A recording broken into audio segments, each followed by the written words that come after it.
respect from 1xbet, respect from 1xbet, respect from 1xbet, respect from 1xbet, respect from 1xbet, respect from 1xbet, respect, respect from 1xbet, respect from 1xbet, respect from 1xbet, respect.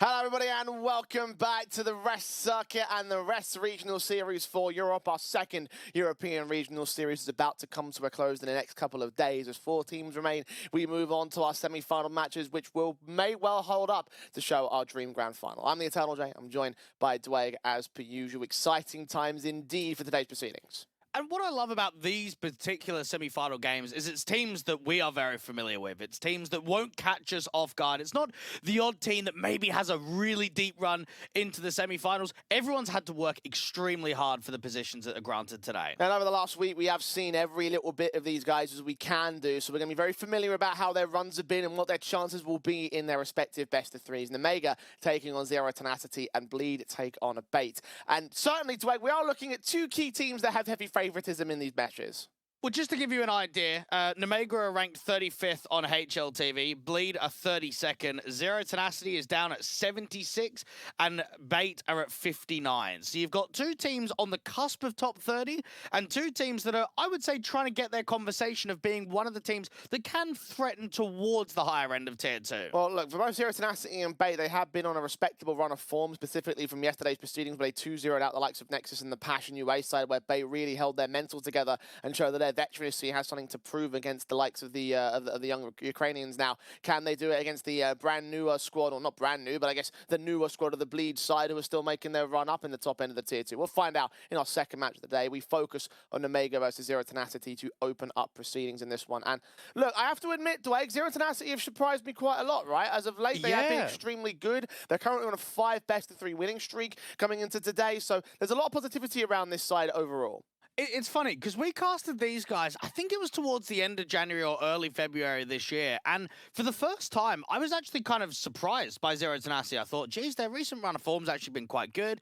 They're inside of the top 60 on HLTV, and I was kind of thinking that this might be the year where they show us a lot, and then they just kind of petered off the end of February, most of March, most of April, didn't see a huge amount of success, and then all of a sudden, they're in the semi-finals. So even their result against Nexus that we saw in the quarters, they blew us away. I mean, I can't believe how one-sided that game was. Yeah, it's been a stunning run-up, right? They've just been fantastic as of late in terms of the matches that they've been playing. I think the one key concern for them is the fact that their results have been against the likes of the Nexuses, the Parivisions, the Rubies, the Ultimate Attaxes of the world, which is the one sort of hampering point. Yes, they have been impressive. They did make first in Group B. They did absolutely destroy the veterans of Nexus, but it's that step up of the next level. Something we talked about over the last couple of days, Dwayne. That's the next big concern for squads like Z10. And just to kind of recap that 5-game winning streak, you mentioned the teams. Alternate Attacks, 77th on HLTV. Perivision just inside of the top 70. Ruby, 101. Nexus at 53. And then X-Preezy, their last game, unranked. They have not yet been able to get a victory against a team at the high end of Tier 2. And this would be Nemega in this kind of series. Yeah, most certainly Nemega are our favourites coming into this one. Obviously, we've been talking them up as having that big spike of form, getting to IEM Chengdu recently, and now trying to sort of set themselves up as maintaining themselves within the higher end of the Tier 2 environment. And I have to say, that in terms of their results, they have looked respectable.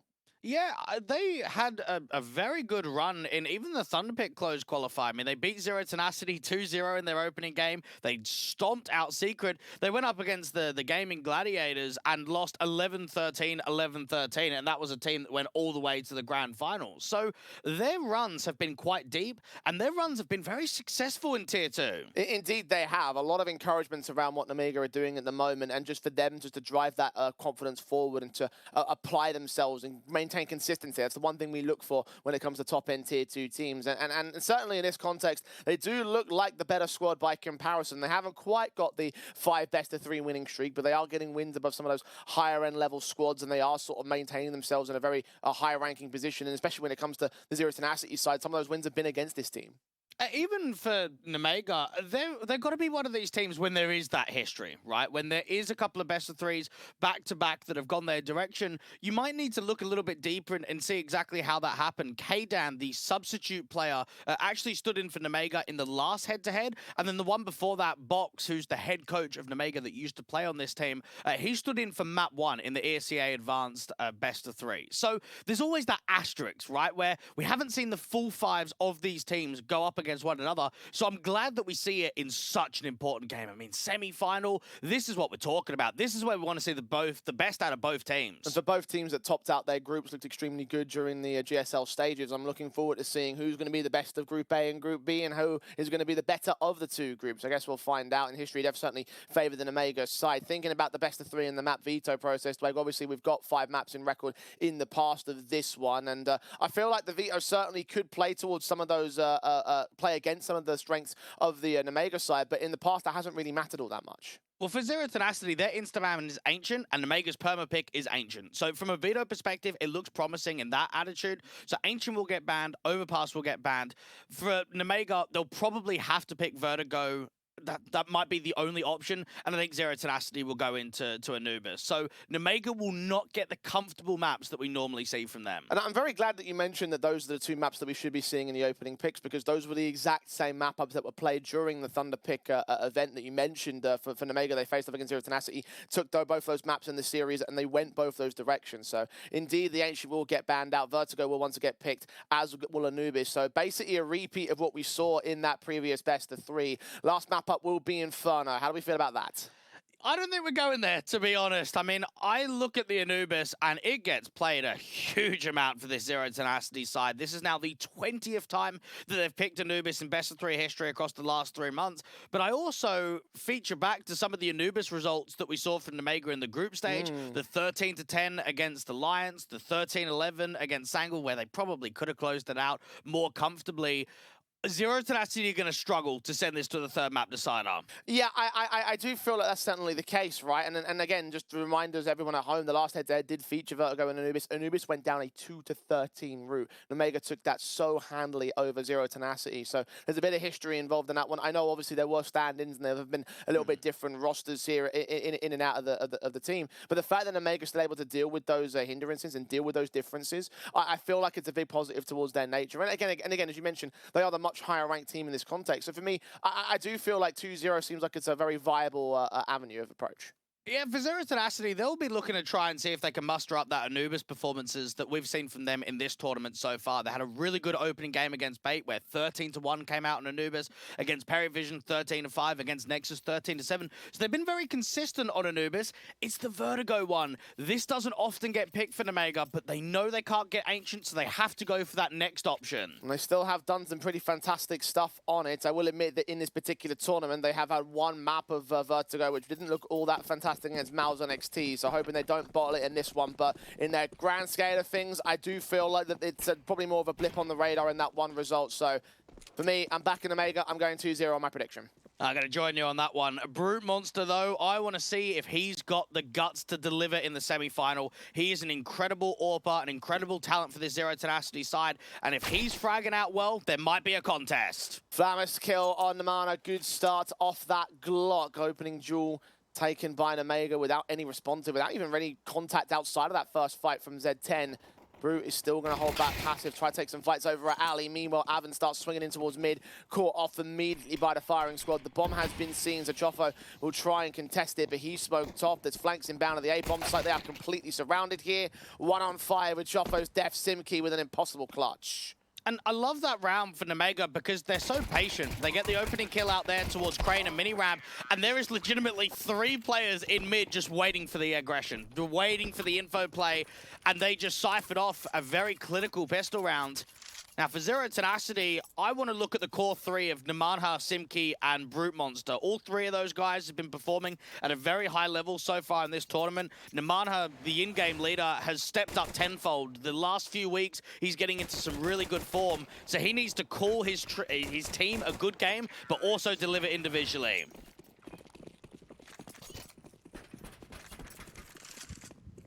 Eco pistols for Zero Tenacity for now. USPs Then they're going to evade the Mac 10 of Lear. Might be the best thing for them. Any casualties seem like a very unlikely hood. Khan has to get involved to protect Lear, and he only gets that one Mac 10 frag, so not much money gets gained by the T side. Do keep all the 4 AKs in, however, and that's the most important thing for them because the rifles are coming back for the Z10 side for the first time today. Zero Tenacity. Their Vertigo in the last 3 months features 4 wins and 5 losses. One of the little, I suppose, amount of officials from them in comparison to the other maps of the pool. We see quite a bit of Anubis, we see quite a bit of Overpass. Vertigo is often an opposition's map pick or a third map decider that we see from them.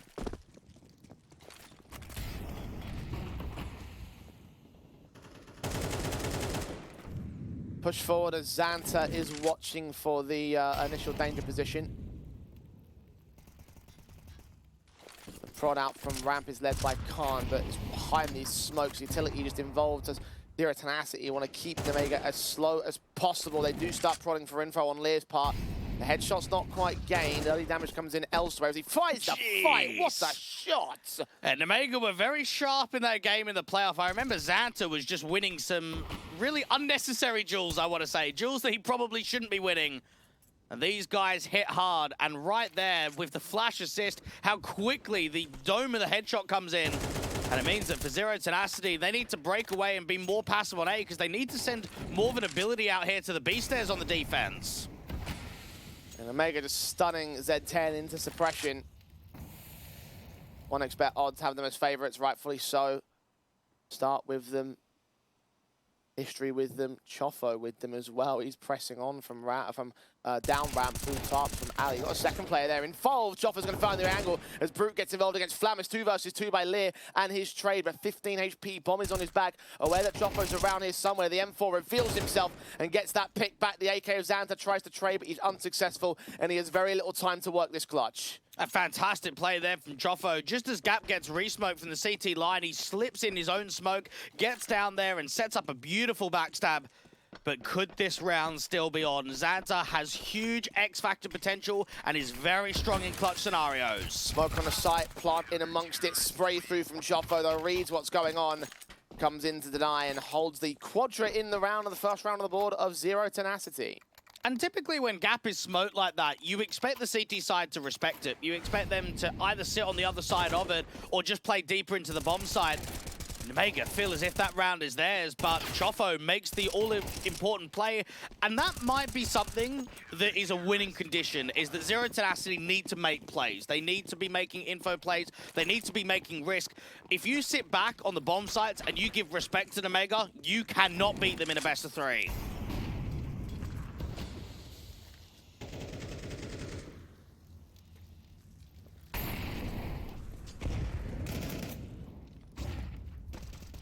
They push forward towards the defaults. The AK's picked up and trying to apply to the early fights against Omega. Their limited investments do leave a couple of players that light-handed in Lear and Khan. Slow approaches towards this T-side default, though. He's trying not to get caught off guard. Despite that, the damage is heavy against Omega. And there's a lot of spams back and forth out here towards a mini-ramp position, and finally the in-game leader strikes. Mana opens things up. Lear trades back onto him. Brute is fast to respond, and the AK push forward of Chofo might get caught off by Xanta. Indeed, him and Risky Bob get those trades and clear out the ramp control. Plant could be secured for a moment, but Avon's quick to try and make the room back up. Closing in the backstab is Simkey, so they now have bracketed in Omega to the execution. Oh, the fight's still there for Risky Bob. He forces the man back. At least they know one on the A bomb site at absolute most. Avon, he could have a tough time because Simkey now needs to reposition out towards the ladder and get out to mid. That's going to mean it's going to take a while for him to actually help out Avon. SMG will get back to the back lines in the end as the M4 just continues to watch. Bomb getting planted, flash sent burst through. Very awkward fights from Avon. The SMG will dish out some more damage, and there are players low on the Mega, but 1-on-3 clutch for Simkey. Catches off that first fight, wins out against Risky Bob, down to 24. And the burst against Xanta at range is going to lean favour to the AK just by default, let alone the HP advantage for one decent straight bullet to land. And that's exactly what happens. The Mega quick response. And Jay, I mentioned that you got to be on the front foot. You got to give the fight back to Omega. I also think you got to pick your moments. And right there, that's a man advantage at ramp. That's a 4v3 with the spams that they've been able to ensue. And they stay around for way too long, don't they? They're kind of holding aggressively out from Gap. They're holding aggressively from mini ramp. And they get punished. In that sort of scenario, Zero Tenacity could have played back in the bomb side. They could have retaken A. And Omega punish those overextensions.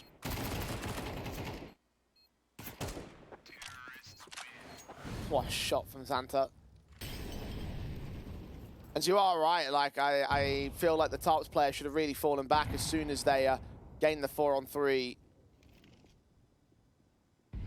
workability available for Omega as a result of that. And you can see what that does towards the CT side. No money for the truest buys. The AKs will lean up. Namana might catch Vlamis off guard if he's lucky and if the timing is correct. It's a USP versus an AK and a stack of USPs that might fall victim to a Mac 10.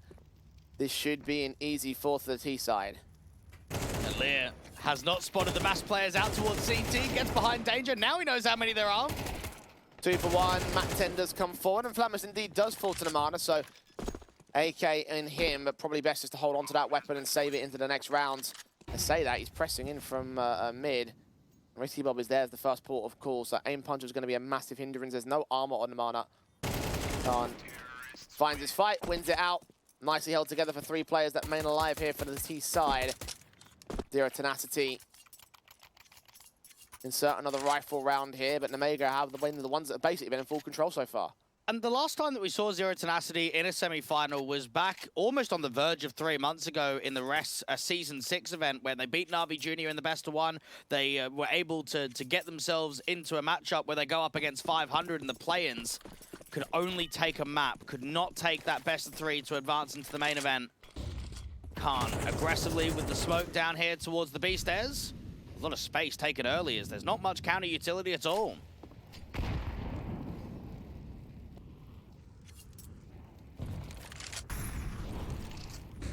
Happy to play behind the utility as always for Omega. AK of Xanta tried to find a fight, and his small prod forward against Simki has tagged him in cup extremely heavily. All sorts of flashbangs keeping all sorts of players blinded. Finally, they overwhelm that back line, and from here it should just be a save call. That one player was all they had. No rotation room is quick. Plant secured. Maybe Namana catches an exit, but this should be a 5th Omega round. And the concern right now is how competitive can this best of 3 series really be? This is a strong-looking Omega where, even for Zero Tenacity, I can't see them going in for this retake. The lack of nades is really unfortunate. No incendiaries is going to make this so tough if they commit. Not a lot of time with no kits either. M4 starts creeping in for Namana. Lamus is going to catch him off sooner or later. Seen him.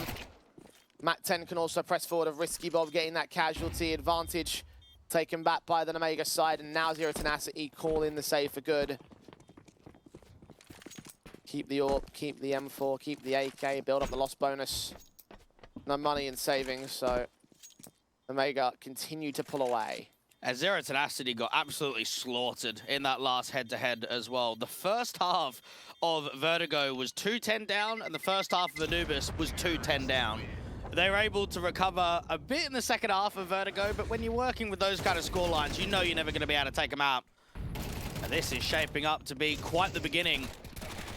And I would say that for Zero Tenacity, maybe you might disagree, that they upsetted in the quarterfinal. I would have put Nexus as favorites in that kind of game. I don't think there would have been much in it from where we categorize both of the teams, but to me, Nexus have more experience at the higher end of Tier 2 in comparison to Zero Tenacity. I wouldn't fight you on that one. Very fair assessment. Zero Tenacity. Faced against Simki does get the kill back on Lear, but there was a moment where his turn away could have led to his easy picking. 4-on-4 at least gain the even man stance. No man advantage for Omega this early into the round. There's plenty of time to change that. Zero Tenacity have not been making a huge amount of info plays ever since they got punished in that 4v3. It's been very deep in the bomb sites, and that's my biggest concern right now, is not being active on the map. I want to see more presses. I want to see more attempted space creators. Xanta passive out from the B stairs, while the rest of his teammates are taking ramp. Headshot not quite gained. Avon swings forward to Xanta's punish in the end. Kill goes the way of Z10, advantage now with the CT side, but Flamus isn't done. His walk has now been seen by Joffa, who will boost up. The AK burst is so sick. And that is the difference between these two teams. That's why you were questioning how competitive this game could be. Now that is an unbelievable sequence. At least Brute can bring a recovery frag back, but Khan is waiting for the duel at default against the Orb. 2v2, backstabs closing in. Khan now has information called to him by Flamus's engagement from side alley. Swing forward, quick burst. Another one for the T side. Now Avon closes in from the back line. He's going to be watched out by Flamus. He pulls out the utility at the wrong moment, thinking he'd escaped out towards alley. He fought wrong. Minimum 6-1 on the board of Zero Tenacity. Omega, outside of one blip on the radar, haven't let anything go. And something that we've seen from some of the Tier 2 teams in the recent few months, Jay, is that they can just explode into being very successful. I think Aurora are one of those teams where before, obviously, they joined Result, they were kind of doing okay and then started doing insanely well. And similar to this Espionage, now Sashi roster, where for, I would say, almost years, that core never really did anything in Tier 2. And now all of a sudden, they're getting to Grand Finals, they're qualifying to LAN. And the similar conversation goes here to Omega. This team, for the longest time, even with the core, didn't really do a lot. The tail end of last year was very unsuccessful. I would say the first few months, sort of January and February, were kind of mid. And then now they're 35th in the world. They're getting into some really deep tournament placings. So maybe it is just something clicks, and then that's when the team can explode. Fast up from the CT side, trying to explode into the round with just sheer aggression, taking the fight to Risky Bob and taking the rifle away from him. It's a half-buy round for the CT forces. So once again, trying to take aggressive positions, change the pace against the T side and get around off the back of that. But Lear has a better weapon, trades back on one. A double up found as Joffo falls. Damage has been done towards Flamus, but Lear is there to protect him. And the bomb is now making his way up to the execution. Zero Tenacity actually felt as if they had a bit of a chance at the beginning of that round. Hyperextension in through mid, allowed an opening kill, but on the A-bomb site, everything falls apart. MP9's trying to get baited into this crossfire. Flamus with the AWP is almost tempting Nemana to get aggressive out there towards Crane. SMG versus 4 players, though. He's going to have a hard time about this. HG sent to the boost, AK bursts back, and actually the MP9 does do well for the damage, but not for the kills. Lear catches the Marder, and Simki's just got to save once again. There's nothing. There's no way he gets a clutch here, even with the HP being where it is for Omega. 1 on 4. Omega going to take the T side. And it's funny about Lear too, because he's been a part of this organization for almost 2 years now. And he was a guy I remember in the previous iterations where he was sort of a bit more of a supportive piece. Never really felt that he was going to be anything too special. He was just an extra guy on the team. And now he's transpired into being the in-game leader, working with some newer talents, working with some more inexperienced players, and is bringing this team up into the fold. Simki will be happy if he can hold on to this AK. That all depends on whether he doesn't get dropped at the right end of the round. Low HP players are trying to hunt him. Seems like they won't extend all the way around that corner. I would have loved it if they tried to. They've got plenty of money here for Omega. In the end, the decision is made. 3 of the guns will stay in play. That was the other kill from Lear that came through from Joffo. That probably made everything work back to the favor of Omega, considering how much damage was done in the end of that round. I mean, a couple of misplacements may have turned it back for Zero Tenacity. They won't know about that. Not for now, at least. Bring in those weapons. AWP to support. Khan's going to challenge it.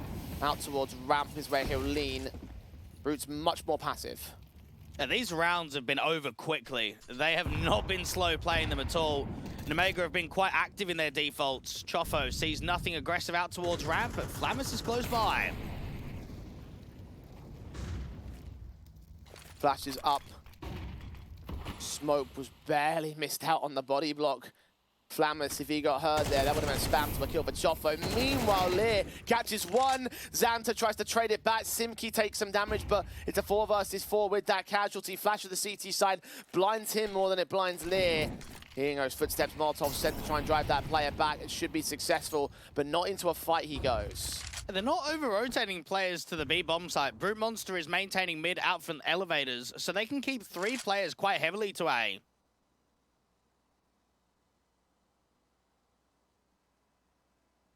.45 seconds.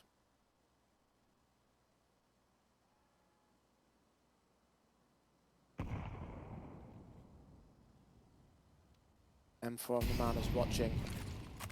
Mollies are sent back again from the T's, trying to clear positions, but so far not finding anything. They're setting up the double pump. I wonder if this gets a bit fakey because of that lurk. Lear actually gets caught off guard with that AWP rotating over.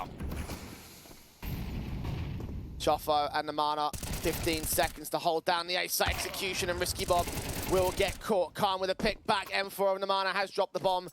AWP now just got to hold on to the weapon, hold on to the save. Nothing left in this round. Finally, a second one for Z10. And I really want to see a bit of a round streak here from Zero Tenacity. The odd few rounds here or there is not going to cut it. They need to see a good 3-4 rounds in a row. A couple of these fights out to the B stairs made all the difference. Brute Monster dealing with that lurk up from Lear, who could have opened up a lot of space on that B-bomb site. Namanha with an important jewel towards Gap out there from the headshot box. They recover a couple of AKs for Namana and Simki. 5 rounds to the difference.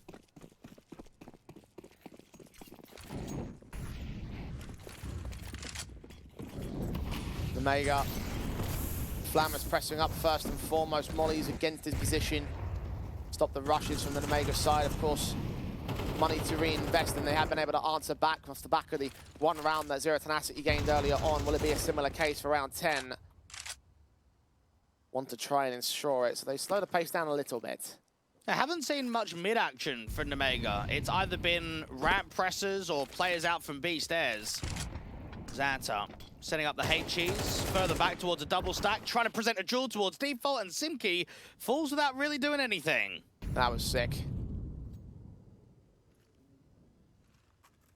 Xanta been a machine out in this position, found many a pick, this time without a trade. And with that kill, again, Zero Tenacity have very little presence outside of the 1 man on the B bomb site. So gamble up towards A, the mid walk will come through, and no one's actually watching it directly. Avon will start the press and might be able to catch Lear off guard. See Flammus, and indeed he drops that bomb.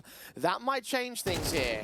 Oh, Risky Bob, great timing there. Not peeking out in the open, waiting for his moment to strike, and Namana is so low, he can't afford to peek, and he does anyway. Thinking he could fire the edge of the smoke, but Risky Bob predicted the press. Now gets that bomb into the bomb site for the plant. Again, 2v3 for an Omega here. Orb of Khan, Orb of Brute catches him, extending a bit too far. Chopper might think the forward face is safe of Guardian, and the dink does knock through against the likes of Xanta. Brute Steagle gets all brought back by the AK. The M4 backed up by Choffo. Can't fully capitalize on the crack angle of the girder. Risky Bob takes the kill with 1 point to the good. And 8 rounds to the favor of Omega, 2 for Zero Tenacity. They are answered back again. And honestly, this B-bomb site is a massive weakness for Zero Tenacity. They are constantly just losing picks to players fighting at the B stairs. There's been a couple of rounds where if Avon and Simki are working together and they actually pressurize the stairs, they come out on top. But when they're playing passive, when they're kind of playing double stack or quad or default, they are just getting overwhelmed. Xanta and Lear are just constantly allowing 5v4s in that area of the map. And you can see why this is the backup choice of Omega. Can't get Ancient, take Vertigo instead, and this is the end result. Well, I'll put it this way, Jay. There's 3 maps in the pool that Omega pick. It's Ancient's their go-to, Vertigo's their second choice, and if for whatever reason maybe Vertigo's really strong, like if you're going up against Mouse and XT, Anubis is the 3rd option. So it looks positive from the outset. Anubis is coming up as the 2nd in this series, the pick of Zero Tenacity. Same situation from that last series earlier on this month. Risky Bob similar stories to his opening kills. Simki trying to trade back, but Xanta's overwhelmed them again. 4-on-2 in an instant. Took the only 30 seconds to get the round over with. Save for Zero Tenacity because they don't have a choice and they might not survive. I don't feel as even tactically, it hasn't been anything surprising here from Nemega. They've been very heavy on the default, and individually they're just cracked. Yeah. All of these players are allowing opportunities to be won. And for Zero Tenacity, you've got a Namana that so far this event is averaging a 1.58 rating, Simki at 1.45, Brute Monster at 1.32. All three of those guys have been farming in their best of threes. But you come here and none of the stars can get involved. None of the stars can even hold their weight. Difference of caliber. Until today, Zero Tenacity have yet to truly bring a fight against a team of the caliber of Nemega, and I guess you could say they're not really bringing a fight right now. And for Zero Tenacity, they've had a few maps in this entire tournament that have been extremely one-sided. The 13-2 and 13-1 against Bait, the 13-5 on Mirage against Perivision, the 13-1 and 13-7 against Nexus. You come into a semi-final matchup and you're 2-9 down. You can't even strike with early success. Last round of the CT half will feature SMGs and FAMASs. This is a very broken setup from Zero Tenacity Nemega. No need to change anything because they continue to exploit these weaknesses. Simki down to 19 points of health to the HE's put down. Khan's Warp has struck on Chofo towards the A defaults. At least Simki's not gone down to the rifle fight. Namana, his rifle is out in the open, suppressed by a smoke that Khan is going to flick straight towards. What a shot.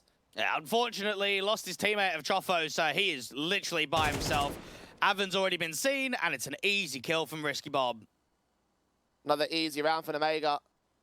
An easy half in general for them. 10-2 will be on the board unless Simki or Brute pulls off something absolutely miraculous. And isn't this insane that you can have 3 maps back-to-back of 10-2 scorelines in a head-to-head between these two teams? Been some absolute blowouts from Nemega. Brute's caught elsewhere. Last player left is about to get Molotovs out. Simki forced to fight. Into the hands of Xanta, he'll commit, and Xanta will be at least taken back. So a little bit of revenge for Simki considering how many times he's lost that fight on the B stairs, but it doesn't go any further than that. Flamus is for the response, the 2K to his name. And a 10-2 opening half for Nemega. And Omega are going to be looking at all teams in this event, even from the start of the tournament, and say, we should be beating all of them, except maybe Bleed. That's the team we want to play. That's the team that we want to get in the grand final.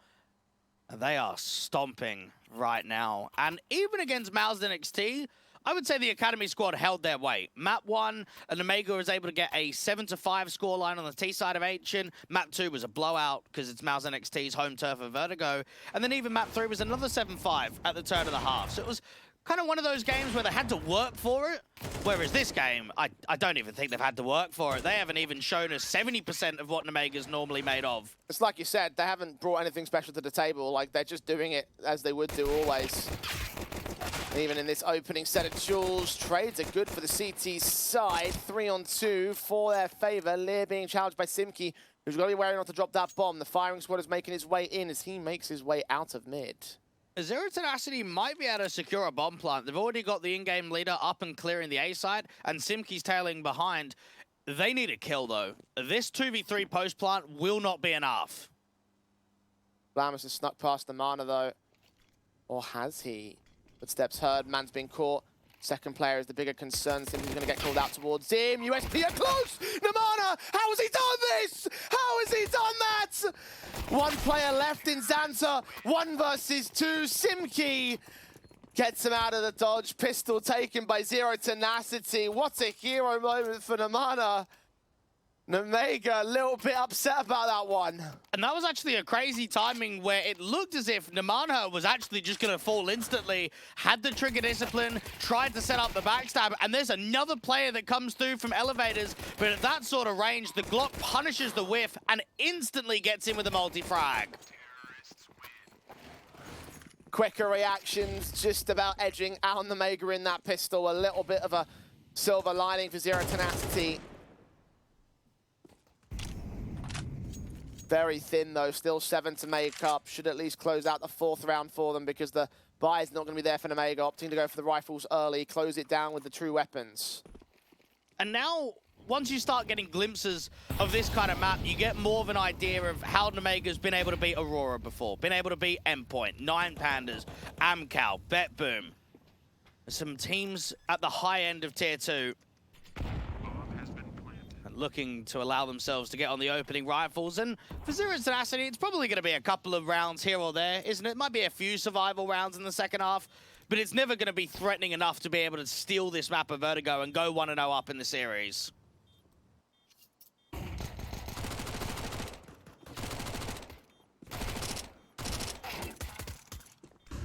For now, they'll just farm cash.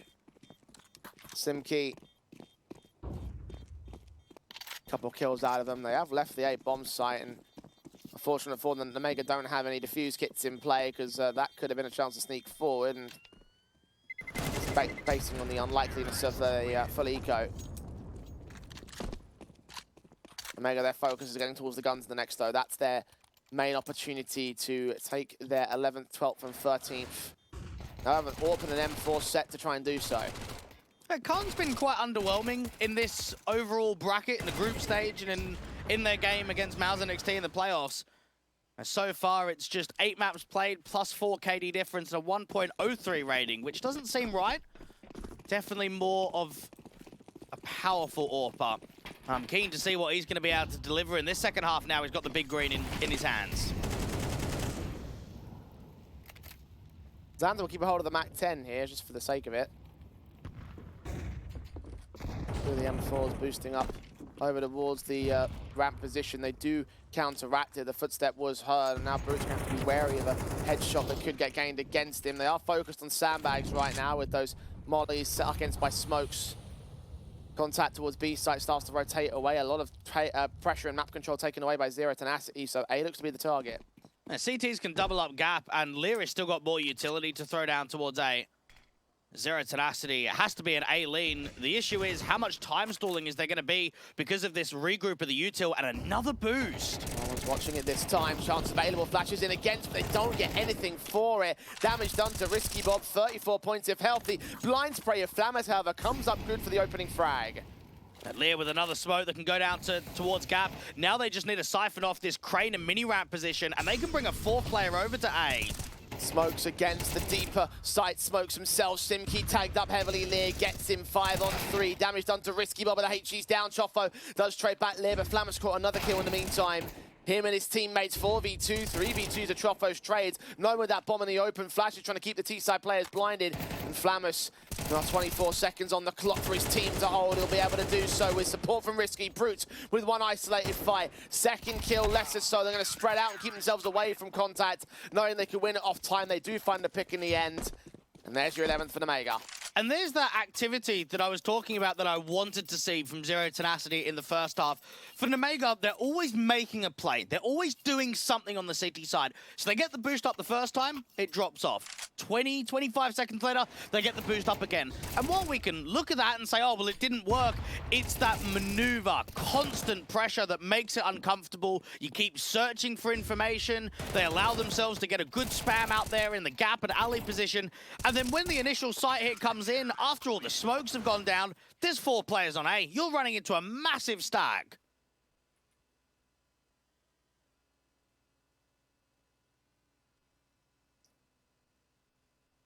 Two more to go for Omega. City side might not have started off in the most confident position, but they are going to find their form in the end, find their groundwork, and Zero Tenacity, without the bomb plant bonus, struggle to continue investing. The Galils on 2 individuals, one of which just got fought on by Xanta. Lots of damage done, but Arvin is the first casualty. Now, Arvin, the most experienced player on the Zero Tenacity roster, has had a tough time in this game. Was playing out in mid and the B bomb site in the first half.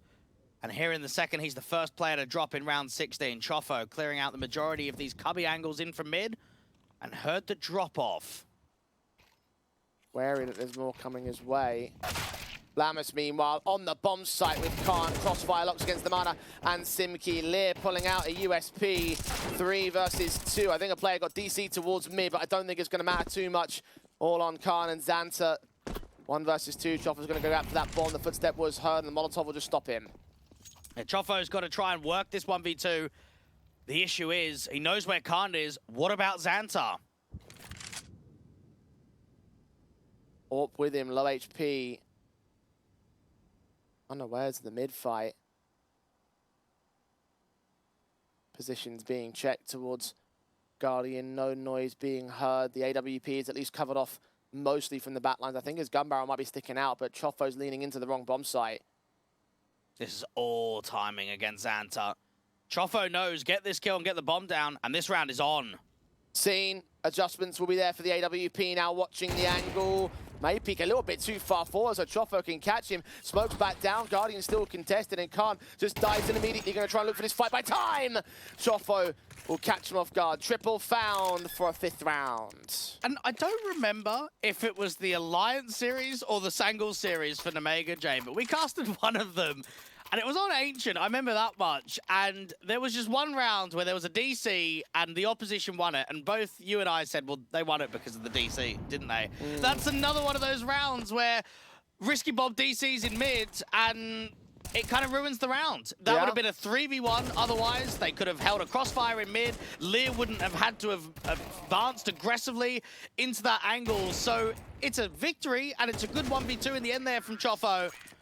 But it's only one because of that DC. Thought it was a bit of a weird angle for Risky Bob at first. I thought it was some sort of unique CT setup, but no.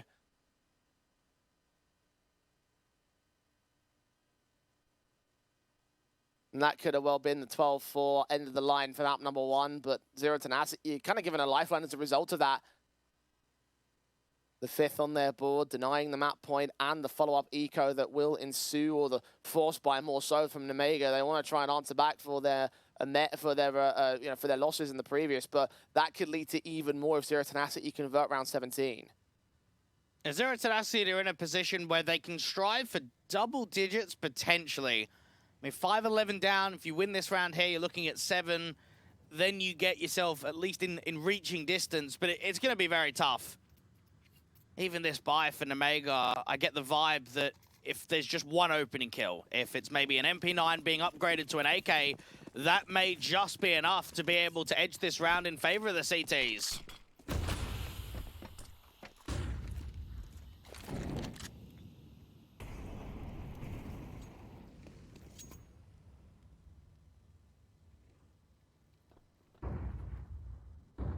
Six that are good right now on the CT side. These pushes. Animals ramp specifically will try and take away one of these opening frags. Fortunately, the bomb is not with them. Simki can make a fair amount of noise that it rotates. Khan is watching from a passive angle towards mid. A couple of players on the B bomb site will also turn their attention here. It's all timing, and the man holds his headshot angle for long enough. Khan to get a little bit of a lift off. The blind sprays through smoke. Lear gets involved. Brutes AWP heavily pressured, but the no-scope's good enough. The B site's open. The plant will be secure from here. MP9's been able to sneak in, and this could be the in-game leader dropping out in mid. Flammus turns away at the wrong moment as the man looks to strike. The casualty goes against him, and the AK is protecting. So is everyone else on Z10, 6 to their board.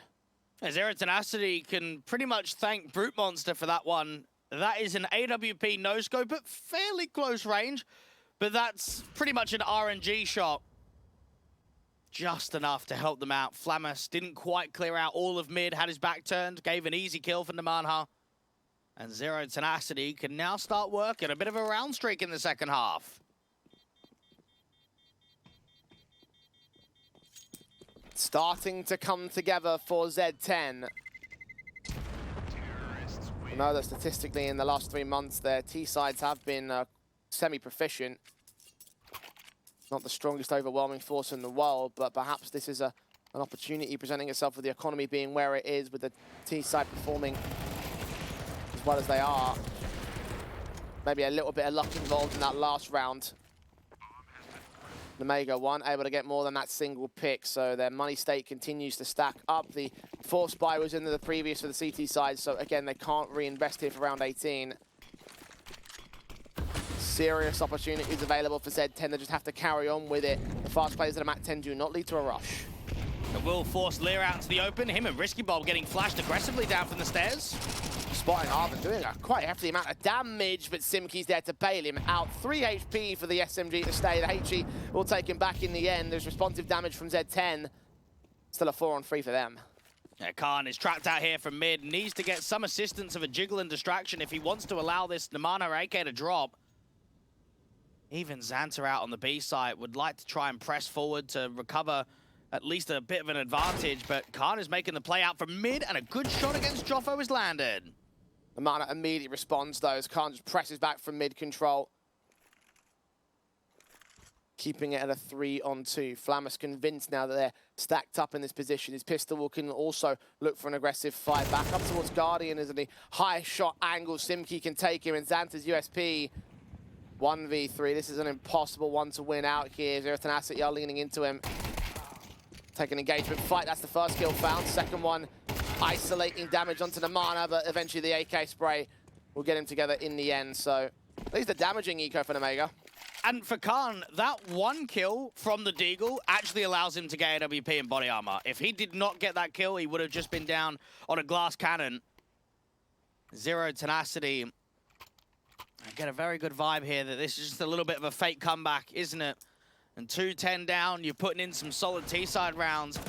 But once these buys come in, once we see a solid rifle round, like we're seeing in the next, where M4s are up, strong utility, AWP, this is where Omega should at least get to map point now.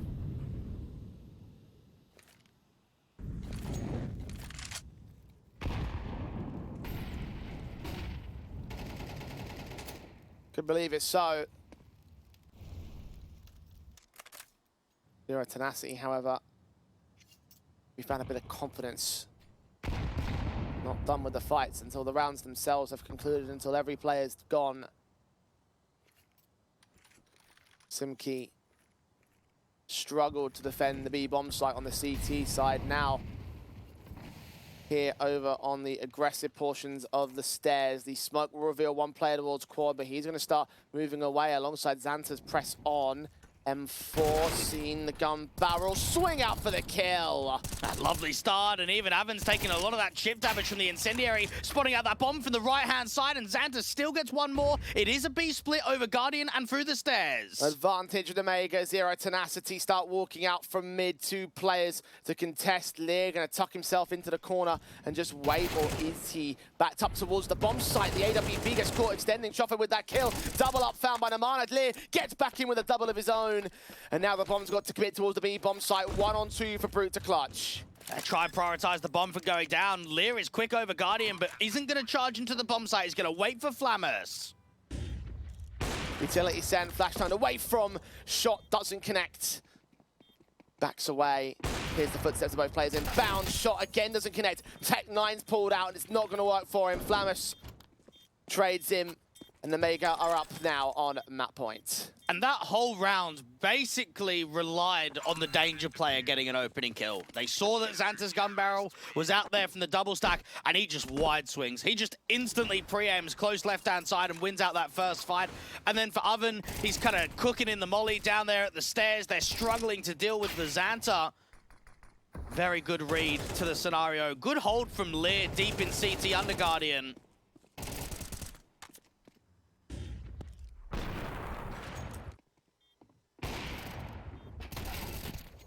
Z10 still trying to hold on to that last round as best they could, but with that loss, that may lead towards demise in this matchup now.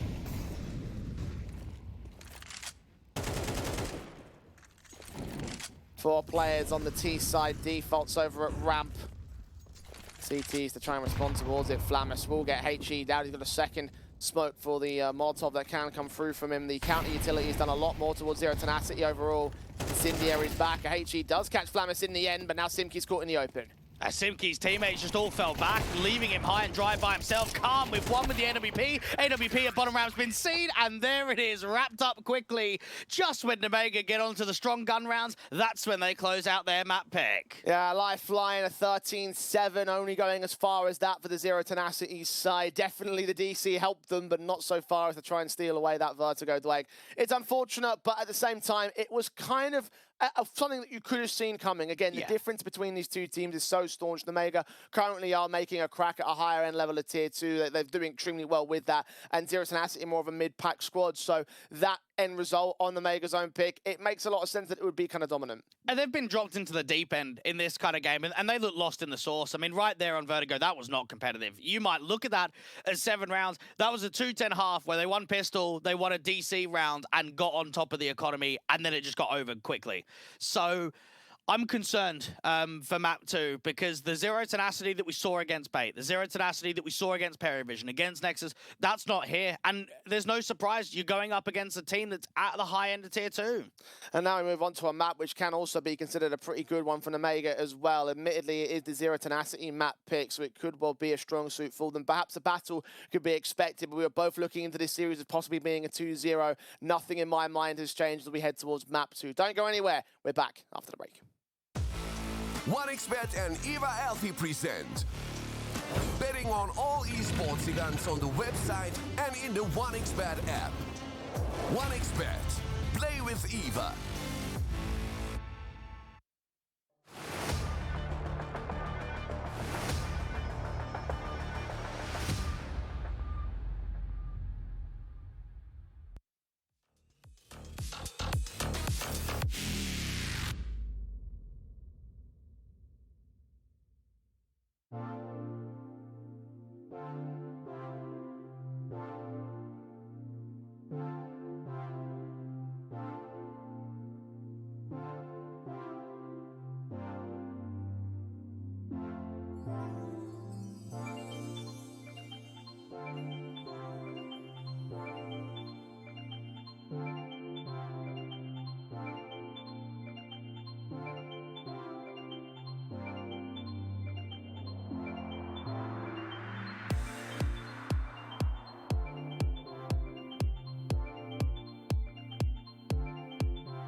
is changing quickly.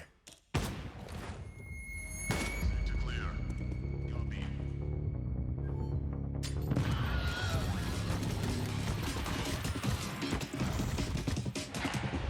Sector clear. Copy. Shoot it.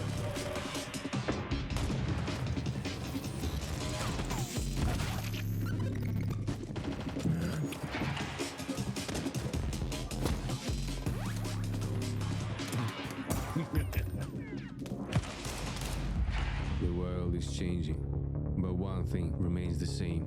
Victories with 1xBet.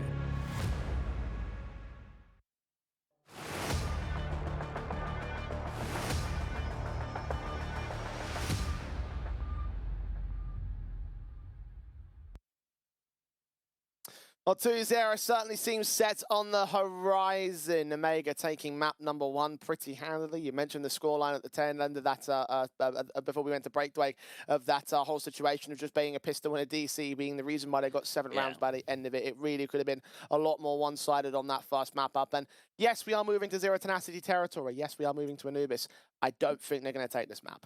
No, I mean, they lost it yesterday against X-Preezy, who's obviously just trying to use the core 3 for the majority of tournaments. They were on a bit of a winning streak, but you have to play up to the caliber of your team. And I looked at that on Vertigo, and they couldn't hold their weight. So coming into map 2, it should be more comfortable, but I still don't think it's going to be enough to be able to send this to a third map. I mean, I'm looking back at the last heads-to-head between these two teams, knowing that Anubis was there. That was a 13-2 result for the boys over on Omega. And I'm thinking back to that last map up about how the pistol shaped up. That could have well been a 13-2 with the pistol conversion win with the rifle around the DC. That could have well been a 13-4 at the absolute worst-case scenario, considering how alternative the timelines could have looked here. So the fact that we already have a similar scoreline to start off map number 1 indicates to me that actually it might be a bit more one-sided for this next map up, or similar sort of stances. I mean, certainly you'd expect that, or you'd hope that Zero Tenacity would hold their own, but it's always that concern that comes back to Dwayne, right? That whole prospect of them having to play up to their opposition, which right now they aren't doing. Yeah, and for Omega, I mean, just the individuals in that first half were just getting opening kills. They were opening up bomb sites. They were just winning rounds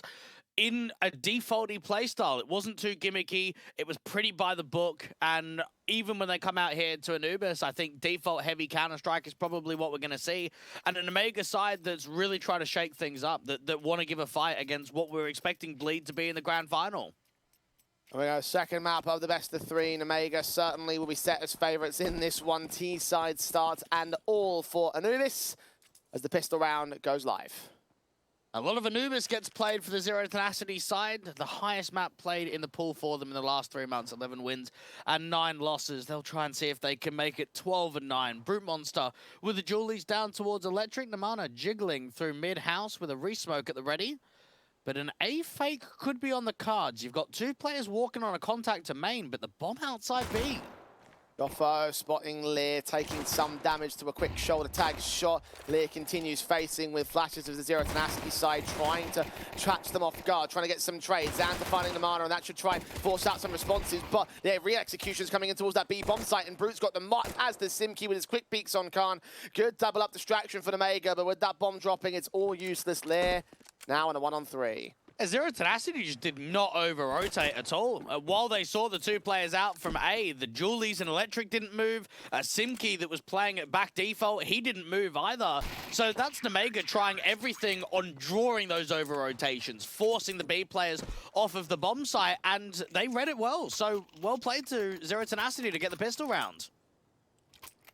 Pretty solid one of that. Kind of start that you want to see out of these boys. Again, their map pick. Their TT-sided start, which also didn't have that much to show for in that last head-to-head. It was a 10-2 half from the Mega on the last Anubis. 10 out of what developed to be a 12-round streak by that map up. Pistol gain to try and turn back at the force by for an Omega. Flammus also forcing out the fight. Brute comes back in against Risky Bob, and he's heavily pressured towards Temple. Namana coming forward, running out of ammo. Brute gets back to a 2 versus 2. The Molotov will burn Khan away, and now it's all Lear again. A 1v2 with the Tech 9 up to the Mac 10. Brute Monster reloading, and Choffo out towards CTs detected. But the 1v1 goes the way of the CTs. And that round, to me, was won because of Brute's aggression. The respect was not given on the bomb side, not allowing an easy bomb plant there from Khan. Just keep refacing. And when you compare that, it was a double entry. It was the Tech 9 from Flammers to make it a 5v3. You don't expect Zero Tenacity to win that round.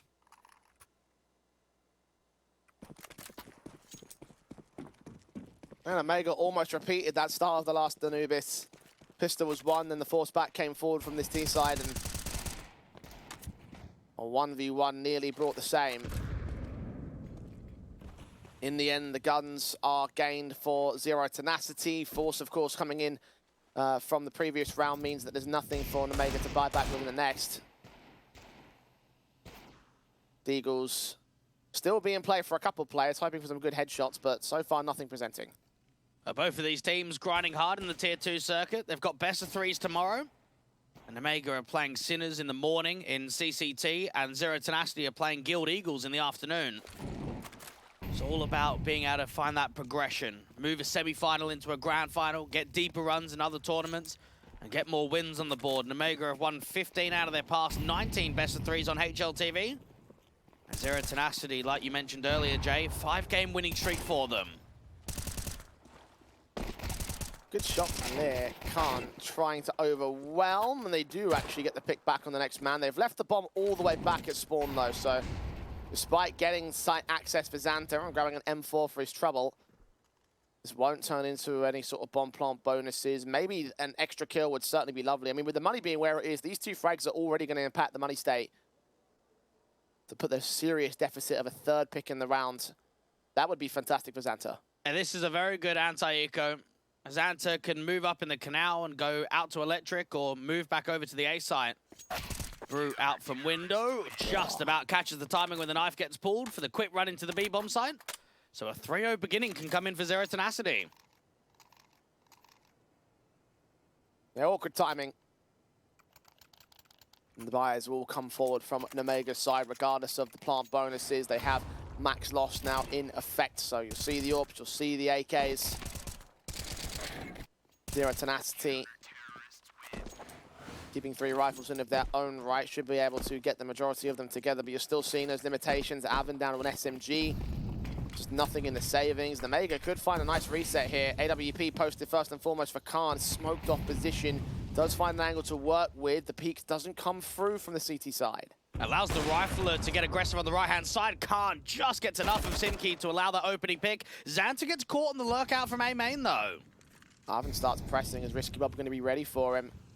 AK adjustments need to be pretty quick, but the SMG is a bit quicker. Advantage for Zero Tenacity. And that is wild that Avon sits there and fades the smoke. He gets a little bit of distraction there from Namano with Util, and it's just enough to allow the MP9 to upgrade a kill. Brute spotted. Oh, Lear. Sprays accurate. Brute peeks right back into his head. Shots, and Choffo falls to his aggression. A site now open. The mana is going to get blocked off by the AWP leg shot.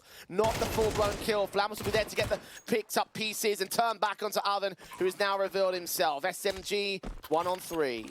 Here we go. 27-year-old on the 1v2 clutch, where it is so necessary to win. It was expensive in the anti-eco in the last round, so money is ruined. Making no qualms about his position. Omega, both players watching basically a very tight crossfire. AWP first and foremost. Khan shuts him down, doesn't even let him get a chance. Easy pickings for the AWP, and that's your first on the board for Omega. Damage will certainly be pretty prevalent against Zero Tenacity. And if you are Simki, you're probably looking at that round saying, I don't know what else I could have done. I'm jiggling out there in electric, I've re-smoked off the bottom of the T-stairs, and yet the AWPer still catches me. Very good situation for Avon to make it a man advantage in the 4v3, but Lear with his 2 kills towards camera, and that was just clinical.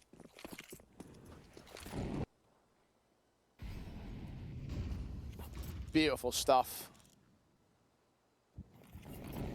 And Omega could very easily equalize off the back of that. Rifles as standard. Zero Tenacity trying to force their way in. The AK burst of Risky Bob tagged to 80 points of health. The mana Flash blinded, revealing himself in this corner. His teammates are playing more directed distraction though. Finally, Risky Bob bursts forward. Lear gets involved with his own double up again towards mid. They are wiped out. And I love that. A single flash through the doors baits the FAMAS. If Namana doesn't fire, they might not check him. They might overlook that position. But as soon as they give up where the FAMAS is, everyone from Zero Tenacity tries to fight because they know we can't just leave our in-game leader. We can't just leave him trapped out in that angle. So we've got to all come out together, and they just get baited into it completely. Easy kills for the T's. That's number 2. Simki and Avan looking around or staying close for exit picks, but that's very unlikely in these circumstances.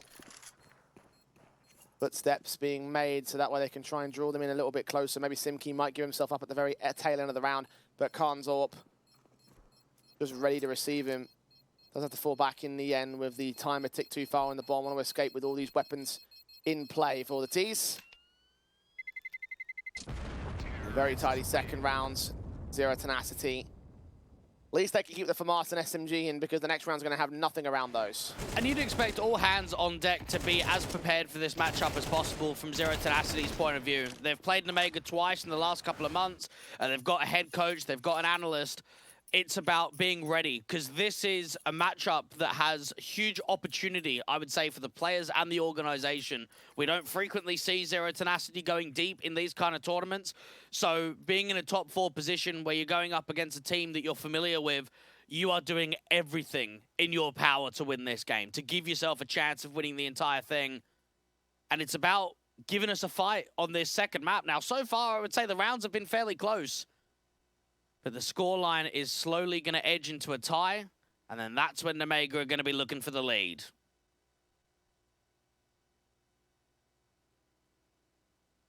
Should be 3 apiece, given all circumstances. The other key thing, of course, is how far does that lead carry forward here? First map saw them up 10-2 at the turn. Best they can do for this map is 9-3, but that certainly wouldn't be too far off the mark of replicating.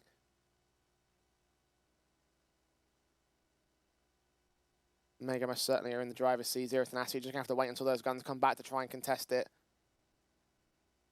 Really will be that rifle round in round 7 where they can try and put a stop to the oncoming onslaught of the Mega.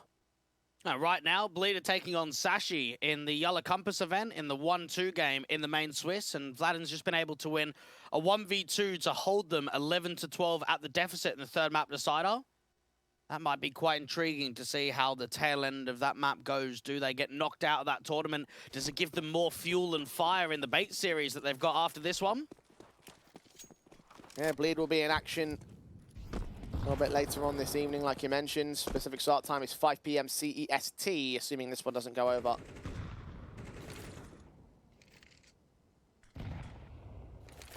Mega and Zero Tenacity, with the way things are going, doesn't feel like it will go overtime.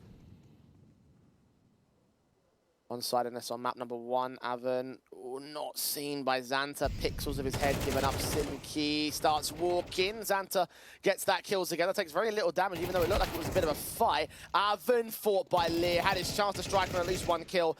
Both the automatics taken out. Yeah, that's such a shame, because they've actually done a lot right there. They've caught a really good timing. And Avan's in a position where he wants Trigger Discipline to maybe drop 2 players at Rugs, and there's 1 player at Rugs, and there's also mass players in through mid that catch him out from window.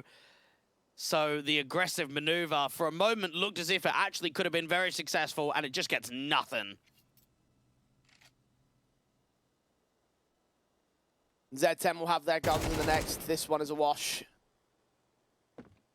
Route gets washed away over at Canals. B site is open, so soon enough the T's should be able to commit towards that when they start playing out these defaults, continuing to face a little bit of resistance from what remains of the CT side. Only the USPs for Namada and Chofo though, so in terms of resistance, it's just positional resistance and presence there in those positions.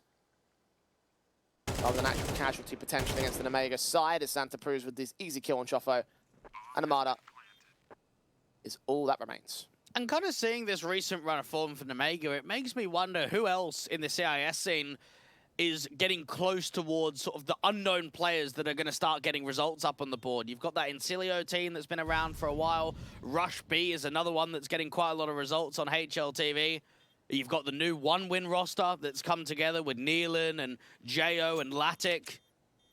And there's a lot of teams with either experienced players or newer players that are fairly new builds, all looking to find that progression further up the chain of command in Tier 2. Omega deal with the anti-eco effectively and look into the next rifle round without Brute Monster on the AWP just yet.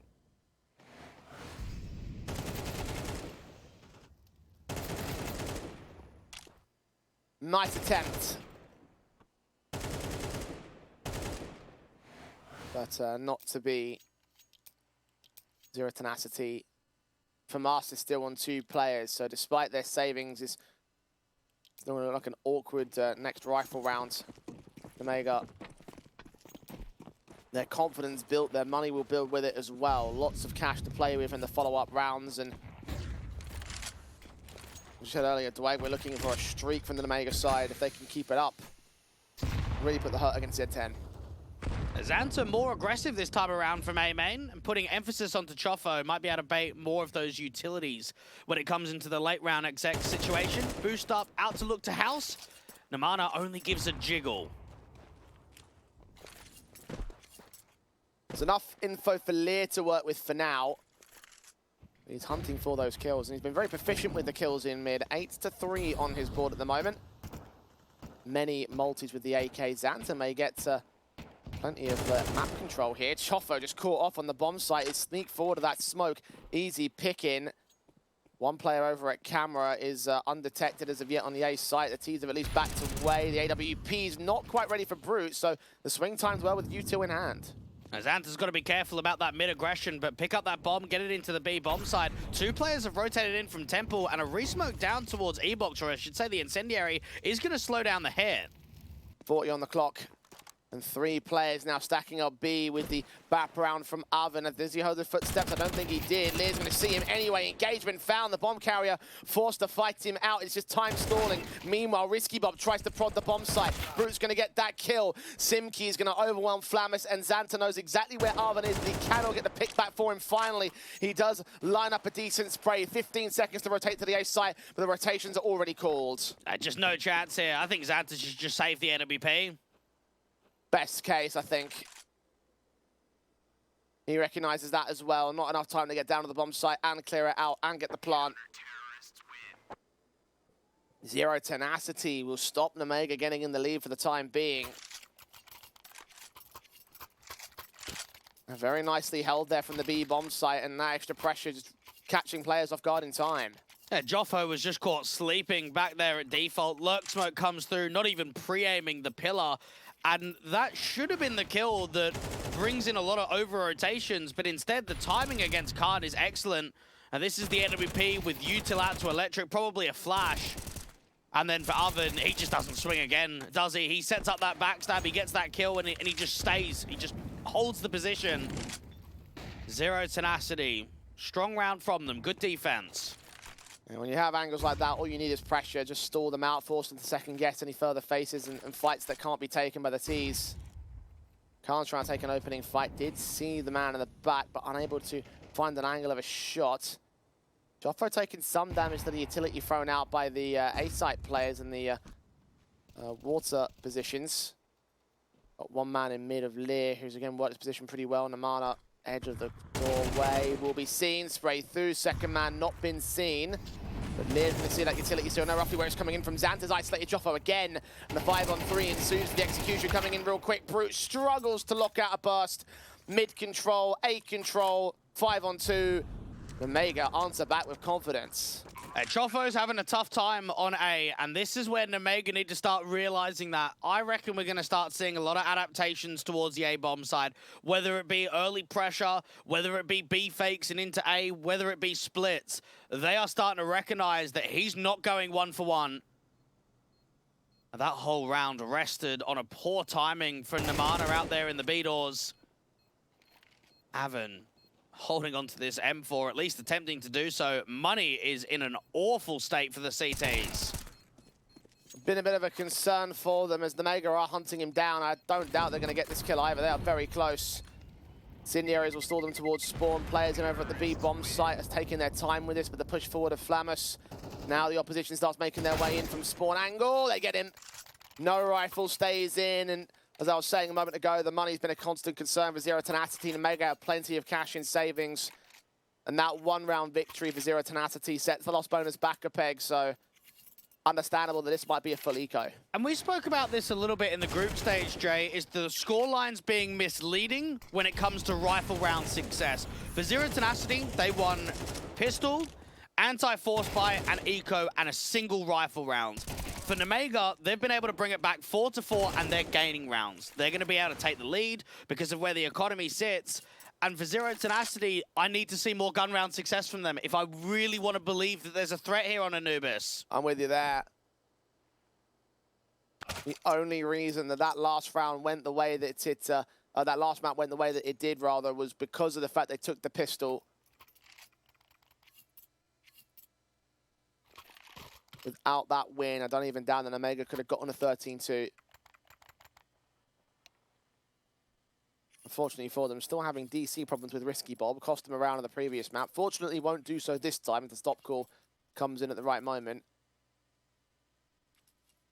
But that's something to keep your eyes on as the match goes on, though.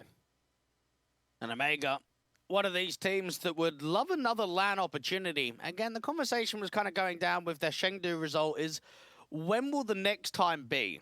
They're one of these teams where now you would consider them a threat in Tier 2, but we know that you might, in that sort of position, only get 1, maybe 2 LAN qualifications a year. It's very infrequent. Some of these closed qualifiers are incredibly tough. You have a lot of teams, even in the Tier 1 landscape, that drop down. So here in Rest, if they can start getting some consistency, if they can get themselves in their debut tournament to be in a grand final, you at least secure yourself the 50 points. And they'll look at Bleed, Bait, Zero Tenacity and say, we should at least beat Zero Tenacity or Bait. Bleed, it's maybe if we're performing well on the day, we can do it. Bleed would definitely be the favorites in that matchup, but it's a game that's winnable. Omega need a strong run here, and I'll be keen to keep our eyes on them for the next few months, because the conversation was at the time of maybe the first few games of the group stage of, okay, we saw what they could do in Chengdu. What more can they do? I think now we're starting to realize that there's a lot more that this team has to offer. We're talking about consistency on their own part of things. Obviously, the run to Chengdu was the highlight thing that made us stand up and take notice of Omega. Close qualifier where they took down a number of high-level Tier 2 opponents, and well, clearly they've carried it on since that point. They've carried on that form since that point. Group A was successful for them. Top of the board right there. Obviously, they're 2-1 in the quarterfinals. Did have a little bit of concern against Mouse and XT on that Vertigo.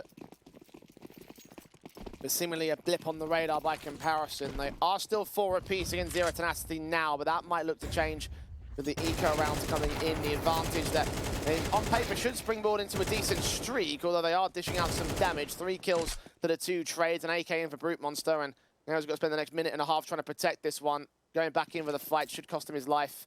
They are prioritizing the bomb, though. Risky Bob is pretty much in the job now of make sure that AK drops, make sure that that cannot go into the next round. But Brew Monster's made this very expensive. Now, it's not in a position where he can commit to the retake, but for a complete anti-eco, 3 kills and an AK being saved is a massive achievement. I have to agree.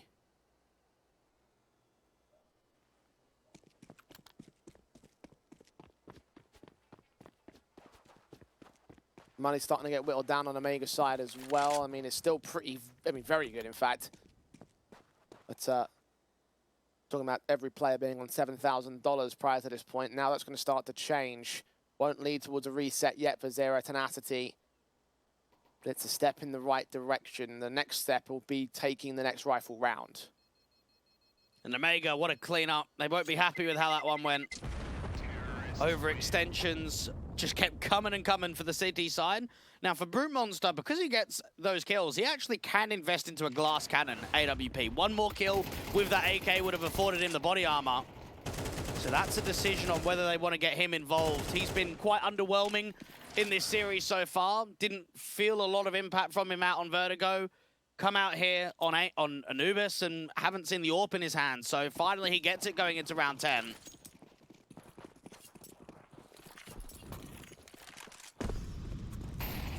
Nine picks deep for the AWP.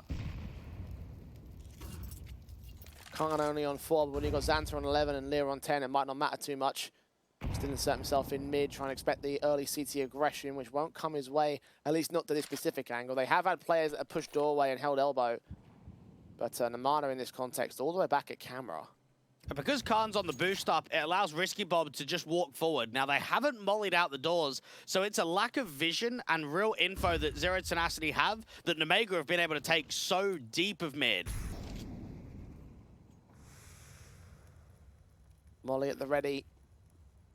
4 T-sided players looking to spread towards mid. No one watching mid directly. The Molotov will try and stall them. Flamish just charges straight into the AK spray, who mows through 2 players. Chofo with that support can finally land a kill back on Xanta, denying him his opening fight. Lear, quick swing, runs back into Brute on his responsive, and Khan, his AWP versus 4, can isolate that one flick. Go back for the bomb, but where does he go from here? Out to the B bomb site. He's going to know that one more individual's here, but where is Simkey? Oh, what a shot that is. He gives up his life. Damage was done. Khan going to plant open backside. And they're separated. One from Temple, one for E-Box. This might be on. Hearing the footsteps, scope heard, and Chofo comes in with his back being turned. Well played there by Namana, pulling distraction. As Chofo will grab one of the 2 double orbs that will be in play for Zero Tenacity. They do connect their rifle rounds. And the in-game leader reads that well. Crack angle, as soon as he gets contact, he can drop that molly and repositions ever so slightly. He's kind of on the stairs on that little high ground. He strafes out to the right-hand side, gets himself closer to the bricks, and it isn't a cancel for Nemega. If they cancelled in that 5v5, it's a completely different round. Instead, the 2 front runners get in quickly and lose their life. That's more like it. These are the kind of gun rounds I want to see from Zero Tenacity. The issue is, when do they reset the economy? That anti-eco was strong. If they can give themselves round 11, then there could be some limitations for the next. Risky Bob doesn't have a huge amount of cash. Same for Lear.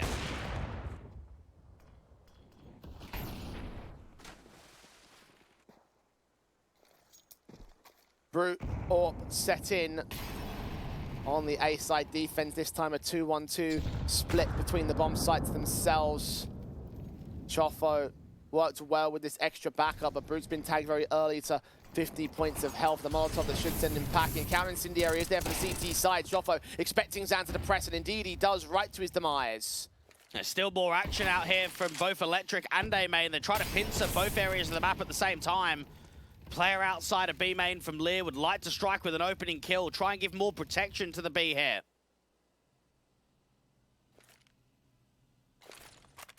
Minute on the clock. Nice nades on Flamus. Continuing to work down the HP of Zero Tenacity. Suppression against the Mega. Incendiary from Simkey will block them out of Electric. No further progress can be made, and no trades are available for them. Simkey might get baited into this one. Khan is holding with the big green. Utility's pulled. Risky Bob goes for the swing. Risky peek that just about pays off. Namana's AWP on the site itself, though, does get his pick back. SMG at close for Avon is reduced down by Flamus. 3v2 still favors Zero Tenacity, and Namana's AWP above that smoke. Hearing the players crossing will allow that bomb to get planted. The retake still looks pretty good for the CT side, especially with Namana hitting shots like that. No scope, wall bang, and Brute to follow it up. Zero Tenacity hits 6. That is a crazy shot that comes through from Namana. As soon as he starts firing out there from Glyph, the other rifler out to the pillar protecting Khan doesn't really spam and try and offer it back to a 2v2. Hold the life, play the disciplined secret nature. And then Namana just catches off Khan, and that just forces the 3v1 in their way. Zero Tenacity, for the first time in this entire best 3, are giving us a fight against Nemega.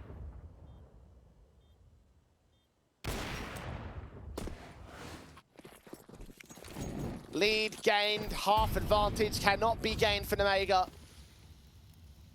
Bomb plant bonus can be, and it protects Lear and his awkward investment from being any worse than this Galil. Brutes or upset, shot rings out, Molotov sent Oven with the kill. He's burning heavily though, still gets away with two. Two trades back from Kana, Risky Bob. Simki on the corner of the shoulder, bait with the Orpa, fakes a shot. Risky Bob gets involved with the casualty, but he is low HP, and Namana knows it. He can find them grouped, he can find them both. And Lear in yet another clutch. Now, we're getting a lot of multi-frags in these last few rounds for Zero Tenacity.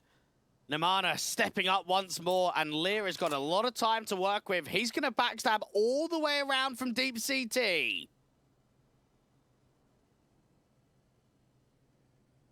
Namana moving to mid, expecting him to be out there somewhere. Do they realize how close, how far he's pressed? They will do soon enough. He's got to take this fight over on Joffo.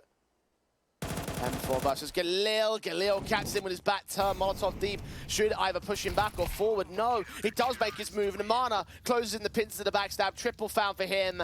And it's a half advantage. A 7-5 this time for Zero Tenacity. Those last few rounds at the tail end of the half was quite high tempo, wasn't it? We sort of had a chaotic trade. We had important fights going the way of Zero Tenacity.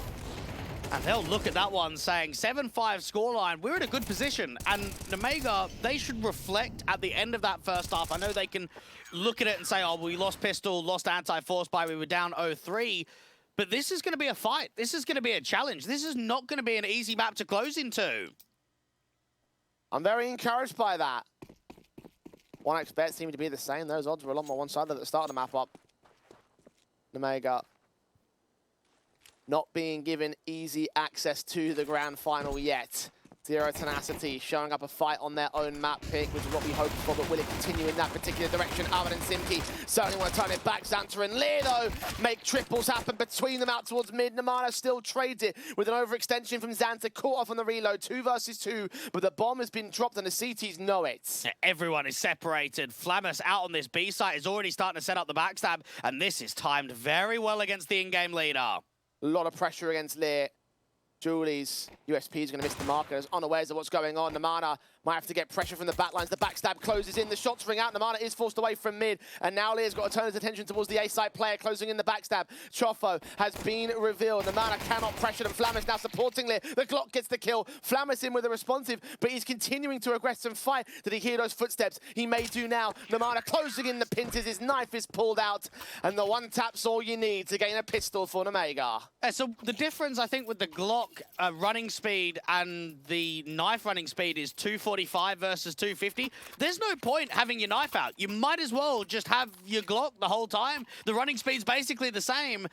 And right there, it cost them. If Namana at least has his Glock drawn, he may win that fight. But going for the slightly faster plays with much higher risk. Not worth it in this case when they fought so well for mid on Nemega. Namana was just pushed out of the way ever so slightly, and that led the whole thing to fall apart in that 2 versus 2. Really could have come down to one good fight if they converged on Lear. If they caught him quick enough, then that possibly could have been a 1-on-2 instead for the likes of his backup. Advantage negated by 1 and should be equalized with the eco round from Z10. Khan just investing into head armor and Julies. He wants that big green. He wants to get onto that AWP come the next round. Cool. Aggressive approach, sees quite a lot out there from the canals. Now he needs to be careful to not overextend, because the last thing you want is to lose that armor. So the SMG is getting involved here, get plenty of cash against them. Avon undetected, Shoffo, low HP, doesn't matter too much for Avon. He's overwhelmed by the pistols. Anyway, Risky Bob deals with the last, all 5 alive for the CT side, and $1,800 worth of kill bonus. 7 apiece. Nemega equalize Zero Tenacity, get to their first gun round of the half. And it's moments like this that I want to see the experience of Zero Tenacity as a team. This is a core 3 of guys that have been together for 927 days, a core 5 for over 600. It's 7-7, your map pick, semi-final. Let's see that discipline. Let's see that composure from the team that's been grinding together for an extremely long time in Tier 2.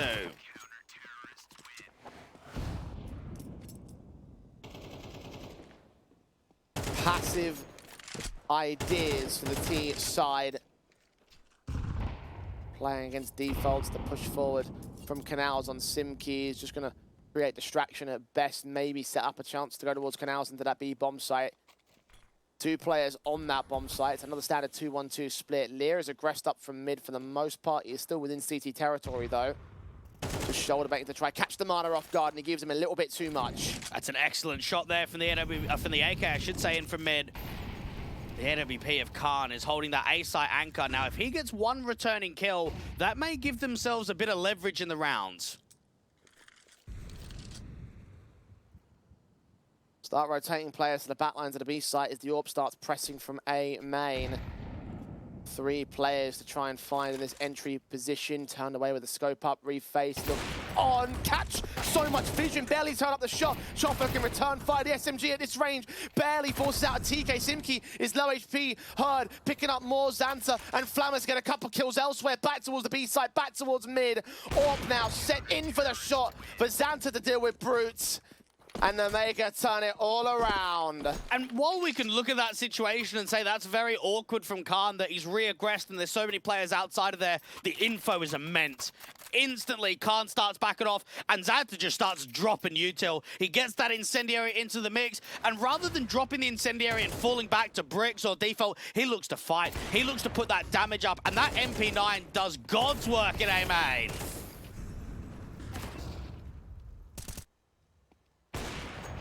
Wonderful stuff. Tech9's only for Zero Tenacity, now looking for God's miracles.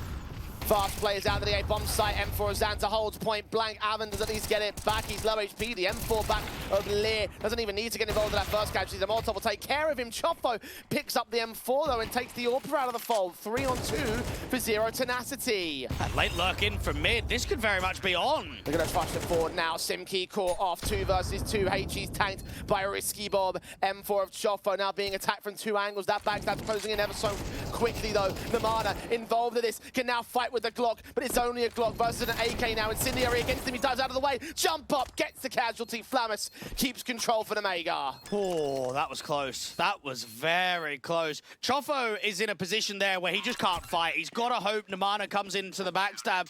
And you feel for the in-game leader with the money of where it is, if he has a P250, if he has a Tech9, if he has a Deagle, there could be something. There could seriously be a round-threatening moment. But a Glock in a 1v1, that's the last weapon you want. Didn't have a choice in the matter, unfortunately. What an effort from Chofo, though. Looked so awkward in some of those A fights when he was on the CT side. Brought back a number of impactful moments. Currently top fragger of the board is Zero Tenacity. Only one behind the top fragger of the server in Xanta. But half HP to start off this round. HE out towards A main does a lot of damage. Look at that from Chofo, down to 47. Incendiaries against Xanta. Trying to block them against the counter util coming in from the T side. The smoke will force them to cancel. Now they're going to have to go in for the double pump, but now it's bought time for the CTs. There's an info play that Flammus made outside of B main, and he spots nothing. So they're going to rotate 3 players to defend up against the A sides. Namana spotted. Flammus trying to get that pick in. Out electric, that HE's a little bit too far off the mark, so no major damage will be done, but the presence is going to force Namana to rotate back, wants to consider his options. And Xanta's aggressive in A main alone right now. Bit of an off angle on top of the bench. Namana is now going to get spotted that electric is completely clear. Brute kill found, a starting advantage for Zero Tenacity. Flammus back will be turned. They'll start looking onto electric. He starts pressing out of main at the wrong moment. Namana catching that kill. Now the AWP is the only player to hold down the B bomb site, but a hit still coming forward towards the A side. Less than 30 seconds, swing starts. Engagements are found, and Lear ends up with a triple with Risky Bob support. Bomb dropped in the open, Avon forced to fight, almost connects a double, but he can't maintain the spray transfer. A quadra for Lear. Namana, no time left on the clock. He's got to save his gun as Namega take 10. Oh, that's a tilting round. That is so frustrating because it's a misread, isn't it? Namana puts out impact. He gets a really good kill from electric. You're running into the A site, and mate, they haven't over-rotated. They are still 2 players on A. If you're Zero Tenacity, you know that round is yours. You know in that position that they should have over-rotated, That one kill for Namana should have at least brought one away from A. That is such a sick gamble for Nemega, and that may just cost them the best of 3. That legitimately might be the round.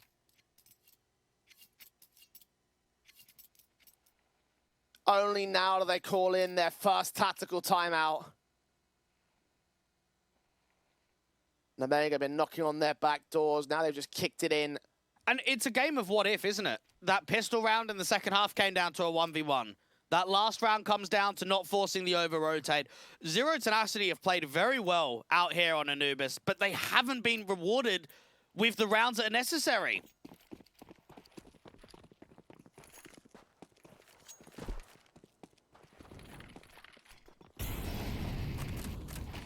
Three to the good as a result for Nemega. Within touching distance of closing.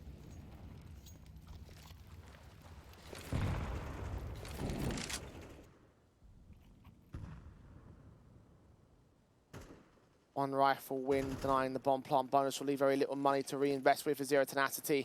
At least Avon's played the passiveness pretty well over towards B main. Flashes will be sent, counteraction HEs will do comparatively minimal damage, but still 66 HP for the man. Nemana starts swinging, and Flam as well be forced to trade back on Risky Bob's casualty. Nemana doubles up, 4-on-3 for Z10.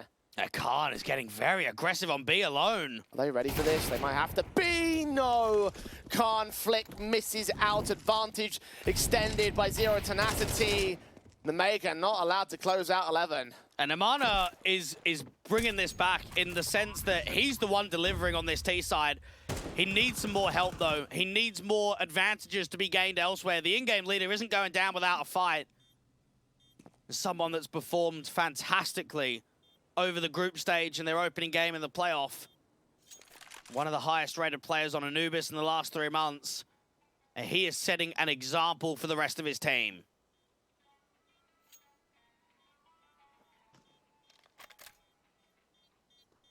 Zero Tenacity.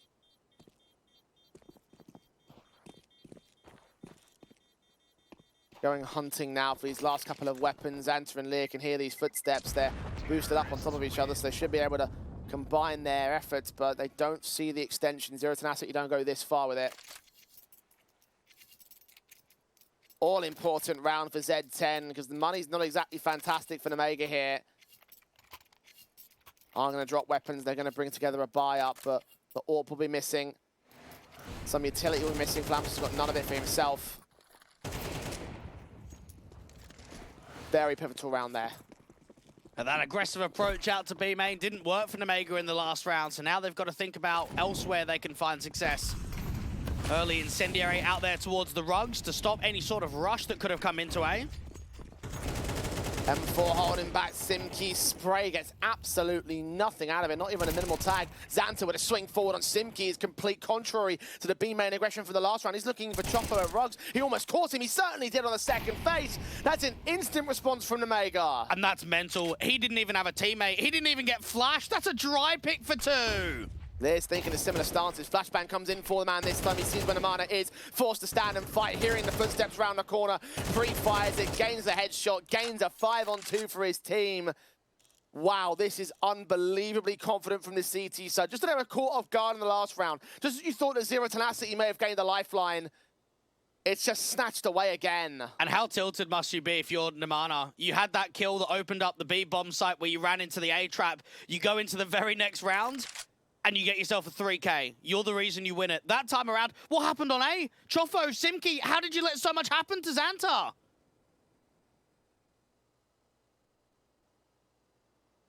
Khan and Flamus crossfire held. Avon and Brute making their move forward. Brute's at least good to catch that one frag. Flamus happy to fall back out of position. Avon would have heard those footsteps, allowed to cross towards the bomb site. The plant will be secure, but the retake is on.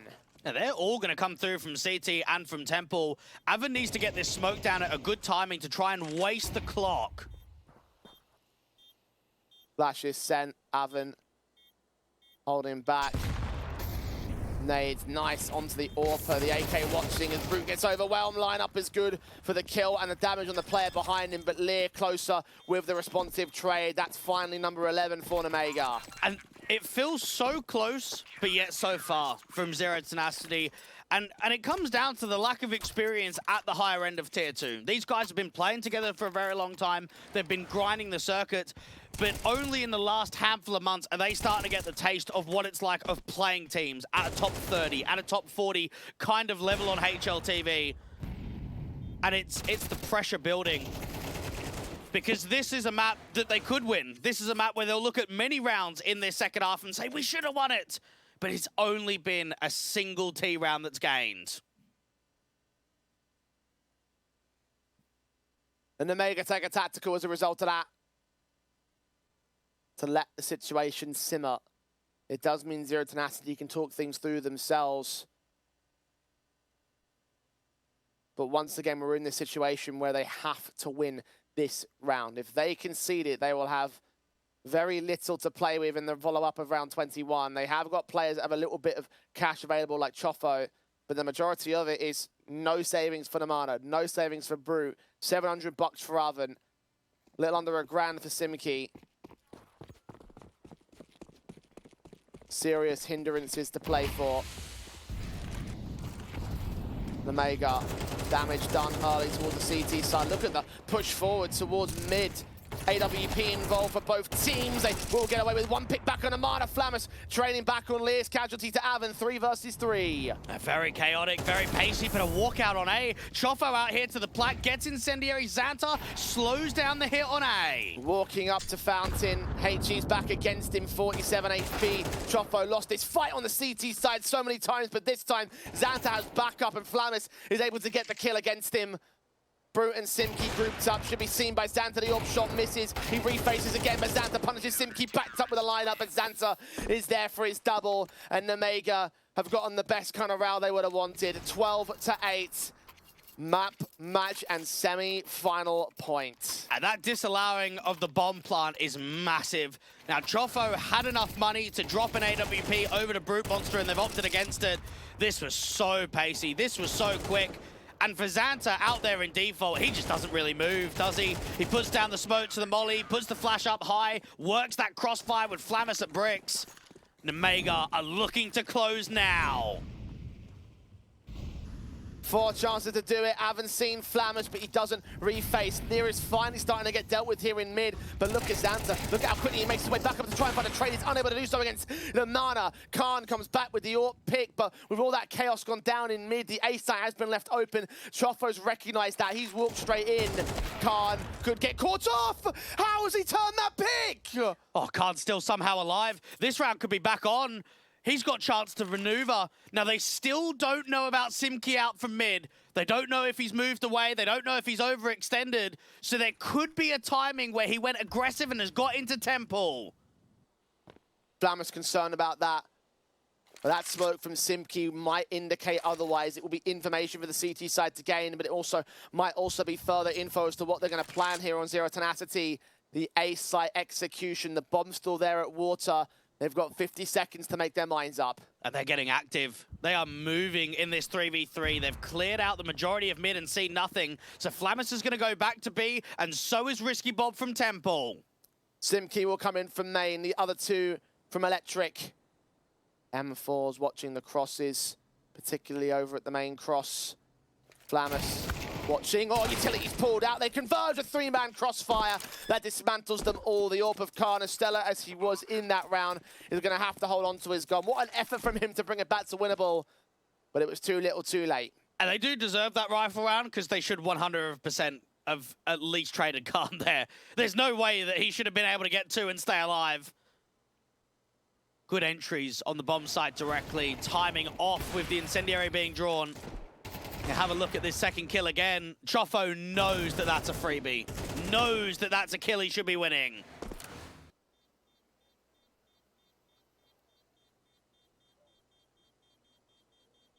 One out of 4 picked up by Zero Tenacity. And perhaps might take a few more off the back of this. Single stage of loss bonus means that there's a Flammus on $1,500. Everybody else in pretty low stances. Yes, Khan can drop, but the buy itself is going to look awkward if they do. Zero Tenacity have got to try and bring this home in overtime.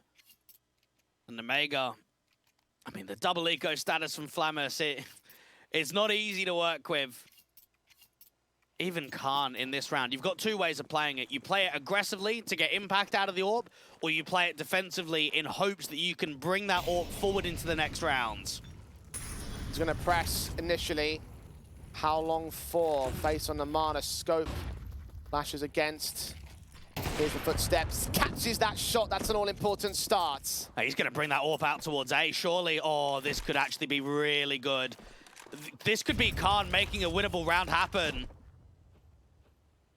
8 Gs that were passed off by the AWP to his teammates as well, finding HP impact here. The AWP is going to take those one shots anyway. Xander's going to get overwhelmed in the backlines over ahead, and Risky Bell's pushed in a corner. Counter flashes again, keeping them blinded, stalling out. Zero tenacity. The AWP reveals himself up towards heaven, though. The Ts have staggered themselves and gotten plenty of info to work within this 4v4. The boost up of the AWP, though, he's seen the gun barrel. He hasn't caught the connecting shot. An AK recovered by Lear is dealt with by Simki, so the man advantage returns for Zero tenacity. And the Pistols can throw themselves into this, but Khan's got to try and protect that AWP and bring it into the next round. So close to his demise. Chofo's down to 14 HP, but it looks like they won't be able to get any more out of this. Flamus will keep around, hope to get this one man. One shot's all he requires, and he will be able to gain it, so a little bit of exit damage. He can't recover that AK, though. One dropped in mid, was picked up and lost outside of main. Good effort by Khan. The start up and the lean towards the A site.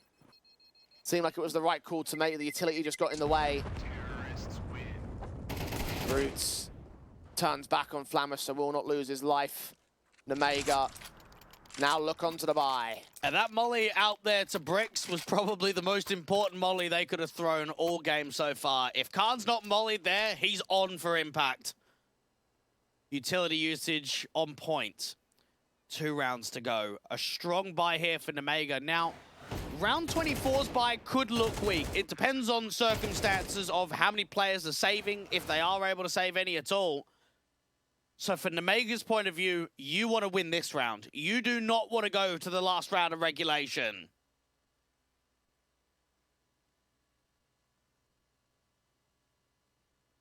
Second tactical for Zero tenacity.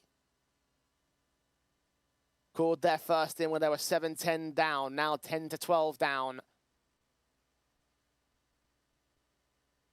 And you're right about Nemega wanting to end it here and now. If we go to round 24, we're probably on for overtime.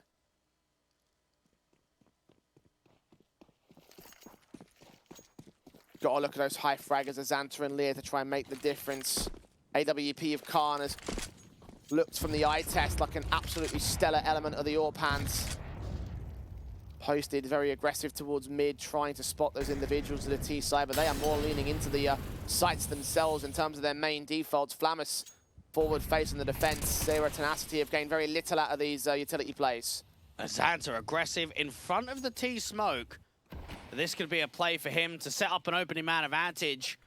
Now, Flamus was mollied to jail, but it didn't spread. So he's actually going to maintain this jail position for the late portion of the round.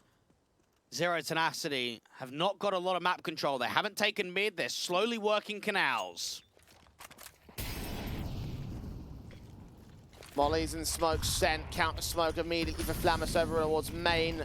Electric is still a concern back for them. They're going to try and sell them on a hit, and they've brought all attention away from the A bomb site when the execution is going to see the bomb commit there. Simki has dropped though. Flamus with an all-important start, and the Orpakana stuck around. Alvin, Core, reface to catch a flick that doesn't connect. 3 on 5 still. Bomb should get planted, but Nemega have 2 men up. As soon as they get the bomb down, they need to start taking fights. They've got to start bringing this mad disadvantage back. They can't sit back and be defensive. Third player of Namana starts to make his way in from water. All 5 CTs coming in from mid, and Spawn Chofo wins an engagement and a second spray. Not quite the third. Lear and Flamus return fire, and the Orpa Brute is caught off by Khan with the contact peak from his CT teammate, getting the info and getting the match. 13-10, a 2-0 for Nemega, as they make their way forward to the grand finals of the Rest European Series. They had to work hard for that one. That was not a walk in the park on map 2 at all. And Zero Tenacity, in hindsight, they'll reflect on this in a few days' time, Jay. They'll look at that second half and say, what if? What if on some of those rounds? Because this could have very easily gone to a third map of Inferno. I have to agree. It very much could have been theirs, I think. I mean, the idea that you've obviously gone down by such a margin on Vertigo, you've been absolutely stomped out of the server, and you're looking back at how they've done stomping on Anubis in the past, and we were writing it off from there on. The fact that they were able to get a fight together with all those mental deficits against them, with how much that they had lost, with how well Omega were playing, and they still couldn't quite get the final job done. It is going to be heartbreaking for them, but I think in the overall run, Zero Tenacity have a lot to be proud of here in this series. Yeah, they do, and I want to see them consistently getting into playoffs. I think they've got to a position now where this year we've seen limited success. We've seen a couple of early exits in playoffs, but at least they're getting there. Last year was a lot of group stage exits and not that many deeper runs. Now they're starting to get the taste of, okay, we can beat teams in and around sort of the 50, 60, 70 marker on HLTV. We need to start getting wins against those higher end teams. We need to start getting victories against the Omegas, against the Bleeds. They're certainly in the right direction. It's just going to take more time to compete at this level. Yeah, it was always going to be a step up in this semi-final position, and I think we definitely saw that, right? Like, even taking on Nexus, as you mentioned, not always traditionally being a high-end Tier 2 team, right? I mean, they've got a lot of experience behind them, but they've never truly been at the same kind of level that Amiga has been in the past, and even Amiga currently are at now. So a lot of credit goes towards them for even bringing the fight on that one map and getting towards the top 4 in the end. Amiga, however, our favourites in this series, do move forward to the grand finals, and it sets us up for exactly what you expected out of them here. Indeed, both Omega and Bleed are looking at this entire bracket. They're looking at all competition and saying we should beat them. We should beat them comfortably. I would say for Omega, 13-7, 13-10, there were some hiccups and there were some pressure moments, but they delivered in an account now where their last 20 games feature 16 wins and 4 losses. They're in a very good state of affairs. They are winning a lot. They're going deep. And it's another grand final where last time they were in the grand final, they won the whole thing. Yeah, they're on a 3-match winning streak right now, and best of 3 series is for Omega. It's ended the 5-match winning streak of Zero Tenacity, understandably, of course, which is a little bit of a shame in that respect, but they've got some opportunities coming up. In my eyes, I feel like Zero Tenacity will certainly have a chance to bounce back when it comes to their contention during the Elisa stages and advanced, obviously, they're playing at right now, which is what Omega are doing at the same time. So might be some more meetings down the road. I think there's positives for both teams, but certainly more so for Omega, of course, being in the grand final position. So our dream matchup is starting to get set up here, Dwayne. Indeed it is. And for the Bleed side, I mean, look, they've just come off of the back of a loss against Sashi, so they'll look to try and redeem themselves. Bait are going to look at that game similar to how Zero Tenacity are going to look at this game and say, it's tough. It's a rough draw. We really need to deliver. We need to give an absolute banging performance if we even want to try and win a map in a best-of-3 series. Yeah, we are moving on to our second semi-final, which is going to be much more of the same sort of conversation, talking points. One key favourite, a Bleed squad that have been on the come-up ever since the European Series has started, and they make their way into their fast LAN earlier on yesterday. They may well put themselves in a good footing to make it to the rest LAN today and tomorrow as well, as they take on the Bait side. Massive underdogs in the context of our second semi-final. It will be back after this extended break, however. We're going to take an hour's worth to just set up proceedings there for Bleed and Bait, but when we come back, it's a match you don't want to miss, so come back to us. I have a very complicated job, but I love simple things so much. One move, one push.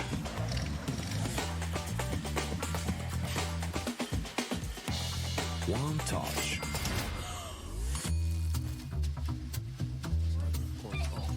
One love.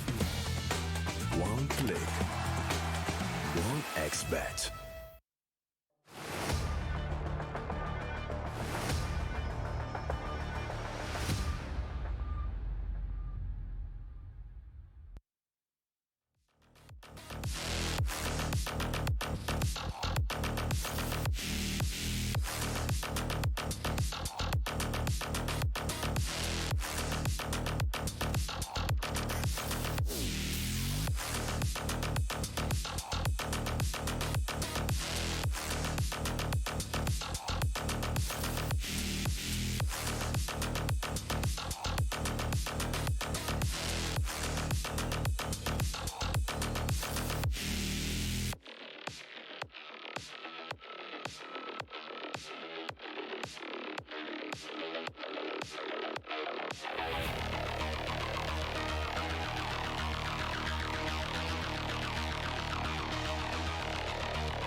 girl.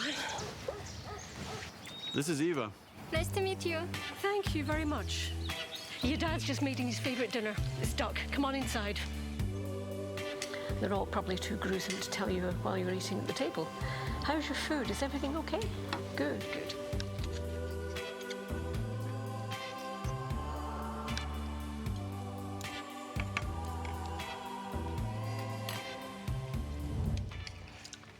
You seem to know each other. Yeah.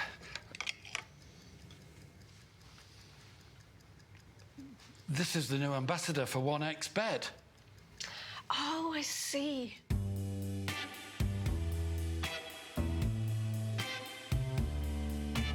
Everyone felt good when Eva Elfie became the new ambassador of 1xBet.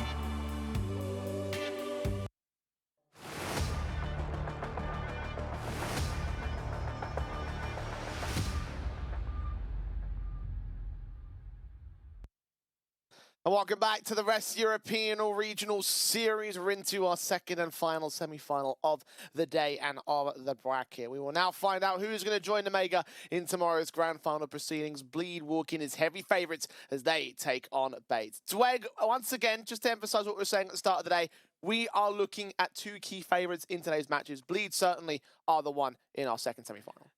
Bleed are one of these teams where they've got to look at the grand prize of not only making it to the grand final, but winning this entire thing. They're good enough to do so. They're good enough to beat every team in this competition. And now they've got one more best of three to the step to make it happen. Yeah, obviously we were looking at them as being an impressive unit in yesterday's quarterfinal matchup against Sangle. They absolutely decimated them, as Bait did the same thing to Passion UA by the time it came towards the second map of that particular best of three. So two positive runs, two dominant runs so far in the very little time we've had in the playoffs for these two teams.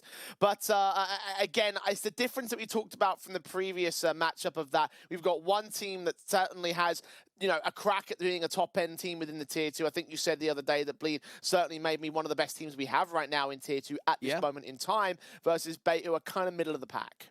And for the Bait side, I mean, from their perspective, knowing the rotating door that we've got in this roster at the moment, knowing that we've got ex-players currently standing in, if they're somehow managed to pull off a victory, if they can somehow upset here against Bleed and make it into the grand finals, this would just be so out of left field. It would be such a surprise for the Bait side. Well, they came in second in Group B, and so obviously coming out of just the general run in terms of this tournament, Bleed certainly have had the slightly more better run coming out in first in Group C. And again, as well, just to emphasize what the kind of run of form of Bleed have been on as of late in terms of their tournament placings, they've gone extremely well in terms of the last Rest European Regional Series, second place, only losing out to Fnatic during that particular playoff run. And obviously they just qualified for LAN through the Thunderpick event and all those various different bits and pieces which are coming together for this side. Admittedly, they did lose the best of three, which sent them out of the Compass event earlier on today, though. Yeah, we should talk about that, because that was a main Swiss exit at 1-3, which seems very odd, right? With the majority of tournaments that they're playing in, they've got to have expectations and eyes on the prize of making the playoffs. Now, I would say they had a difficult draw of teams. They had 3D Max in their third game and Sashi in their fourth game. So two teams at the higher end of Tier 2, 3D Max currently playing in Pro League. So for Bleed, that doesn't look massively convincing for on-the-day performance, but they need to use that as fuel. They need to use that best of three to look into this one and say, this is where the grand prize is. This is where we can get into the grand final. I think the key thing you mentioned there is the fact that the teams that they played during that event was higher-end level of Tier 2 competition, which I think they are truly going to face when it comes to the grand finals. For this matchup against Bait, they are at a much different level by comparison to the Ukrainian squad. And certainly yesterday it looked very dominant from the Bleed camp with the way that they weren't really tested until the very end of that second map, until at that point where I guess you could call it a choke, I guess you could call it a troll, like whatever it was is the reason why things sort of came to like come up to a good scoreline in that second map. But outside of that little run-up period, Bleed were looking very confident in that Sangle match. I'll put it this way. If it did go to overtime, or if it did go towards a third map decider, I would be hammering home. But for the Bait side, they can even look at that game that Bleed had against Sangle and said, for the most part of that best of three, they were absolutely dominating. The rounds just weren't even close. And for Bait, I mean, their series against Passion UA, there was a lot on the line, not only with it being a quarterfinal matchup, but it being a Ukrainian derby. And they outperformed my expectations. They came into that series looked very good. And honestly, the Captain Kirk is playing really well. Hetrick's been quite consistent on the AWP. Alex, the guy that's pretty much just standing in here, he's only played a handful of best of threes. He was on this team previously. He's actually been playing quite well too. And that's encouraging, the fact that you haven't got a consistent 5-man roster right now for Bait, and you don't know what the future of Alex is going to be. So having him do individually well is always a positive for them. The fact you don't have to worry about him not being able to show up and fill the shoes of their missing fifth, right? I will say that for yesterday's quarterfinal matchup, it was kind of the opposite for Bait, right? Because they were tested during that Mirage. It was down 12-9 or 9-12 in their case. Passion UA had that match point. They still bounced back, took it to OT, and then took a dominant second map overall. But I'm not sure when the momentum's going to carry forward in that respect. Again, Passion UA are a very different squad that they're facing up against by comparison to Bleed right here. So again, walking into this best of 3, Bleed probably should be able to have a decent chance of making it quick. And Bay can look at that last series against Passion UA and say, we were the favourites. We were the more experienced team. But when you go up against Bleed, that's not going to be the case anymore. This is where it all goes in favour of the international squad. So for Captain Kirker, for MPL, this is going to be a challenge. This is going to be the toughest game that they've played in all tournaments so far. Let's talk vetoes, Dwayne. What do you expect out of this? Vertigo ban for Bait and a nuke ban for Bleed. Now, I would say Anubis is pretty good for both teams. So Bait probably pick Anubis here, which it might be a bit of a trap because Bleed's Anubis is very good. So I see an Inferno pick coming through. I see an Anubis pick coming in. But anytime in a semi-final matchup, we're going into that Anubis map, which I expect is going to be the case.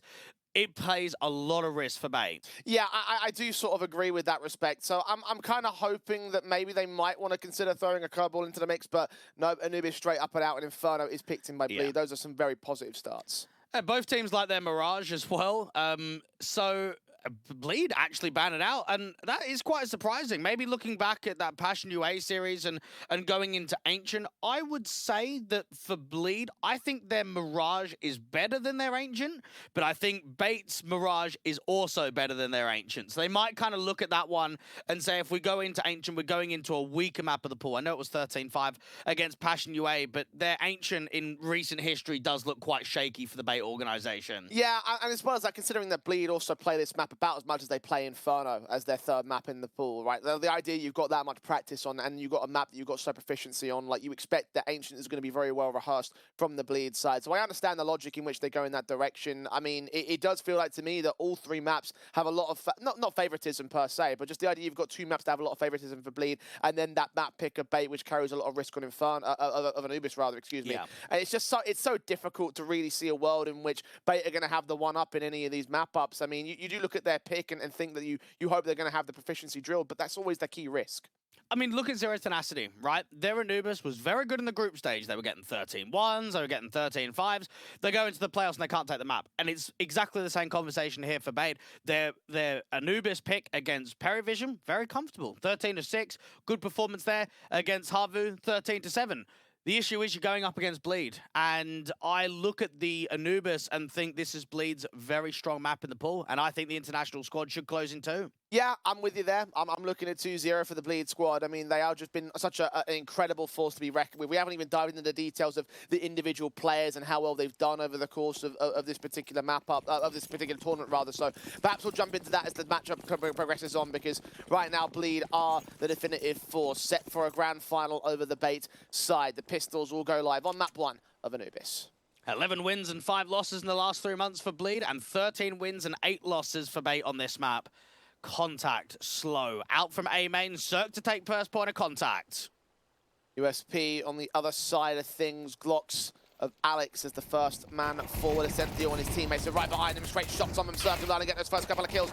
Just barely get the trades back together as Blaners are completely blind across this board. Cypher overwhelmed by Alex. A 3-on-2 game by Bait. And the anchors did well there from Vladin and Cirque, but get overwhelmed in the end. Hampus with the Julie sitting in the camera smoke. Farfan's coming through from A main on the backstab. Press is slow. CT's walk. Alex has just about been seen. Now there's one player revealed, and he just can't seem to land that headshot. Hampus missing all sorts of bullets. Farthen will close in the back lines ever so slowly. Alex will get caught off in the end. Headtrick's going to face for that immediate trade, and MPL deals with the Julies up ahead of the mid-face. So, pistol round gained by Bait. Looking for a strong performance out of Hetrick. Averages a 1.30 rating on Anubis in the last 7 officials that he's played under the Bait side. A very strong AWPer, very on the money when it comes to opening man advantages and impact. Bleed. Would have felt as if with that initial couple of kills from Cirque and Vladen that at least Cypher could have got involved in the mix, but he was so blinded out there on the stairs position by the util.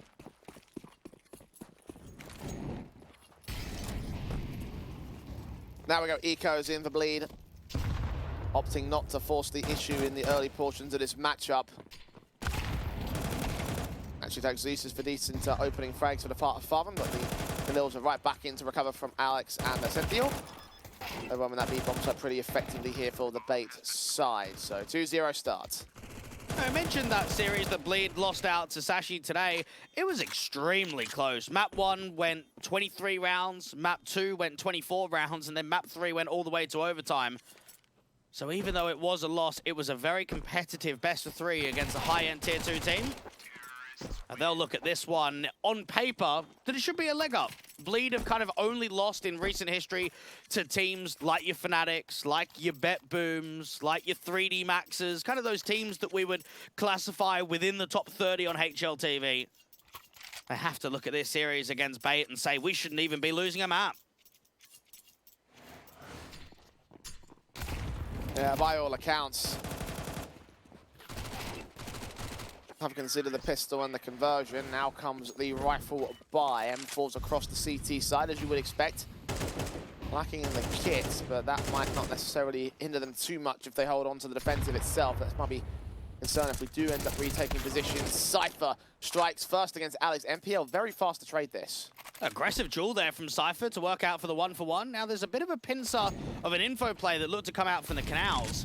Farfen in a position where his B-site players are going to back off and start rotating into mid. Vladen hasn't had a lot of A pressure from main. Ascentio is extremely passive. MPL starts swinging from mid instead. His spray goes all over the place. Trying to focus down Hampus, but he's on 81 points of health, so very little done by the AK there. A Bleed are going to be very active on this CT side, constantly making info plays, constantly sort of taking map territory away from the opposition. Vladen out towards A main has not seen the walk in on a contact. He could actually get overwhelmed by this walk. Ascentio hasn't seen him either. So we're going to have to check this corner. Vladen forced to adjust and doesn't quite get away with anything.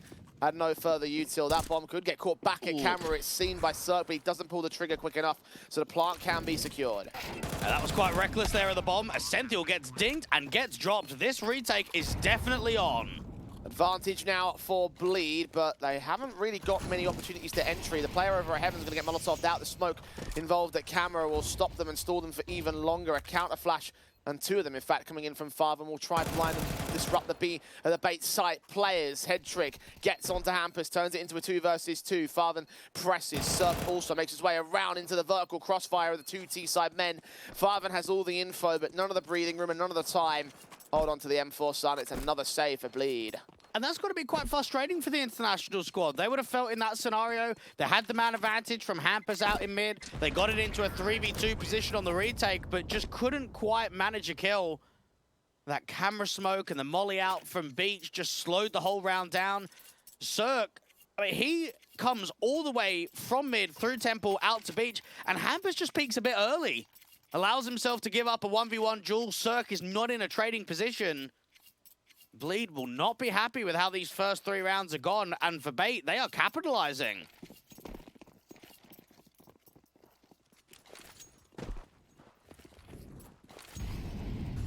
Solid start does go the way of their T-half. Bleed passing a second M4 off to Hampus. Farven buying into that. Enabling a double rifle in from the B-bomb site from Hampus' part, and Farven just to hold down A. Swing of Captain Kirker carries a lot of risk. Hampus gets the info, but very little outside of that. Now, 3 on A, they're trying to see if they can drive Bait into this, well, what is a Bait setup, right? You've got a very heavy stack involved. They already gave the info that one of the rifles was pressing aggressively out on B. They need to drive them into this trap. Minute to work with. Smoke down from MPL. They suspect he's pressed aggressive. He gets a very good lineup of damage, but kill on neither Hampus nor Cypher. M4 and Farman holds out on the other side of the site. Engagement found 5-7 and Vladden can at least get a Sentinel trying to finish off the job on Alex, but no, he stays in play. The HGs don't catch either. Cirques Khalil bursts forward. Hampus and Cypher are both low, and they're the forward contact of the A-site defense. Plant should be secure. The boost is coming a little bit too late as Hedrick deals with Hampus. Cypher's just got to grab the rifle and run. Yeah, I was convinced for sure that this was going to be an eco steal. That was a really good setup there from Bleed. Opening man advantage and a full stack on A. Not sure about the off angle being held there from Farfan. Maybe if he was more tucked and was able to give himself a proper fight, we would have saw more impact from the rifle. He gets overwhelmed quickly. And Bait can count themselves, I would say, extremely lucky. You are running into a very heavy stacked up A bomb site, and they come out alive with only a couple of players to drop.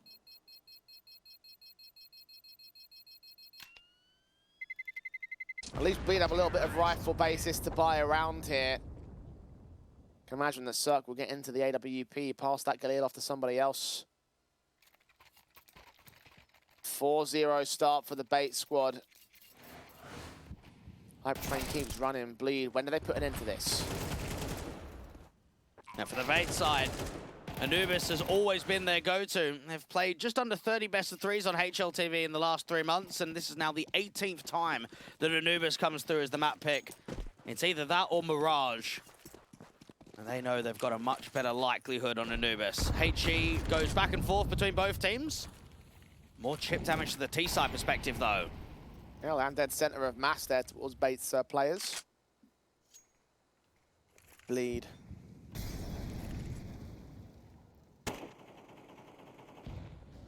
Warp of Cirque set to that same off angle in the previous round, makes it work. Cypher caught MPL on the opening fights towards mid. Second T-side player still out here though. Flashbang, AK forced to engage while being blind. Cirque's no scopes don't connect, but Vlad's there to bail him out. The blind sprays of Alex revealing his position. Cirque can punish that wholeheartedly. Captain Kirker in a 1-on-5. Now the streak shall end.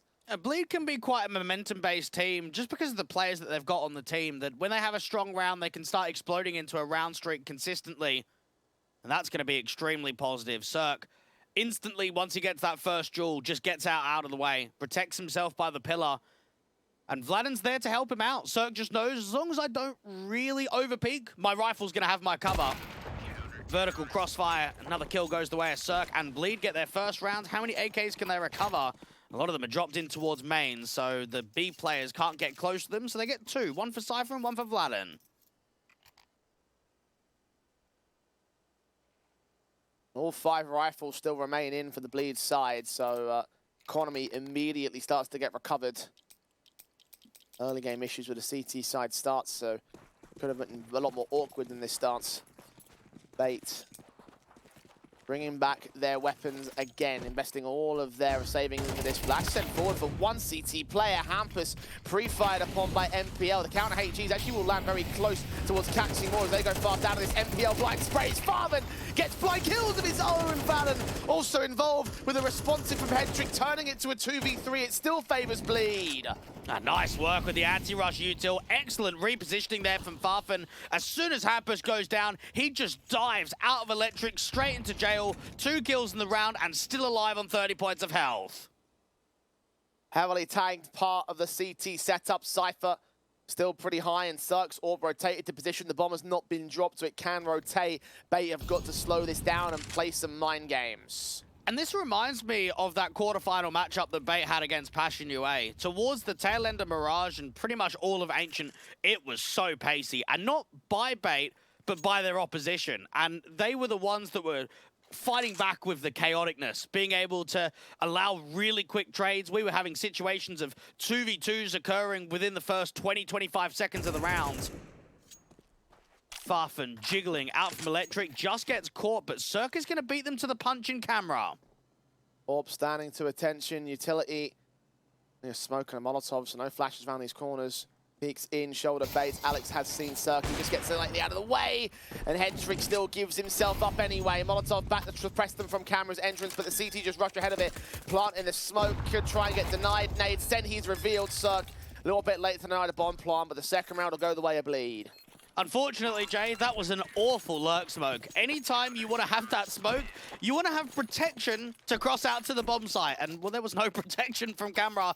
There is a massive gap against Hetrick. And if you are Cirque, you're going to punish that for sure. Straight up and out with it.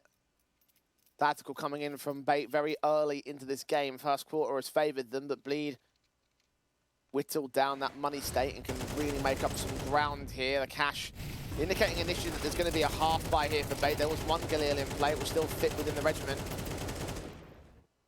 Wild blind sprays back and forth. Even this trade from Alex wasn't always a guarantee.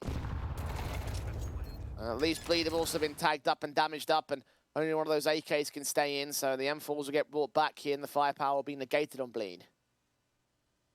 Bait needs to look at this setup and say, okay, we had them on the ropes early. Got ourselves a good lead, allowed ourselves to maintain a lot of threat, and now Bleed are slowly coming back into this map up. We've got to shut them down quickly. Make sure they don't tie up the scoreline, make sure they never take a lead. Even this round, we're looking to try and see if they can put some economical damage forward. Cirque pushed back initially, half HP. Smokes in a Farthen. Blind sprays, flash ahead. MPL could overwhelm with a Tech 9. Indeed, he does. That triggers the execution here. Hampus in the back lane's got to fight onto MPL. Good for that first pick. Alex returns fire. Orpus Cirque also tries some blind shots, unable to connect any. And backing away to set up the retake down a man. And Vladden and Cirque need to pull enough distraction to allow Cypher to get in and probably have trigger discipline for a multi-frag. Slow presses.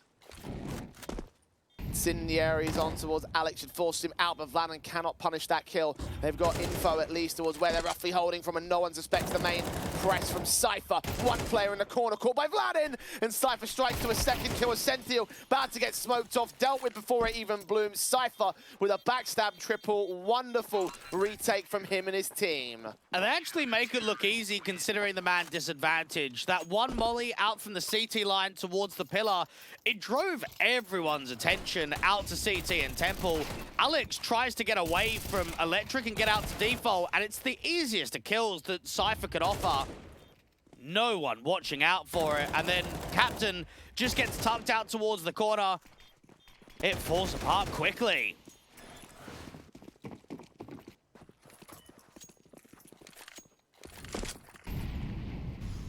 One more to make up against Bait, but they have got another buyback, and they've kept these ones expensive on Bleed. Again, an opening fight for Hetrick. His AWP down over an Electric. Farthen is picked up. Cirque back in mid, hoping to recover a trade, but nothing is given by Bait. And Farthen's had a tough time out to Electric. He's been punished quite frequently. Cirque puts a smoke down to the molly. They might not expect Cypher to be here and double up in that position. He swings to try and spot them, but sees nothing. Bait, information out against it. A secondary flash will get the AK forward, but still sees nothing on the second face. MPL will take a quick pop shot back there, though, so they'll be aware that mid is starting to get taken. But Bleed will take the passive approach to the defense. Bleed are gambling A quite heavily, and they're leaving the in-game leader of Hampus out to the cave angle where he can just play B passively. The A players are close towards main, and Cirque and Vladden are going to start getting aggressive. Slowly but surely. Sent the all around the corner. Quick burst onto Vladden's head. 5-on-3 as he goes down in an instant. The AWP of Cirque expecting aggression, but he's been baited out. Cypher only good for the one pick. Cirque trades it back, but those responsives only generate a man advantage for the Bait side. Cirque looking to try strike back on the site. Eventually, Hetrick catches him. Hampus core in transition away from camera. That HG's a little bit late to the mark, but MPL will get caught back by it. Hetrick's got all the info and a HP advantage to win this clutch. A smoke goes down, but can he draw the fight? He's going to commit to the bomb rather than tapping it. Hampus presses. Hetrick gives him a fight, and he still wins it.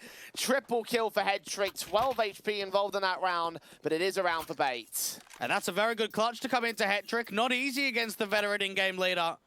Cirque, though, fair play to him. That's a lot of damage on the bomb site directly. He nearly recovers that round for his team. Bait are just edging this in favor.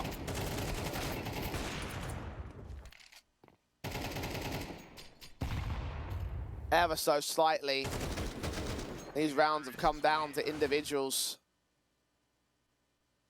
And And small moments which just tip things over the edge for one team or the other. Second tactical for Bait, though.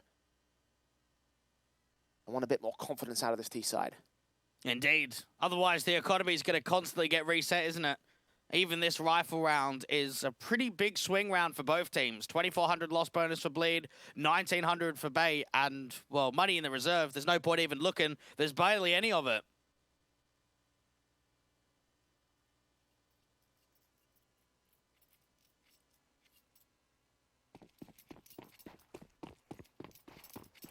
Round 9 has all to play for.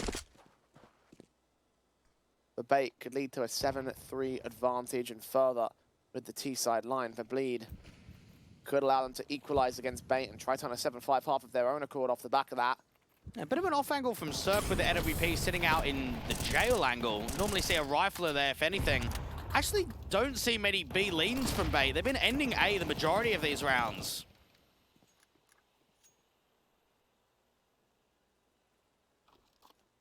This will be no exception. Bomb get picked up. Calling back towards the B-bomb site. Incendiaries trying to push Alex away from position. Heard of that tag up. A counter incendiary will come through from the T side to push them out of electric entirely. A small gap in that smoke that Alex could actually try and exploit here. Bleed might be in danger and they might not be aware of it. Cirque trying to support his teammate. Hampus getting flash blinded. Cirque does get caught back. They're unaware of how close that M4 really is, but he's only good for the one pick. Overwhelming execution. Bleed, the last two players they have to save. Hey, you're right about that smoke. If there's no protection there, Cirque is just left high and dry. He's trying to support the aggressive Hampus out in B main, and there's no way that he's going to be able to kind of adjust back over to look to electric. Farfan, unfortunately, lets the team down in that scenario, and Bait overwhelm B. Getting to 6 on T side, so half advantage no longer possible for the Bleed camp. And this might turn to a full-on T side whole hog lead at this point. Damage against the economy state, as you mentioned, for both sides. This was a swing round. The M4s. Very important to any opportunities that Bleed might take out here. And this is a Bait side that's looking pretty well drilled on the site hits. Lovely couple of kills from Alex. And once more, he's a guy that we are familiar with in the scene. He played on Hellraisers. He played for Bait for about 8 months. Was playing with Lollipop 21K on Melbet and currently on Betra. And found himself in some Ukrainian and Belarusian teams. Right here, he is 10-6, leading the charge for Bait.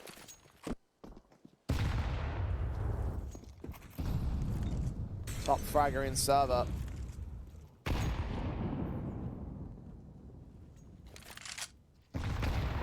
Made damage exchanging out towards mid, and the A site defaults. They do eventually start to line up the damage against the likes of Alex, but Cirque already down a half HP. Cypher tag out to that mid fight as well. Molotov and Smoke start getting set up to establish a main presence from Bait. Bleed are not going to act off that. And Info play aggressively from mid, might be able to set up a backstab towards the T-stairs. The issue is Vladden's got to slow down this A hit. He's got one incendiary that might just buy him enough time. Well, Smoke also involved. I think Bait starting to recognize, though, that they can't afford to cancel. They could begin getting caught off. Second player just try and support the defense, but Vladden's fallen so quickly. Cirque's FAMAS doesn't have the HP or the damage output to hold off anything on defense. The AWP of head trick now watching for the backstab. I think Bleed have thrown in the towel here. And it's one of those rounds where when Vladden puts the smoke down, if they cancel, Bleed probably win it. That backstab is incredibly quick out from T-stairs to get in behind from A main. It might even catch the Bait players canceling A and ending up going back into the canal to try and get up to electric. So that decision to disrespect the smoke, to break it open and commit out to the bomb site was the best call that Bait could have made in that scenario.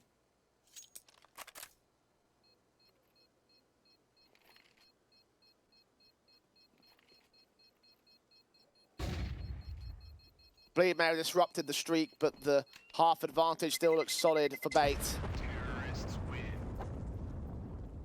7-3 on their board. Bleed again holding on to these rifles is important to their next round potential, because without it, they wouldn't have been able to afford any sort of buy up here.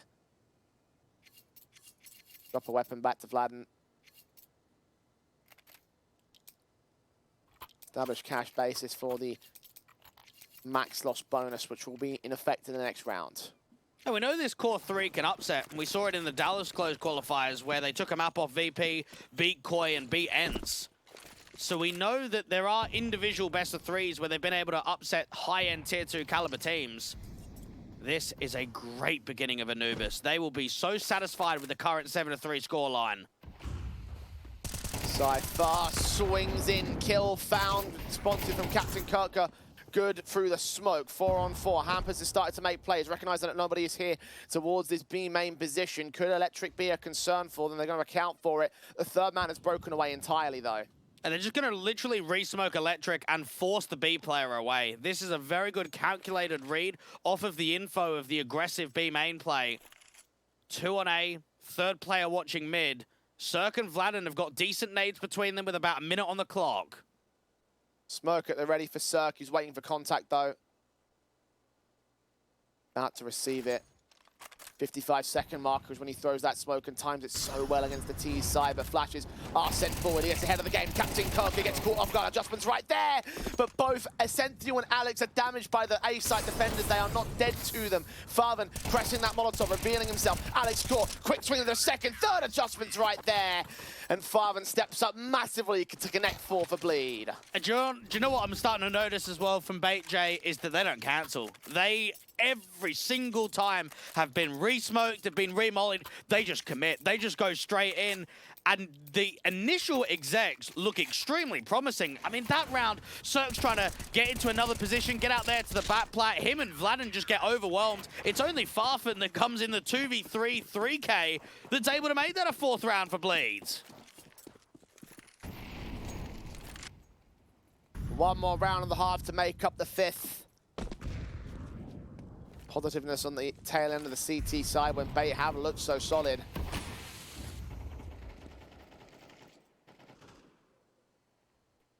Suppression involved for now. Cypher is the mid defender.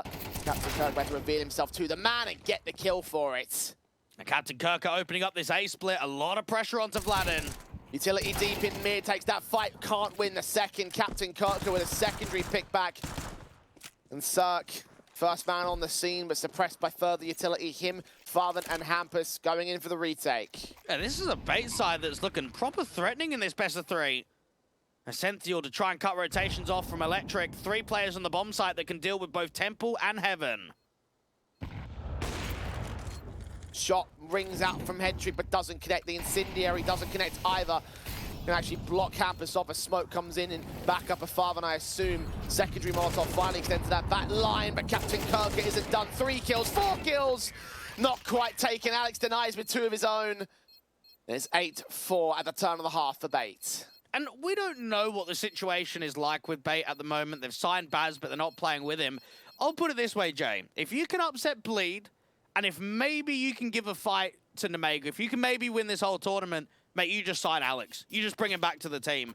With the way they've played in this tournament so far, with the individual impact that he's having, he has been one of the main reasons why they're 8-4 up on their map pick.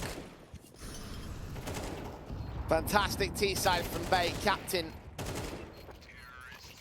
even in the back lanes, continuing to frag away. Wonderful stuff done. But that was their T side. Bleed now get to their T half of Anubis, and we've seen some crazy comebacks in this T side, so 4 rounds not undoable for them. Pistol certainly would be important to Bleed. Early faces, early fights, won't yield a kill, just small damage done towards Cirque. Alex has spotted 2 players out there to the canals, but hasn't spotted the bomb that's out in B main.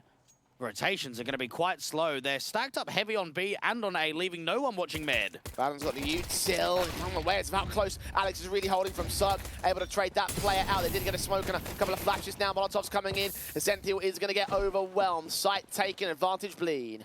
A backstab in from Canals is coming in quickly, and Cirque needs to deal with the double Julies. 55 HP on him as well. MPL Hedrick to spam down. Captain Kirker trying to get detected. The taps on the bomb site, close to contact. Flashes turned away from Cirque. Looks to get away from this Cypher. Needs to engage now. He's surrounded. Captain Kirker getting a couple of picks back. Backs will be turned from one CT angle. Cypher gets his kill. Trying to set up Farman for the clutch. 1 versus 2. He's dead out of ammo though. Forced to reload. Forced to take fights on Captain Kirker. Drop him out in the open. MPL spams him down. And finally gets the defuse and holds the pistol round. It looked as if Cirque had done enough. A very good double entry out on B directly. Time stalled out to Electric. Cypher in an uncomfortable position where he has to fight those 2 E-Box players and the one from Temple straight away. And Farfan can't waste enough time in that 1v2. Bait get up 9-4. Oh, geez. This is them knocking on the door of a seriously one-sided victory on Anubis. Yeah, they came prepared. Lead have been caught flat-footed in this.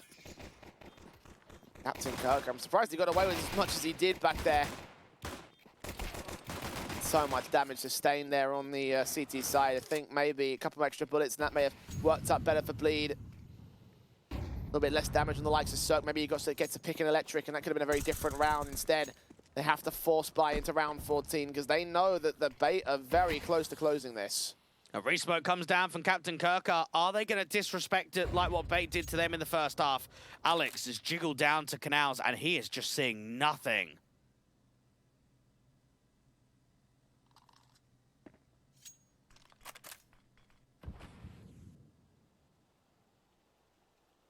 Very quiet default. Bait were always hunting for opening picks. Bleed happy to play passive, but that passiveness was given information away. The push forward towards the B bomb site is recognized that nobody's out here. Third player going to start the rotation. In fact, they're all going to start to make their way in with the execution. Set. Captain Kirker gets away with 2. Cirque picking up one of the AKs. His teammates right behind him. All 3 players with rifles, and Cirque wins out another fight. Only one more though. Hampus involved in mid. Farvan has seen where the last 2 players are. They've got time to play with. That bomb is now very low HP, and Hedrick very aware. Now he's been discovered. Gets Farvan, swings back. Hampus 1v1 duel. Dink down. 10 points of health versus the 37 of the T side. Hampus keeps Bleed alive. If you're Captain Kirker, you are fuming. He has, I don't know how, got 2 kills. He's legitimately been mollied. You get forced out in the open, you're thinking, praying for a 1-for-1 trade. Just give me something. He gets 2 kills on that defense. That is a monster hold, but it's not enough. I can't believe Bleed have actually recovered that round. Farfan's done well with the AK, drawn those fights out in the open, and as soon as that dink comes off against Hedrick, you just know that's Hampus' rounds. Every day of the week.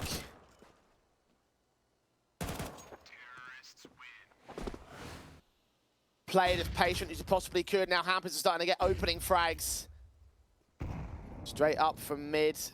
Protected towards water by his teammates. Captain Kirker is close with his 5-7 and does take that player back out, so not as much impact out of that. The weapon does get recovered as well by the captain. He's pushed on.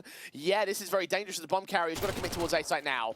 Oh, Vladden's been able to open up the site, and you know, that might just be enough of a path to be able to get this bomb down safely.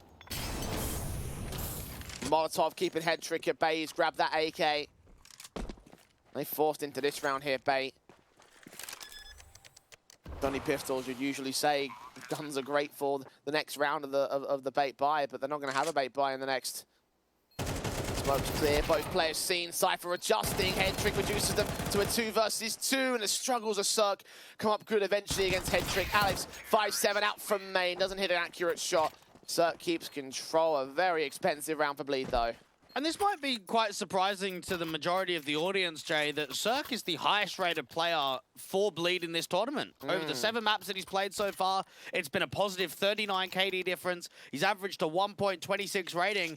And for you and I, we've both been very critical. I've definitely felt that AWP impact has been underwhelming for the majority of tournaments that Bleed have played. But the last week, maybe 2 weeks or so, Cirque's starting to cook. He's starting to feel his comfortability once more, and he's delivering in big games. I like to make the comparison of the first European regional compared to the second. Oh, night and day, isn't it? Yeah.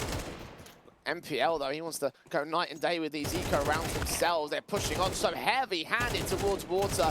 The AK-5 was at least there to clean him up, but even he loses his life, so expense continues on the Bleed side. despite the improvements made by certain individuals, Bleed can't seem to maintain confidence on T. No, it's getting very close. And going back to that conversation about Cirque, I could just bring the stats up now, Jay. Cirque finished that last event where they made it to the grand final. 12 maps played, -1 KD difference, and averaging a 1.0 rating as an AWPer for the team. That is a huge jump in form. And if they just missed out on the grand finals last time around, they need to look at this and say, we should be in the grand finals again, and we can win this entire tournament. Remember us, a very specific quote you can quote us on from those previous, that previous series is that sometimes he was a liability for Bleed during the last event. Don't think you can say the same here in this one. But he's not on the AWP in round 17. He is one of the 4 AKs, a very important round for Bleed to win. Bates Economy State resting basically off the loss bonus alone. Bleed have got to win one if they've got nothing to speak of. Captain Kirk, a good Vlad, and even better, 2 for 1. I can't believe how many A maneuvers we've seen from both teams on T side. That's really unorthodox on Anubis. Normally you see A pressure from A main, and you might see the odd walk contact or the odd exec, but you see so much more action out to the B side, and that has just not been the case in this best of one. Well, the best of one of at least Anubis, right? Like this isolated map. Yeah, this has been eccentric, if you will.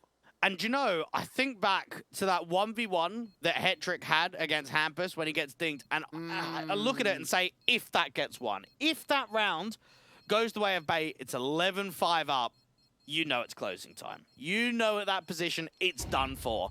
Now, it should be 9-9. We've got a map on our hands.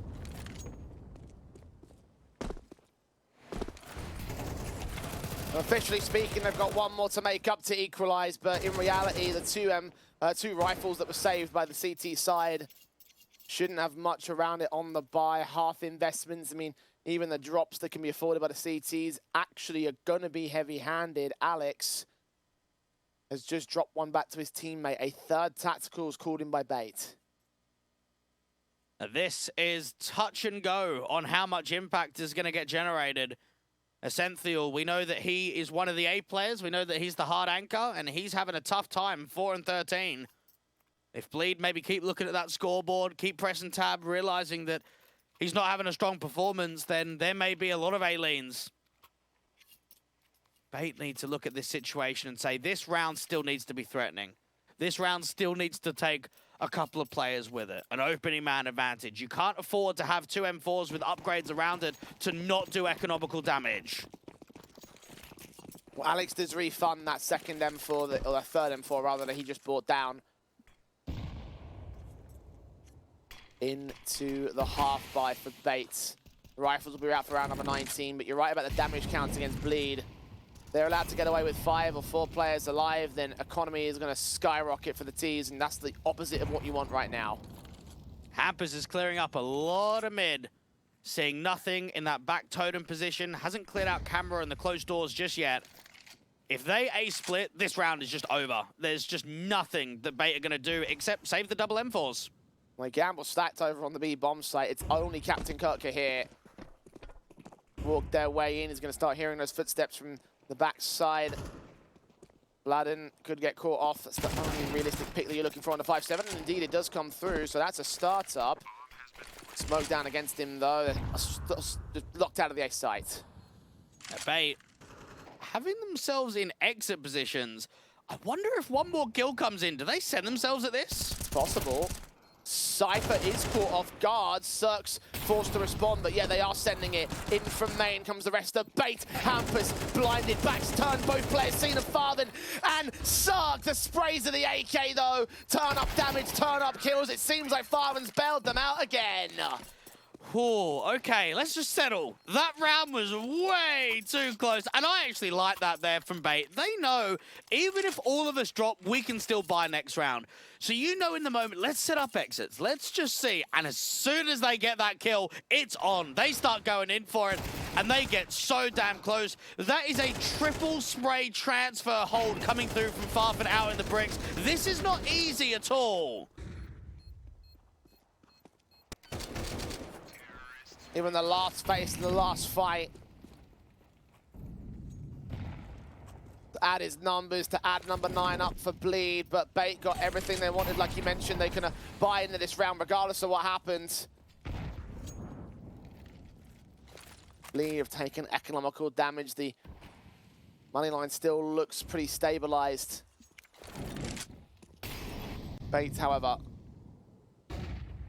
chance to hinder them. Flash is sent. Farman struggling now, going from the complete opposite in the previous. Cypher involved in the opening pick of NPL. Sentinel and Alex eventually start getting those kills together. Cypher with a responsive at 10 points of health, though. Cirque's tagged to 44. 2v3 against the rest of Bates. Oh, Cirque had the read as well. He was watching out towards A main. If he held for another second, 2 seconds, he would have caught Hetrick getting aggressive. Captain just gets on the front side of that temple smoke to deal with Cypher.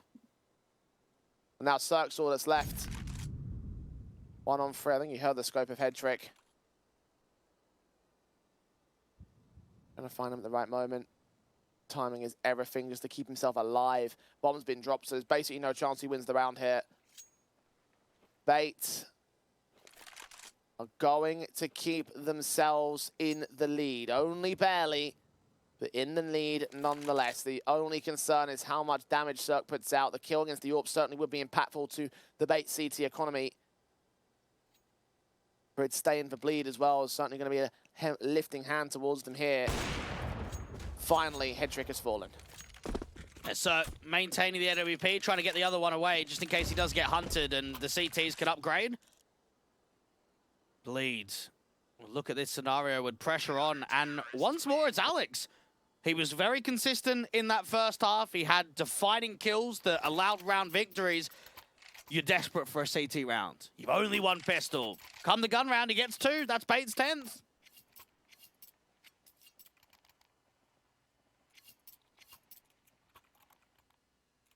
Rifles come back for Bleed, though. They're not done yet.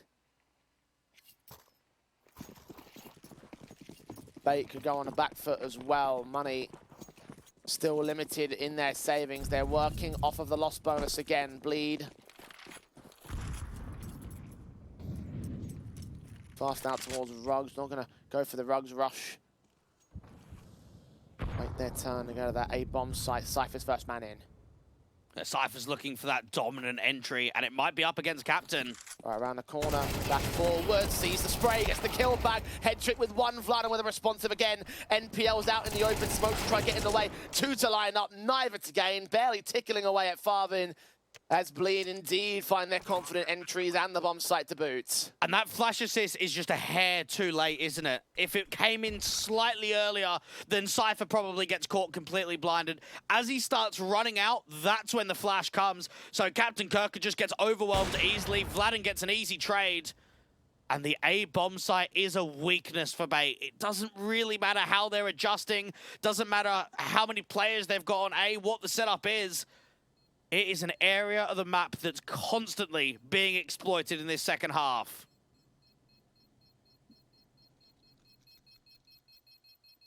We go 10-all. Terrorists win. Bleed. Equalizing against Bait, and they even take Alex down after the fact, so no rifles stay in. Perfect set of circumstances, half by at best for the CT side. Bleed should edge ahead.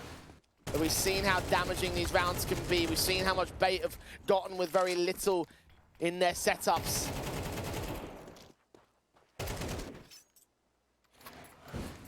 Anything against Bleed could still tip the tide back to the favor of Bait in the next round.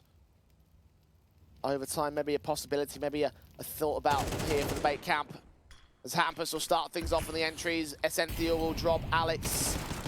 1 pick is the pretty decent kill at that one. Very little damage done in return. Marvin and Cirque right around that corner as well. Now, Vladin's hearing aggression out from A main, so he can calm that over. They just need to deal with this close player of Alex. Flash tries to send him in. He's hearing all sorts of footsteps. Now they've stacked up the B-bomb site, so Bleed trying to get rid of that rifle. Circus grabbed it. Molotov sent deep. Him and Cypher leaning in. Captain Kirker's going to get caught. Hetrick with a responsive. A double up, in fact, found! And they've got the bomb. They've got the triple, in fact, for Hetrick. Vladin 1 versus 2. It comes in very quickly from the canals, and they wouldn't have heard that drop-off. Needs to deal with Alex first, and then against Hetrick. They set the crossfire, though. Vladen, no idea, no info on either player. He's got the bomb at least. Does he go back to the A site? He's got time for that rotation. Does he think that they've pressed though? Oh, this is really well played from Vladen. And once more, Jay, I would say that he is the best clutcher on this Bleed side. 1v2s are his absolute domain. And knowing that he's got the bomb and that they're still out towards B, he can get it planted and he can reposition anywhere. He can go camera, he can go heaven, he can go back to A main, he can stay default. There is a real lack of information right now for Bates. He presses. Orp rotating in from water. Vladen's going to clear out all the way down towards beach. Nobody's seen. Now he goes back. Headtrick and Alex are now set up. They're now starting to make their way into the bomb site. Half the timer has ticked by. Molly said, oh, that's perfect from Alex. Vladen gonna call their bluff. Diffuse held, no kit to it. He's gonna have to act quick, and Alex is watching for this. Quick swing forward, sees the shoulder, sprays awkward, gets that kill. But Headtrick, he's out in the open! Oh, Vladen's done it with not a moment too soon! Perfect round. And right there for Bait, they know the only position he can be is heaven. That's the only way. And it's so unfortunate that in that round, they don't have a kit on the eco. Because if they do, they win it for sure. Alex puts the molly down. He holds a little bit of an off angle. He tries to give himself the best jump possible on that fight out from heaven itself. But it's not enough. Oh, you feel for the 2v1. Because Bait read it so well. You feel for Headtrick. He got 3 one-taps back to back to back to set that round up for Bates. That could have been the steal of ages. That certainly would have crippled Bleed. Their economy is hanging on by a thread. It's been hanging on by a thread for a while. Every time these pistols get broken out, Bait do significant damage. All 5 players fell in that last round, and they know with rifles here and now, this is their chance to usurp Bleed to map point first and foremost, probably, and more likely to get the map win itself. Kassad's had a word, Bleed. A must-win one, else Bait should be taking a new this. Yeah, we saw Vladen having some key clutches in that Sashi game. And they were able to get a round 24 1v2 from him to at least close the map. Aggressive out towards A main. Cypher nearly gets the trade, but Captain Kirker survives on 19 points of hell. Sir picked back, but runs right into Headtrick. His AWP responds. Bomb now in CT control. Hampus working mid alongside Father. They're going to flank around one of these bomb sites. They've unaccounted for this right now, Bait. But I don't think it matters, honestly. That early aggression out from A main just get punished. Captain Kirker's had some fantastic rounds over the course of the playoffs. Oh, Farfan might be able to get 2. AWP up close, gets an all-important shot. Now where's Hampus? 1 on 3, his own clutch to maintain. Headtrick gets caught with Util being tossed out. He's going back for the bomb. 1 out from mid and gonna join for the second. Don't tell me there's another clutch. Don't tell me there's another 1vx. Bait have been in really good situations in this second half, but they've failed to deny some of these clutch attempts. We saw that 1v1 from Hampus earlier on. We saw the 1v2 from Vladen. Now Hampus has got the bomb and he's on for a 1v3. Back into the B bomb side though, which is where both players are holding from. Captain Kirker is low. Hampus making a ton of noise now. Footsteps held. M4 aid not even gonna take a chance for it. Pulled out utility and cost himself the round. No clutch for Hampus. 11 apiece. Bleed are equalized against, and they are buying. Yeah, this is a risk. Now they'll know that the city economy is going to be low. 2 players alive in that last gun round. But there is only 3 players that can properly buy. Vladen, Cirque, and Hampus. For Farfan and Cypher, the funds are limited. There's going to be a couple of pistols involved. Bait. They should be closing out. They were up 8-4. They won pistol, 11-11. They are in prime position to win this map out 13-11. Hampus, Vladen, and Cirque set to the rifles here. Those are the guys you're watching to try and disrupt this position, because you are right, like this should be Bait sealing the deal. Captain Kirker. Aggressive alongside Headtrick here at main. Counter smokes ahead of the T-smoke. Will keep Captain Kirker protected for now. Leader playing this so carefully. Cypher's going to flash Vladden aggressively into A main and break the smoke too. Flash turned away from Vlad and making noise. He doesn't go all the way with it. Hampus has been able to take a lot of mid space, get himself into an off angle, the right-hand side of the doors. They've got to try and set up these AKs for success. They need an opening man advantage. Orb may catch Hampus extending out here. Oh, he turns away at the right moment. Hampus has been given a gift, but is unchecked until MPL swings out. Kill has been found. Advantage now for Bait. The Incendiary so well timed to electric and all. 3 players could be here on the B bomb site. MPL for a moment rotated out towards Temple. It's going to be the B play. Both players at Glyph. Smoke down. Molotov's going to clear them both out. There's no smoke to this position. They're going to burn. They're going to fight. They're going to lose 3v3. MPL gets back to the site. Farven trades him back. They're going to get the bomb down now. Both players coming through from Canals, and both players are going to try and see if they can get in quickly with a kill. AK involved. Headtrick's pistols pulled out. Both players seen. Sark responds. Forced to the reload. Gets out of the way. He's such low HP. And Captain Kirker clutches it for Bait now to go to map point. This entire map has come down to the thinnest of margins. There's been some really good clutch situations for both teams. Captain Kirk has been playing extremely well on this map. 21 kills and 15 deaths. Oh, Bleed. In a position of that 2v2 where you look at it and say both players are fighting electric. It can go either direction. Cirque tries to backtrack, tries to reposition, get out to safety, and just gets caught. Bleed have to force it. Have to press further onwards. AK involved for Hampus. Mach 10 for Cypher. Upgrade pistols for everybody else. Round 24. Bait have been on the front foot for the majority of this matchup. Felt like they might have lost control in the second half, but it feels like this T side, not quite enough for Bleed. The damage hampered them. Bait punished them. And this last execution may not save them.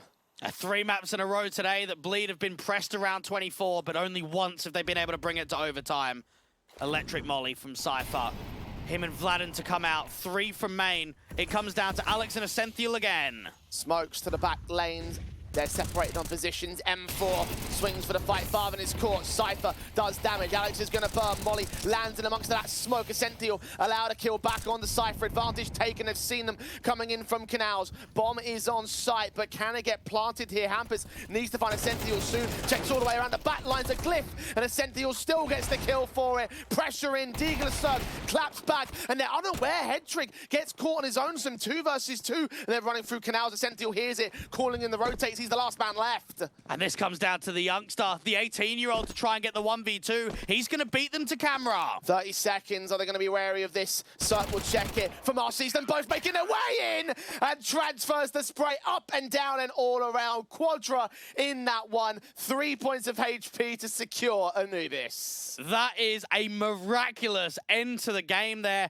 Ascenthiel has been a player that struggled over the course of this tournament, Jay, but comes up massively in that 1v2. I can't believe how many what-if rounds there were. I can't believe how many clutches. There was just so many 1vx situations on that map of Anubis. Even thinking about that last one from Hampus, the 1 versus 3, where he was given a lot of space to go back into that A bomb site. If he made the decision to move there, that could have been a very different outcome, and it could have been Bleed winning out this round. You start to think about the what-ifs now if you're the Bleed side, because they had so many chances, a key opportunity when they had that advantage, and then the damage came through, compounded by Bait time and again. I have to say, they played wonderfully from the back foot there. Yeah, and it was a situation from both teams, right, where Bait will look at it and say, 8-4 half, winning pistol, we had the scoreline difference. It doesn't really matter how close that game got, we were always in the lead.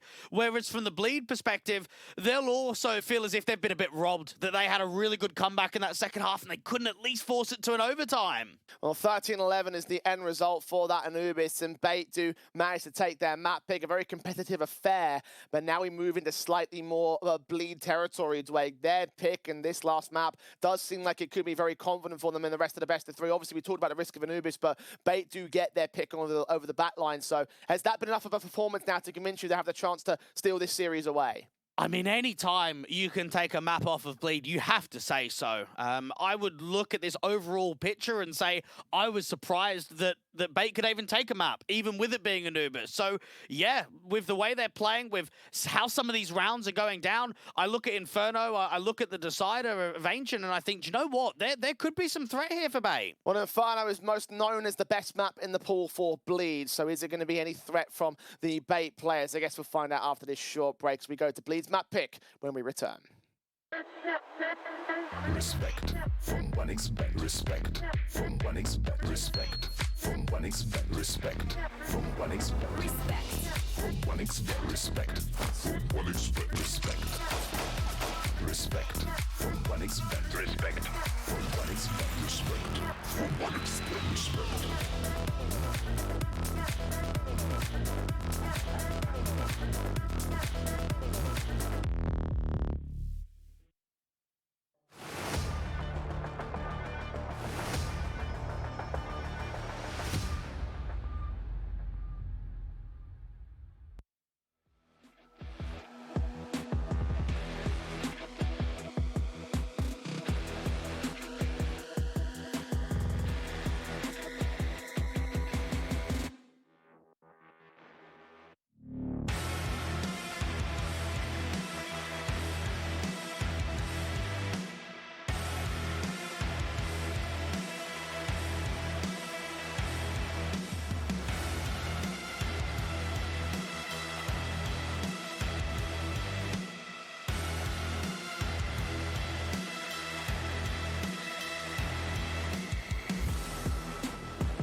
OneXBet and Eva Alfie present betting on all esports events on the website and in the OneXBet app. OneXBet. Play with Eva.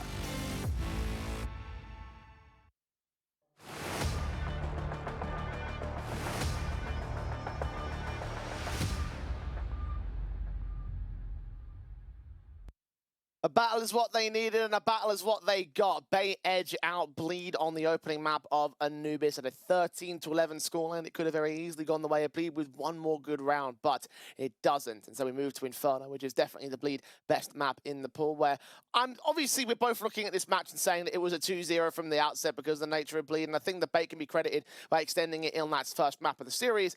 I do believe, however, this is where Bleed now take control and take the series still from the 2-1 fashion. I don't know. I mean, again, we look at how that second half started. 8-4, win pistol. If they won the anti-force buy or the force buy themselves, they're up 10-4, 11-5, and it could be a very different game. That Anubis could have been closed a lot earlier.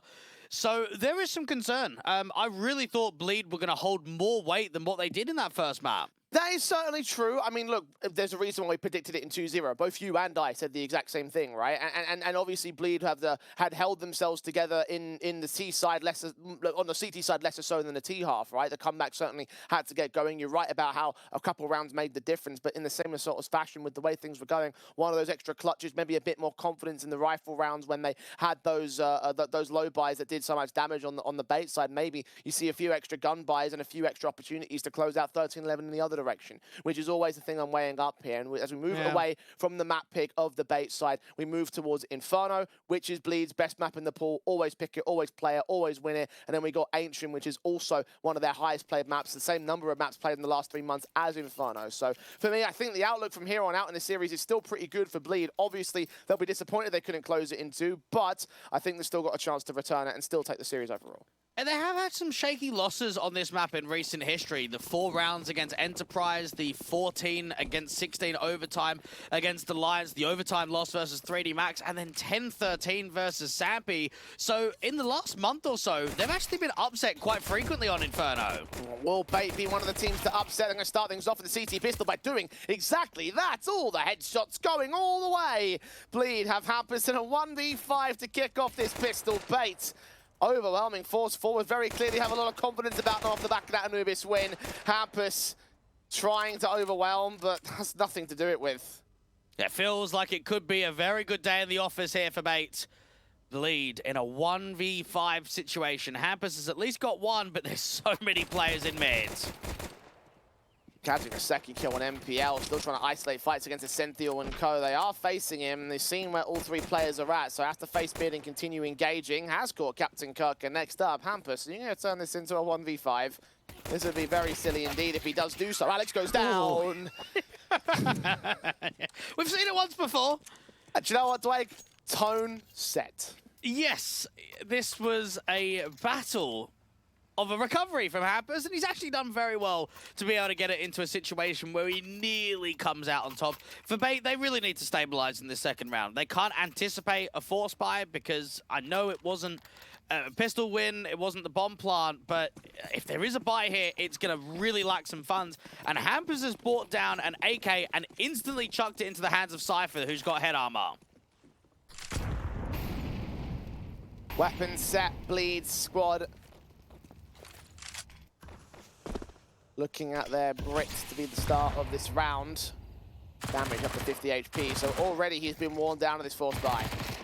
Now this is not promising for the hero AK. Cypher flashing towards Banana, opening kill trade. Just about gets there for Essential, but not without a huge amount of damage. If they had a second player there on Bleed, maybe they get the extra couple of shots they need to take the SMG down. 4-on-4. This is workable for Bleed, honestly, especially with only that one player being on the B-bomb site. Yeah, they haven't rotated anybody over, but at the same time, Bleed have not acted towards top Banana. They're going to start coming back into brackets, and they're going to start approaching into this stack. Farvan's caught Alex over at Boiler. This is where things get very, very interesting. 4-on-3, and again, Bleed are leaning into the harder stack bomb site. MPL covered off by Smoke's head trick. Flash blinded, eventually goes down towards Vladen, but MPL immediately takes him out of the fold. So the trades are good to a 2v2, but the HP is definitely not. And they need to get some instant headshots now. They don't have any HEs or incendiaries for the retake. It's just a couple of flashes and a smoke. Regrouping towards long, sent a deeper smoke into the bomb site. Might cut Farven and Cirque off from each other. Farven still got the Tech 9 here. They haven't recovered any of those rifles that were brought in by the T-side line. So gets his kill back, and MPL follows suit to continue running the streak of bait. Again, another 1v1 that just about goes their way. Bleed should 100% be buying here. They should be forcing down. Bait can count their lucky stars that they won that round. They probably shouldn't have. I mean, 2v2 on low HP is never easy to break apart. MPL just catches enough of Cirque out there from Big Pit. And Bleed do decide to go in for the force. Bait. If they come out on top here, though, this could be a 4-0 beginning, which would be the perfect start to the city side of Inferno.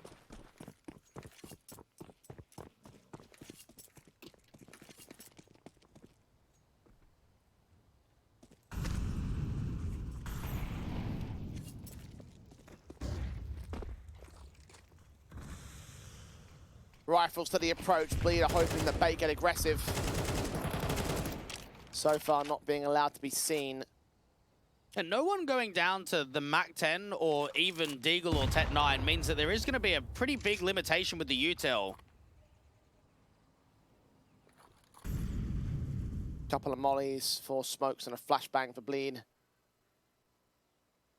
Not much in spare for Bait either. M4 swing ahead, Trick catches 2 players, 1 kill found, burst fire, eventually runs out of ammo. The flashbang sent in from a teammate to allow Captain Kirker to peek, but he only gets away with 1, 3 on 3. Do they expect the third player? Now, Ascential did not peek on that contact, so this is a hard bait and an off angle being held from a deeper position than the sandbags. Well, someone sent the flashbangs. They have to be suspecting of there being presence close towards the entryway. 45 seconds, and they start flashing their way in at their own rate. Smokes down towards Coffins and Cross, and MPL lines up 2 more. Vladden with a return, and a follow-up back from Ascential eventually strikes to keep the rounds going for Bates.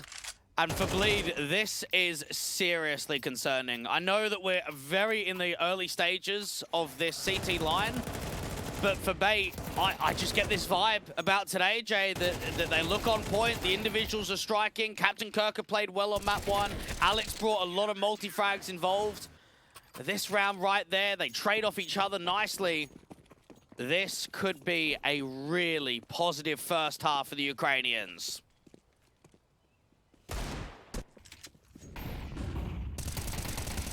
4-0 start certainly seems like it's a given at this point.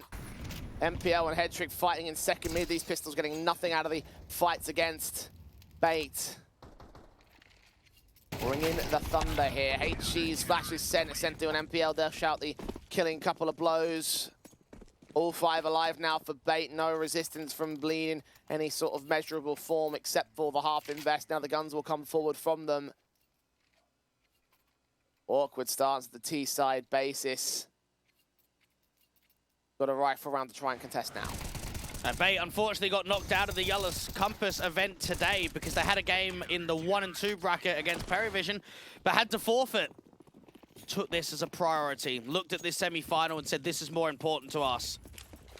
Giving the fight to Bleed. This opening rifle round in round number 5 is so vital for just the early success that Bleed can counter.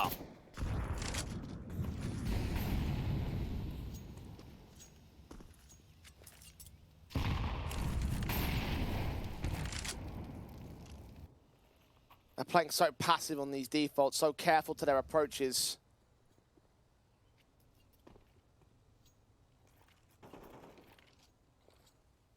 Utility starts coming down towards that long face, trying to get them some suppression against the CT side. There's a smoke also in the apartments, which has allowed a walk forward from Vlad and snuck right past Alex, who doesn't suspect a single thing. This could be an interesting dynamic here. A lot of util out to the brackets position. Vladden catches the timing against Alex. MPL strikes with a couple of kills. Cirque with the trade. Bomb should get dropped. Cypher's known out from brackets. Oh, they were, of course, so flat-footed there, weren't they? 1 on 3 now for Cypher. 1 on 4 overall. Caught that first kill. MPL, be aware of his rough positioning, knowing the bomb must be on his back and all. 40 seconds through the clock. Has seen the shoulder, but he's not getting anywhere near that fight. Triple for NPL. Bait are overwhelming here. Bleed Yeah, this is extremely concerning for them. Tactical rightfully called because they have found pretty much no success. And now are you starting to get the vibe of what I was getting going into Inferno, Yeah. right? This has not been a strong showing from Bleed, and perhaps maybe overconfidence in this best-of-3 series. Remember, they've just qualified to the Thunderpick World Championship where they 2-0'd Big, they 2-0'd Gaming Gladiators, teams that are participating in the Tier 1 1.5 scene at the current moment of time. They're playing Permitter tomorrow, they've got Mouse NXT tomorrow as well. Are they maybe overlooking this? Are they looking at Bait and just saying, oh, come on, middle of the pack Tier 2 team, yeah, we're going to pump over them, and now starting to realize that, hang on, we actually might lose this series. We actually might not make the grand final.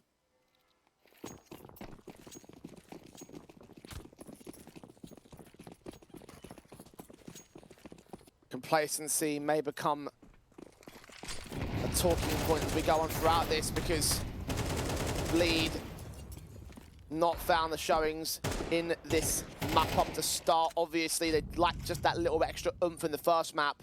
And something to know is that while we know they pick a lot of Inferno, Bleed have not picked Inferno this entire event. Against alternate attacks in their opening game, they picked Mirage. Against Mouse NXT in the winners matchup, they picked Ancient. Against Sangul in the quarterfinals, they picked Ancient. They go into Inferno. We haven't seen it.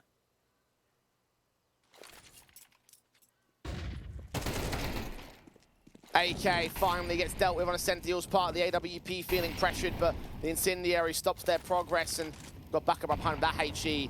Oh, that's wonderful. Farthen is barely alive there. Same thing for Cypher, in fact. There's some easy kills that can be picked up by the CTs. A fabulous HE, but Hampus with the AK is already towards top car. Captain Kirk has caught his forward contact. The flash is a little bit late. The AWP strikes. Captain Kirk involved Cypher with a returning Deagle shot. 9 HP between these two players, though. A couple of Deagles through a 2 versus 2. The bomb plant can also get secured for a half-light. This is pretty positive. Now the weapons are in their hands. What more can they work here? A double HEs onto the retake. That first one goes down towards default. Now Cypher repositions towards the backside with the big green. This one might catch him. Yep, dead and buried. Farthen knowing exactly where that bomb is planted. AK backs away towards Banana. Got himself a flashbang. Swing forward. Alex just knows the blind fire. Hold mouse 1, get his kill together. Again, not a bad half invest round for Bleed, but the concern is less on the money line and is more concerned about the score line here. 6-0 for Bait. Bleed can no longer win the half, and they're still yet to start. And for Bait, we saw that they played Inferno against Zero Tenacity in their opening game and got 13-2'd. They then rematched Zero Tenacity the next day in the Alyssa Invitational main Swiss stage, got away with a 13-5 result. They went up against Alliance literally yesterday and went all the way to an 11-13 loss. They've had some tight officials on this map. And right now, they are feeling extremely successful. Head trick, or into Vladden. Shoulder giving away the AK spray. Alex is back, turn, and Vladden swings onto him, thinking there might have been a 2-pronged attack, but no, finally some confidence for the Bleed side. NPL revealed ahead of the HE down to the smoke. He fights onto Vladden, but Farman is quick to trade it back. The bomb has been seen by Senthio as him and Captain Kirk are over on the B half of the map, but a 2 versus 4 Bleed. They should finally have their first round. Well, finally, they look at someone to make a play. And it comes down to Vladden in the apartments, getting 2 very quick kills, opening up that A site. MPL is trapped in short, looking brackets, looking boiler, looking out from the balcony drop down. It was about time that someone made a playmaking opportunity. And for Bait, they'll at least be able to hold on to these 2 rifles out on B. Even at the tail end of that round, it got quite close to Essential dropping the bomb at bottom Banana.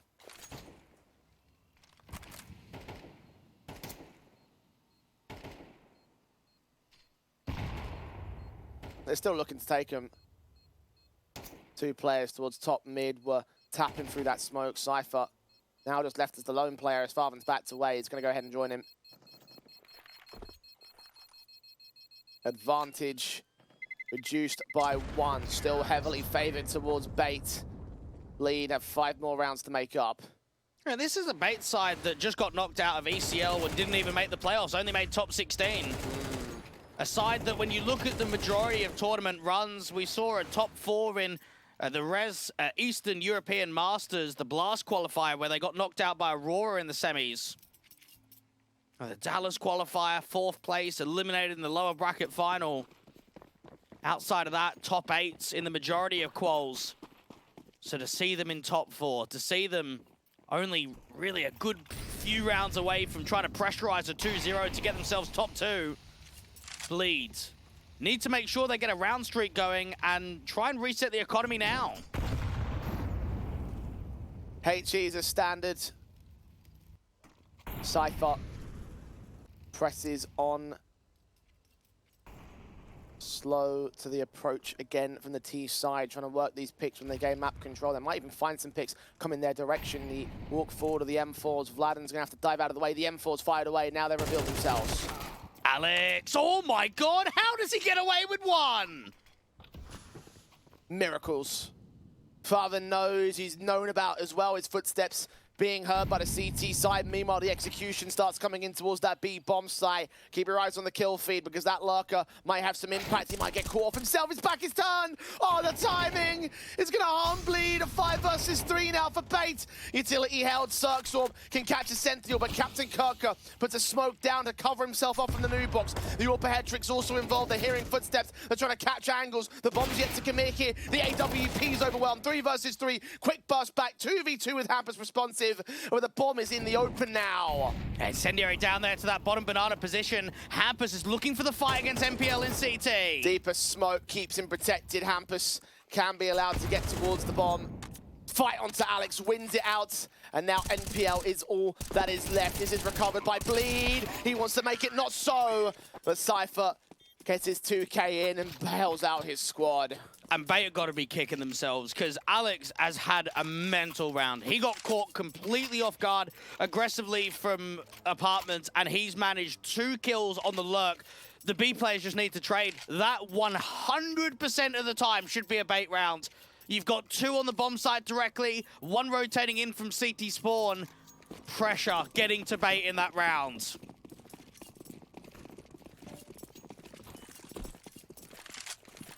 Bleed. Counting their lucky stars at this juncture. Still rated as favorites at 1xBet, by the way. Yeah, that is insane.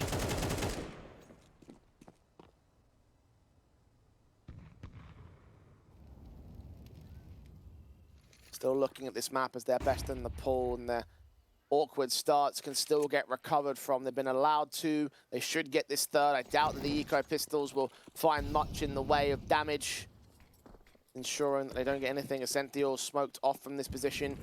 Smoke also comes down over towards Coffin. The Sentinel's been seen at the edge of that smoke. The walk forward, not quite ready for Captain Kirker. Hampus is caught off guard. They've got players out from CT that can spam, and Captain's got another kill. Farfan with the trade just about catches him. Headtrick seen in the smoke, but evading all the bullets. Like a ghost, he disappears.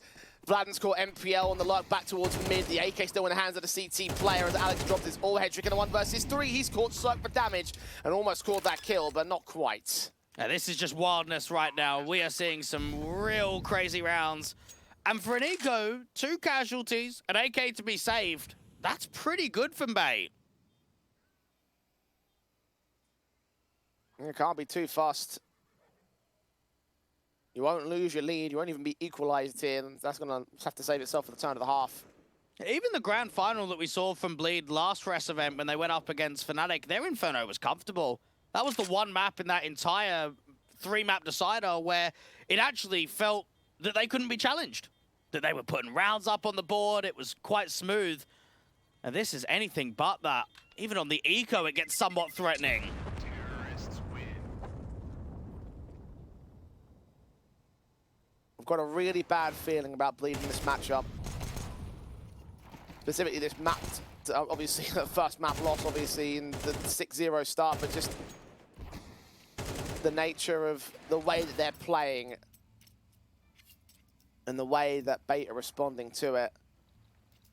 And think about the ramifications this has for Bleed as well right now, right? Like, they are in top 2 of the rest points ranking. If they concede here, they only get 25 points, so they can't usurp Fnatic like they were aiming to do here. And instead, the winner of Nemega or Bait will insert themselves within the top 4, push Bleed down to 3rd. So actually a rather important match to their LAN campaign. The rifles get set in with the CT side around the AK. The AWP can come through from Head Trick. And Bleed have got to play careful. It gets very silent from Bait, not looking to challenge Banana in the majority of gun rounds. Captain Kirker jiggling from CT, Hetrick with the AWP back at Coffins. No info play on A. They're actually very deep in the bomb sites on both A and B.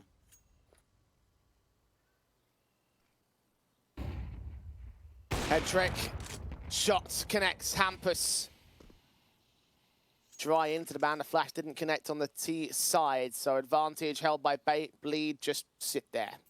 MPL was not rotated over just yet, but there was another smoke dropped in spawn. So Captain Kirker's re-smoked top Banana. As soon as that clears, he can put it down again. Counter smokes. Head Trick backed away. Molly's set. Captain keeps his head turned as the T start walking. Spray throughs good for the 1, not for the 2nd. 2 for 1 still favors the CT side. Head Trick missing a shot. Farthen gives him a second lifeline. 4 on 2 now. Vladen known to be close, but he peeks into Cirque's hands. The AWP from range will grab that bomb and plant it. I've got to be worried about CT and from Coffins. MPL's been able to get out there quickly. He's going to wait until it gets tapped. Cirque planting safe against. Could swing right into Vlad, and he's seen the backside. Oh, he's got the kill for it. He's done it all. Bait have the half. 7-3 for Bait. Just when Bleed get a bit of a round streak, it gets ended quickly. Bait, lovely sequence from the AWP there from Hetrick. First point of contact out from Coffins, maneuvers himself out to Dark and keeps fragging away. Gets the support of quick rotations from Long. Bleeds. I mean, if they don't win round 11, we could potentially be seeing a 9-3 scoreline on this CT half. And at that point, it might just be over.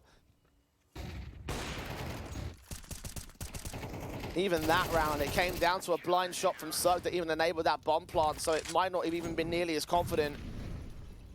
Buyback from Bleed. Trying to take map presence from the apartments. A heavier lean towards the A site this time. B has not always worked out for them. Especially with AWP now in the hands of Headtrick will be first port of call, and you can imagine he's going to hit that first shot and all. It could be a bit of an apps pop scenario for Bleed. Now with the AWP at car, they can just tell the A players, get ready. Start pummeling that util.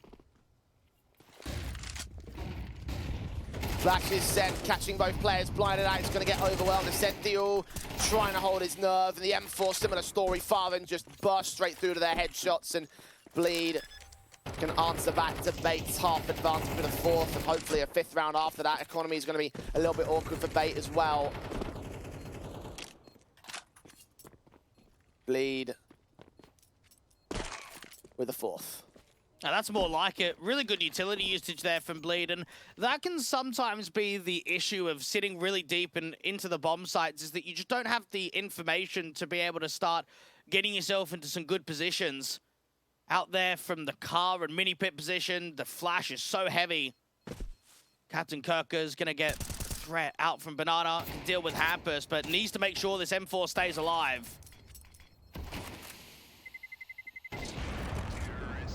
Headtrick catches Farven. So the AWP will stay alive, and no further challenges will come through from Bleed. So those 2 weapons will carry forward to Bait for the last round of the half. Obviously, they'll force around this, but there should be some awkwardness. Now, Bait know they need to maximize this potential. When you had a 6-0 scoreline, you've got to be looking for 9-3, 8-4 kind of scorelines. Entry galore.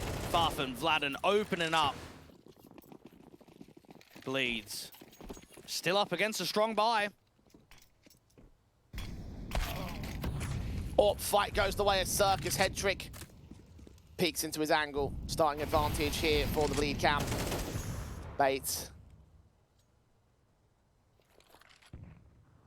Slow to hold their crossfires. 2-2 split per bomb site. They are starting to take Banana control though, so this could be an early backstab. Yeah, they struggled to pick up Hetrick's AWP in behind that smoke, so they've ended up leaving it there for the moment. Another play into the apps pop, and there's no one defending on that side of the map. MPL can defending from bracket itself, though, clearing up Cirque, swinging in for their second. Farvan's caught downright. Hampus has got a trade. Bombs in the open. Cypher's going to pick it up. Hampus gets 2 kills. Cypher does respond, and the advantage just tips back the way of Bleed. That was very, very awkward of those 2 fights. But MPL's impact is negated. Essential now in the clutch. Won the last map with a clutch. Can he win this half and turn it 8-4 with a clutch? 1 kill out of 3 going his way. Smokes down. Vlad and Cypher just sit pretty. Hoping that Vladen overextends and tries to reposition out from Pit, but both of these side players just aren't moving at all. He's going to move. Quick jump forward. Cypher's ready for it. 7-5 half for Bait. Bleed, quantitatively speaking, they can be happy with that on the T side. Qualitatively speaking, though, I'm not as certain. No, they struggled. That was not easy at all. And Bait need to look at the situation and say, we are going to have some tough rounds in the second half. I don't have a huge amount of faith in their T side. But if they can take the key rounds, right? If they can win the opening pistol, if they can win the opening rifle, if they can take their clutches, then this could seriously still be on for a 2-0. And this is not going to be a walk in the park for Bleed.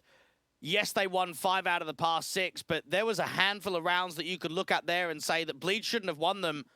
That 2K that Alex was able to get extending out of the apartments, the 5v3 round, that for sure should have gone the way of Bait.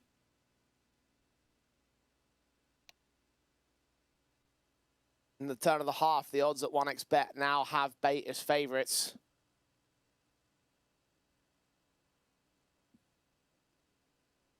Much more standardised and certainly to be expected at this moment in time. Bleed. Still down by 2 rounds. There's a bit of a better margin that they were down on by comparison to what Anubis was, and they still were able to grind up to 11. Switching over to their CT side of this map up, this is Bleed's chance to try and finally get some confidence on their board. And this is Hetrick's chance, too, to kind of redeem himself of why they should have picked him up. Why, with Wrinkle going over to NIP, did they deserve him? If you're going to prove what you're worth, you've got to prove it against the very best. And Bleed at this current moment of time are one of the striking teams in Tier 2 looking for qualifications, looking for LAN opportunities. 7-5. A pistol victory here would edge survival for Bleed.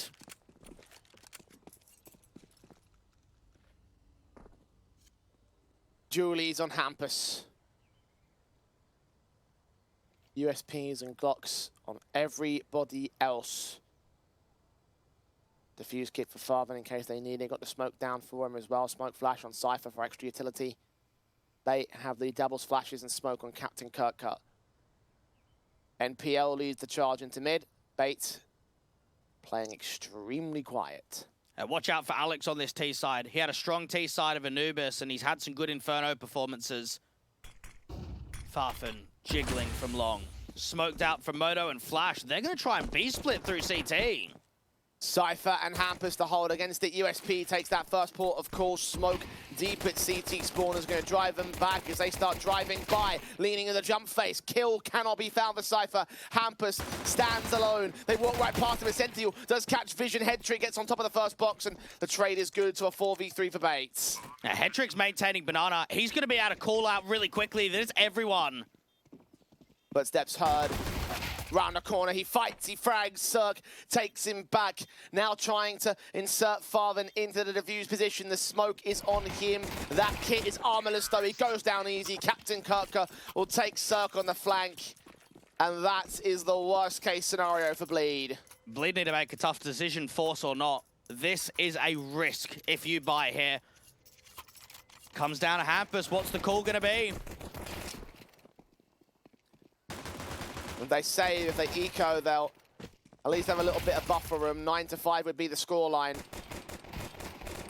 If they force and have to eco back, then 10-5, lesser so. It becomes very dicey from there, so Bleed opt not to take the risk. USPs across the board. You can really feel it now for Bait. You can feel this upset is biting at the bit. No one could have seen a best-of-3 victory for Bait, let alone a 2-0. They know this next rifle round If we win it, it's done. It's game over. And for Bait, that is a huge, huge deal.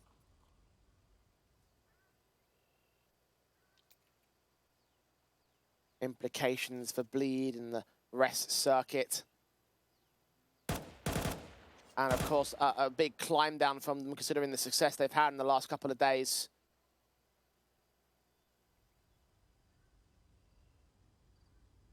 Elimination from one event earlier on today, elimination from this event. Now only 5 rounds away. MPL's making this space out from long, so it doesn't seem as if they're going to be running into that stack, running into that heavy B trap. Bait get themselves up to 9. And Bleed in the opening gun round are not going to have Cirque on the big green. Pressure is seriously on. That it is. Heard that drop off away, that his presence in second mid. Cypher's still going to get cleaned up for it. Captain Kirk is supported by Alex. 1 trade found, 3 to return. Rifles now inbound for Bleed. This is a must-win buy. And Alex is making a serious case to himself for the Bait organization to say, bring me back. If this is the kind of success we're getting, I want to be back on your team. I got benched, same as Amstar. And this lineup looks quite different to the one that we remember from the RMR last year. But it's still got its national roots. Cirque aggressively into brackets. 3 banana early round for the CTs. M4 taking fight. Cypher's SMG was playing point over on the B-bomb site. The Molotov's extinguished and the flashes are sent. Bait are going in quick towards contact, but not to the execution. And they're drawing a lot of counter utility. Hampus and Vladen are the guys that have pummeled the majority of it. Cypher with the SMG, Farfan with the FAMAS. If you look at it from a weaponry standpoint, the B site is the best site to hit. Got a couple of smokes though. They're going to use one right there. They're going to stall for as much time as possible. One from Cypher, another one from Farfan. Cypher's picked one up as well. So they can stall out for this entire round. It's a case of whether Bleed want to continue cancelling or whether, like on Anubis, they don't.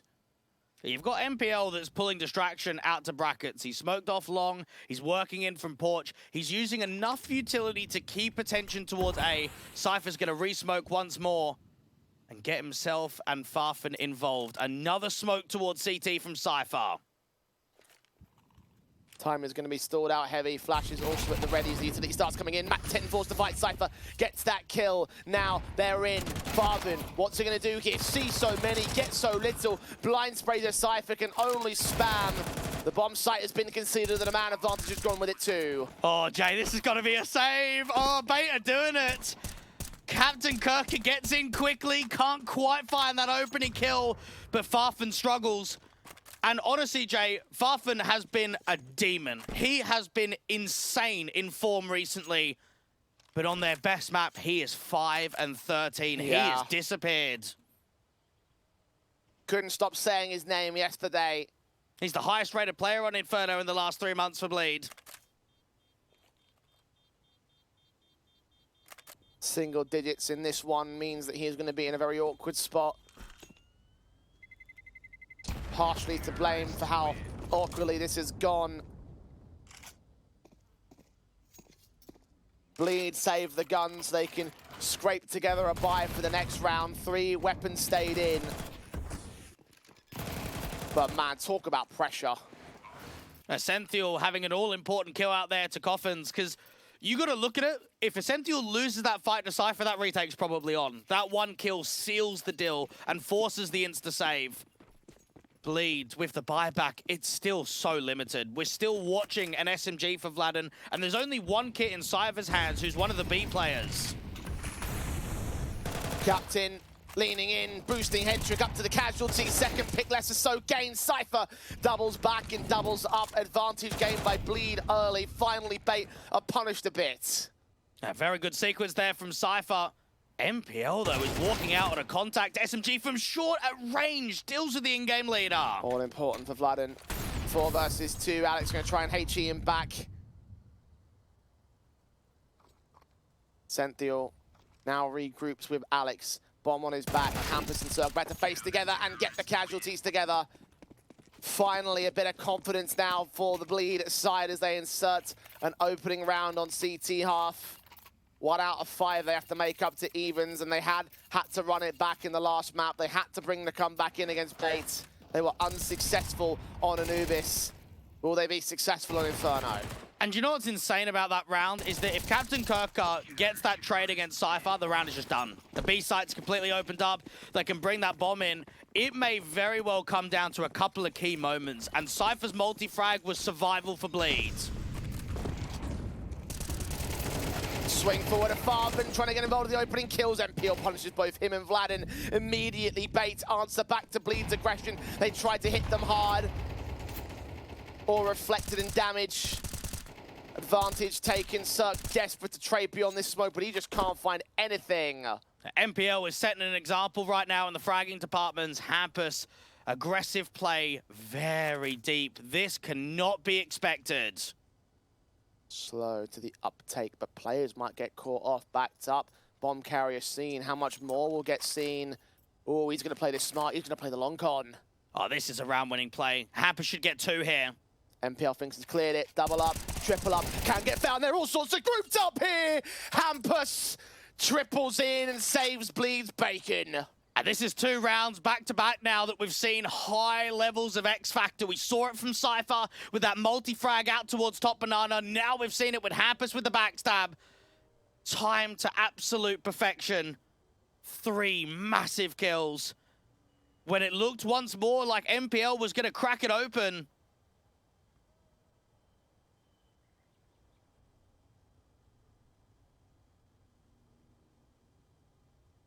25 seconds for Captain Kirker to make magic or just make silence. Made noise there and then Bleed no. Fight on from Cypher, closes it down, but Hampus, MVP of the round, MVP of the moment for Bleed. Needed him to come alive, and that's exactly what he did. Down by a player in that exchange. That would have been Bates' round otherwise. The concern right now, though, is how consistent is this going to be? How many rounds can we realistically see in the second half where there are playmakers that are going to close rounds down from Bleed? Bait get caught on the timing, and the in-game leader makes probably one of the most impressive rounds of the game. Money's in an awful state. Bait know they've missed their opportunity. Those last 2 rounds, if they would have been winnable, even one of the 2, the series is probably wrapped up in 2. But now you're playing on. Now you're giving Bleed more rounds to come back in. And again, you're allowing their economy to get strong, which probably means that Cirque's going to get on the AWP soon. 3 players maintain their lives on the CT side and got AKs out and everything for it. Don't have to buy those weapons.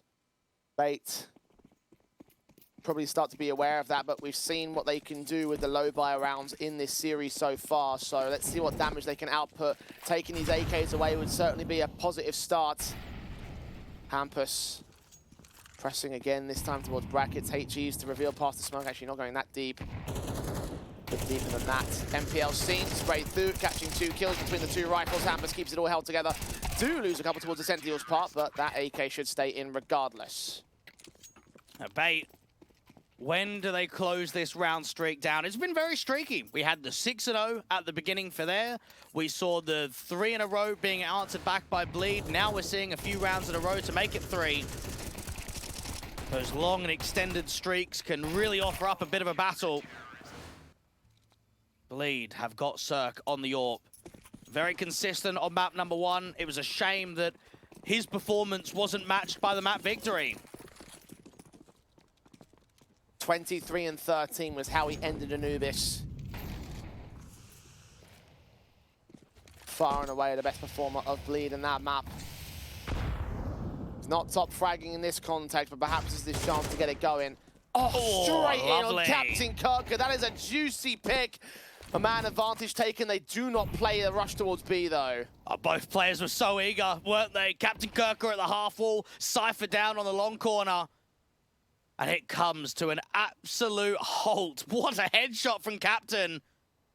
And now for Bleed, they've brought a 3rd player over. They've got 3 on B, and they're looking to at least either regain top banana. There should be some movement with this. Oh, it's a gamble stack. They're all going. While Bait lean into the A bomb site, Bleed put all their money on red. And unfortunately, it's come out black for them. Bleed. Oh, hang on. Oh, wait. Okay, maybe there's another roll of the dice here available. Bait walking into the trap. If they commit B, it's done. There is no way they're going to be able to crack this open. Gamble stack with this sort of time left on the clock. Boost up towards CT. They've got to try and get Alex out of A. They've got to not run into B. He's prodding. Captain Kirker has caught Cirque. Orpa dropped. Check the boost. Vladden's there. Hampers utility in hand. Farben peeks out from the bomb site itself. Bomb is dropped. Head trick turns back 180 and does clutch Vladden in the end. Now his backup has arrived and Hampers is here to respond. MPO involved. 1 versus 1. Farben's caught the kill. Where's the last man? He doesn't know where to be seen. Alex has to hold on to his gun as Bleed were tested in that stack. Bait nearly came out with it. The streak continues. And that was so similar to the Zero Tenacity Nemega game. That one round they had out on Anubis, Namana is out there and Electric, he gets the kill. It looks like it's enough. It looks as if they're going to drive that bomb into B, but instead they're running into the trap. Instead they're running into the stacked up bomb site. If Bait go A, it is round over. They did so well to try and trade out some of these frags. It's never easy with this many players. Hampers with the protection, the time stalling from Farfen, and Bleed are 1 away from tying up the scoreline. Some cracking shots from Captain Kirker in that round to set it up in the first place. Economy in tatters for Bleed. Bait half buying hero rifle for Alex. Captain Kirker is low HP as Cypher will finish off the job against him, starting things off. Yeah, they're looking for as much damage in as possible because Alex had to save. It's not the start out towards Banana. The emphasis towards brackets now. Cirque's up. Holding this short corner. Alex taking face shots, rings out and misses. AK gets involved as the Galil takes Hampus out of long. 4v4 to the trade. Cirque gonna try to get out there real quick. Shot on head trick, that connects. Resmoke's trying to go down towards Moto. Consistent flashes there from Vladden. Oh, NPL with the swing. Cirque's going to respond blind. His shot's connecting. His jewelries are pulled out. He's well aware of where Alex holds from. Pressured at the backside. Quadra for the big green gun.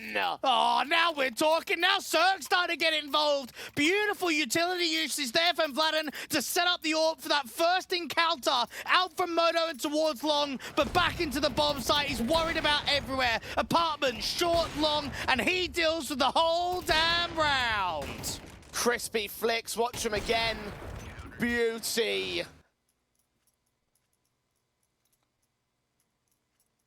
Bulgarian standing up now to really put the impact down for Bleed is late portion of the map. They are trying to take the lead away from Bait. Second tactical called in by the Ukrainians. They've got guns once again. And for Bait, this has got to be frustrating because these are so many rounds where if Cypher doesn't get 2, we win the round. If Hampus doesn't get 3, we win the round. If Cirque maybe gets 1 or 2 kills in the bomb site, we win the round. There is a lot of good chances that they've had in gun rounds on this T side, but they have not been able to string the rounds together. Captain Kirker. Cirque. Nade to open the smoke, boost up on MPL, giving him just enough head for the kill. The flick back to him, Cypher catching Captain Kirker ahead of the smoke and all. Another 5-on-3 now for Bleed. Cirque is hitting some ridiculous shots. I can't believe he's hit that on the boost. Bait are running into a brick wall. They had a lead for so long and now they're going to give it up to the opposition. Hetrick, Alex, Ascenthio in a 3v5 with barely any map control. The late games have been so important in this series. Bleed allowed a way back into both map 1 and 2, and they are making the best of this moment. But can they make the best of success? 11-10 in the lead for now. 2 more to get the map under control. Bait save their weapons because they don't really have a choice. They have to buy next rounds. They'll be working with max round loss bonus of the 3,400, so MPL can go AK armor, Captain Kirker can go Galil armor and get some util. So it won't be the worst buy in the world. But for Bleed, they've been given a lifeline. They've been given a chance back into this best of 3 series. I look at how some of these rounds have gone down, and I could honestly say that Bait should have won this series by now. They've had the moments. It should be done in 2. But Bleed with this round streak, with the lack of bomb plants, that's when it starts affecting the mental. That's when it starts getting the tilting aspect involved. Bait know to themselves that it should not be continuing like this. And the Bleed players are starting to fire. Cirque in particular is having some incredible rounds. It's down by a fair margin a couple of rounds ago, but that 4K involved now, the kill in the previous, almost matching up to Hampus's numbers. Who was the guy, the fragger of the Bleed side that kept them in this matchup. Now his pressure alleviated as the AWP steps up. Cypher not too far behind the AWP himself. HE is in utility down now, getting consistent damage to start things off. The kill doesn't quite get gained by Headtrick. They're forced to dismantle the boost. Both teams have done quite an equal amount of comparison of the firefight in the top banana and the bottom, but the HP difference is massive. Aggressive setup in apps. You've got the AWP watching down the stairway, the rifle watching the bedroom walk. 2 on B, and Bait aren't bringing anything to brackets.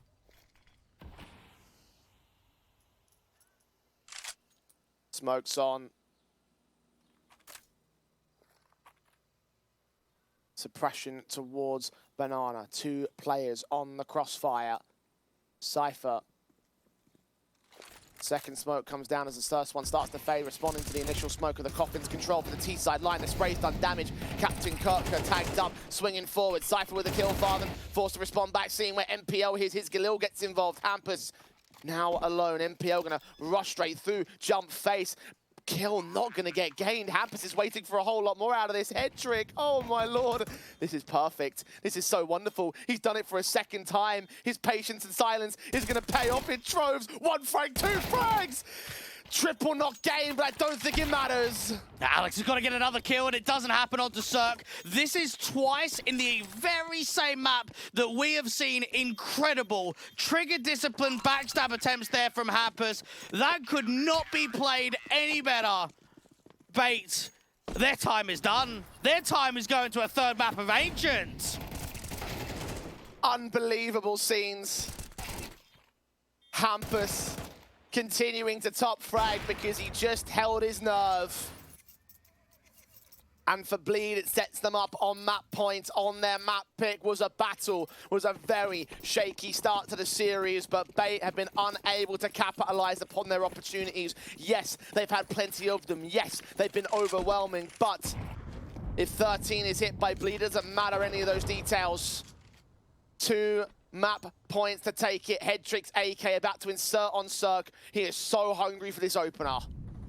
Headtrick can't afford to go down. At least he's got Alex close by him so they can trade 1 for 1. They're actually walking long. They've been able to get all the way long. I'm not sure if Hampus spotted that timing. That might pull misdirection though. They've got to find some fights. They have to get all 3 of these players, all of whom are in apps for all intents and purposes. Hampus certainly hasn't seen them. MPL going to set up. You want to talk about trigger discipline plays, son. You're about to see a handful of your own. 2 on the backstab, and Headtrick turns up in apps. Vladen down. It's an instant shutdown from Bait. That's an excellent timing. So Hampus out there from Porch didn't see the 2 players get to long.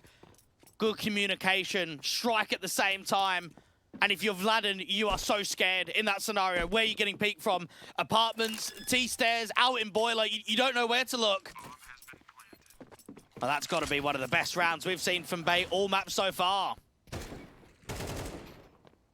Perfect. Perfect. Perfect. And it was all timing. You were right. Hampus didn't see them making their way out from long.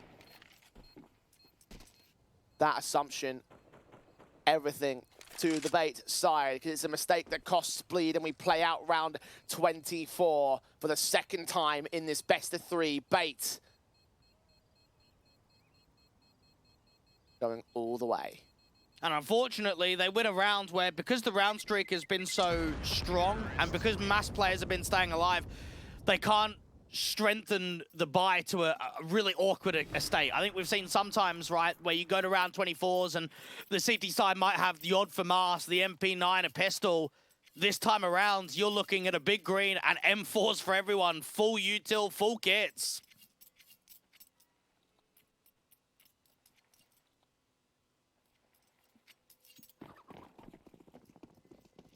One more chance to end it. One more round for overtime. Swing forward, a Hampus flashed off initially. Bait now denying any aggressive presence of the CT side. Cirque's AWP is still contacting with 3 players on this bracket's crossfire, one of which gives himself up. NPL drops 5 on 3. Head trick node. They start pushing down Banana, start limiting the options of Bait, who have very few to begin with anyway. And they're desperate for a pick. Alex to try and work a timing out to the apartment. Cirque's just giving a little bit of info, but Cirque gets another kill. 2 left standing. Bait survived for 1, but only 1 it seems. 3 players to the good. 1 minute on the clock. 1 round to win it for Bleed, and Cypher from beyond even the stack shows no mercy. Captain Kirk Kakor, head trick now discovered, and Cypher can close with a double. 13-11 for Bleed. They take us all the way. Bleed had to work extremely hard to get it into a scenario where they could win out this map. And I'll put it this way. If a few rounds went differently, it's a 2-0 for Bait. If a few rounds went differently, it is not a 2-0 for Bleed in my eyes. That map 1 was so much more one-sided. That Inferno, Bait should have taken it. They had some really good positions to close, and they couldn't do it. And I think it might come back to bite them. I think it will really hurt them in that 3rd map decider now. I mean, on the basis of both maps being 13-11, I'm going to disagree. But certainly in the case of this one, I do feel like Bait have been a lot more overwhelming in this series. Think about how they started 6-0 on Inferno, on Bleed's best map. It feels like on-the-day performance might have to be a factor to consider now for these boys, especially when it comes to getting momentum started. And just knowing that Cirque had some insane rounds. That 4K is still just etched in my mind of what he's been able to do. The shot where he's boosted up, looking down towards underpass. He had some get out of trouble free cards, I think, in that second half. And Hampus with just the same half having huge ramifications of overextensions and trigger disciplines. You just don't see that all that frequently. And for Bleed, at least they've got a 3rd map. At least they get a chance to keep fighting on in this series. Yeah, Hampus and Cirque were the 2 guys that won it for me at the end of that map up. They have a lot of credit to take to keeping Bleed in the tournament and in the semi-finals. And now we head to the 3rd and final map of the day. It will be Ancient to close things out as Bleed stay alive. Can they now usurp the Bait side? We'll find out after the break.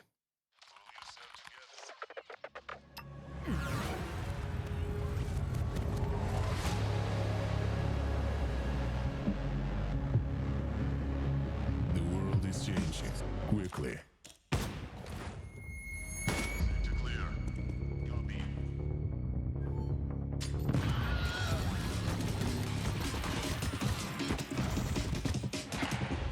Safe to clear. Copy. Shoot it.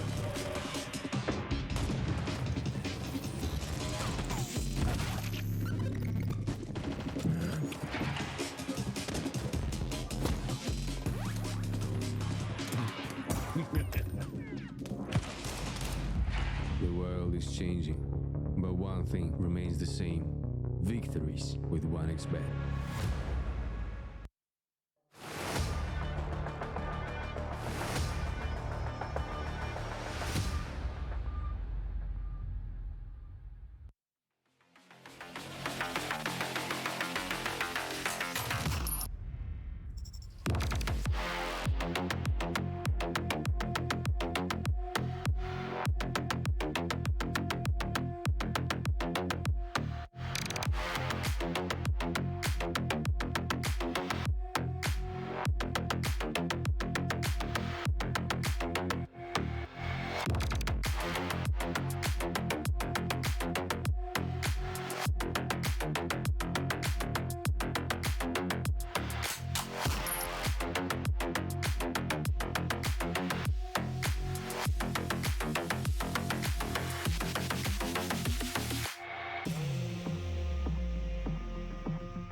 have very complicated job, but I love simple things so much. One move. One push.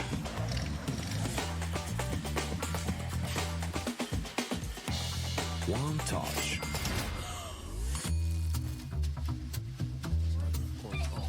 One love. One click. One XBet.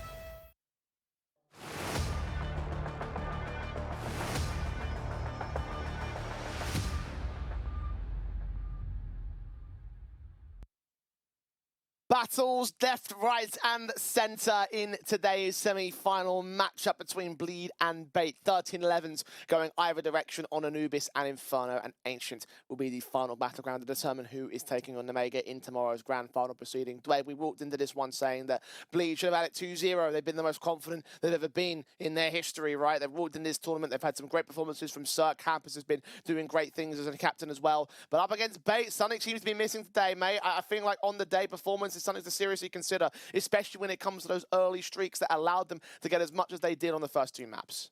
I mean, there's no denying the Pistols helped Bait in both of the maps, but I actually think they've been the much better team today.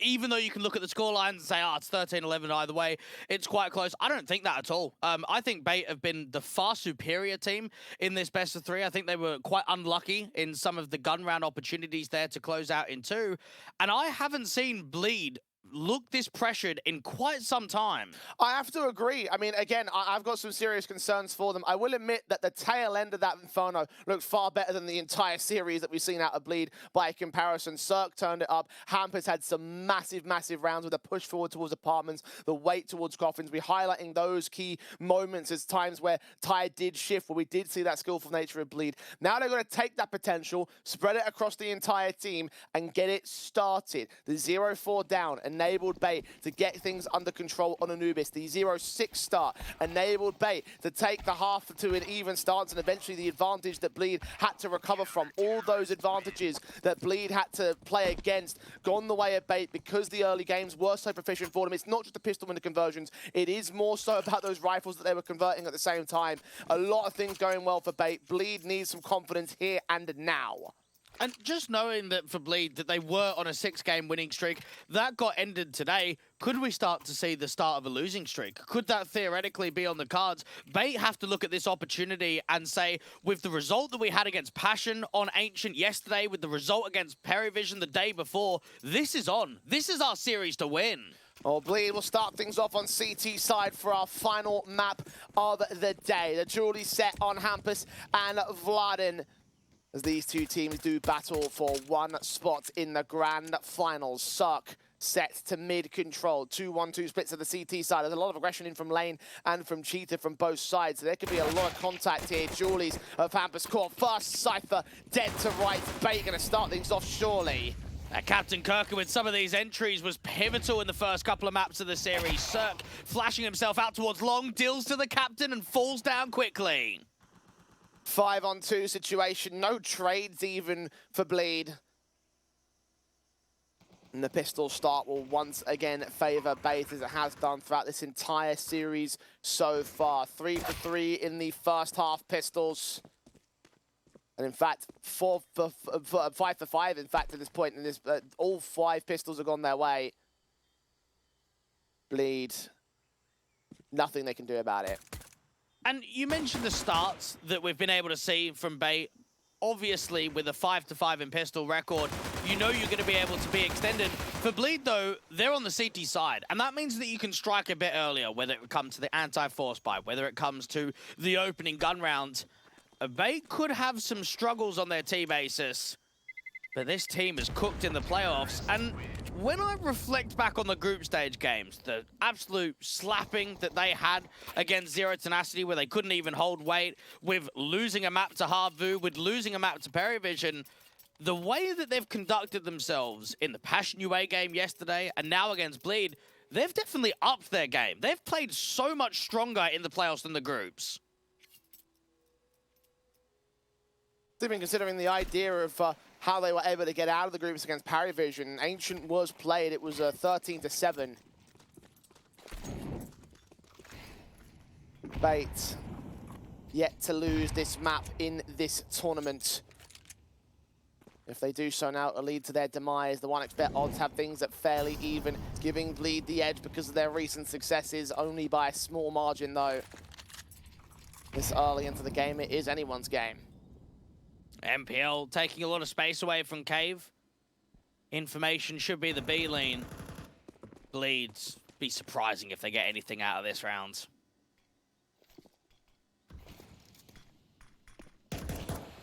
Smokes down as standards. Boosts. Tries if they can lock out any cheeky picks. Any damage would be lovely, but you're right about inserting themselves early when the guns come back for round number 3. It's just a harsh eco to get there. Trying to evade the Mach 10 if possible, make sure they don't feed money towards the Bates side. They back off in the N2-0 start. Bait are in a position where they need to look at the whole series overall and say this could be the biggest upset that we've had in recent history. Doing it with a 4th player, a new Orb of the team that's joined less than 3 weeks ago. And Alex that seems to just be helping the guys out. He's been involved for the last 7 best of 3s in a row in place of Baz that came over from Spirit Academy. He's been a guy in this series that's performed to a decent level, 31 kills and 32 deaths in map 1 and map 2 combined. At the end of that round, Bleed actually make it quite expensive, so the next gun round is going to take quite a bit of extra investment. 2 fell to those pistols, the third man went to the bomb blast. 6 shooting up towards red, but sticking around for maybe a little bit too long. Rifle saved, 1 mad of the guns will get brought back by the CT side. Farther on the FAMAS, Vladen picking up the Galil from the previous bait. Of course, having to force the rebuy, so this is Bleed's chance to swing momentum a lot earlier in this map up. Fast execution coming in from the T side. Vladen's forced to use that Molotov to do damage to MPL. Swings out for that straight up headshot. Hampers next to task, but he's smoked. Oh, this is very uncomfortable for Bleed. Maybe if a spam kill comes involved, they can go for this. Otherwise, this looks unrealistic for a retake. Spamming down default in the open plant position as Vladen's dropped. I think you're right about that. HP advantage does favor them by 3 players, but it's a 5-on-4 situation, and I think they recognize that it's just not worth it. Keep the guns, try to reset again in the next, look for the exits here and now. Just so, how quickly they will rush down. Actually, they're going in for this. Smoke sent in, Bleed going forward, trying to see if they can get a little bit of vision blocked out on the defuse. They don't even know where the bomb's been planted for it. They find one in this. Cypher damaged up heavily. MPL gets the kill in the end. Sut with a 1 trade back. The CTs lose everything.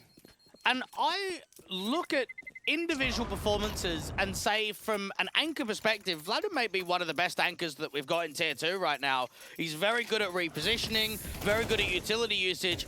I'm looking at that one thinking this is the first gun round of the 3rd map decider and they're rushing A. I'm thinking, oh, this is where Vladen's going to cook. This is where he's going to be able to go 1-for-1, stay alive, set up, and MPL just rails him. Legitimately runs through that incendiary and just domes him to donut. FAMAS on him, is even if he didn't get headshot at the first contact, he wouldn't have had much of a chance to hold on to firepower. Hero M4.5 by now for Bleed, going towards the guns again in round 5. It's another 4-0 start at least for Bait. The dictation of pace is what I love too. Go into your first gun round, it's pacey, it's aggressive, it's an A maneuver. You go into the anti-eco and you slow it back down. Alex is searching for mid up against the rifle of Cypher.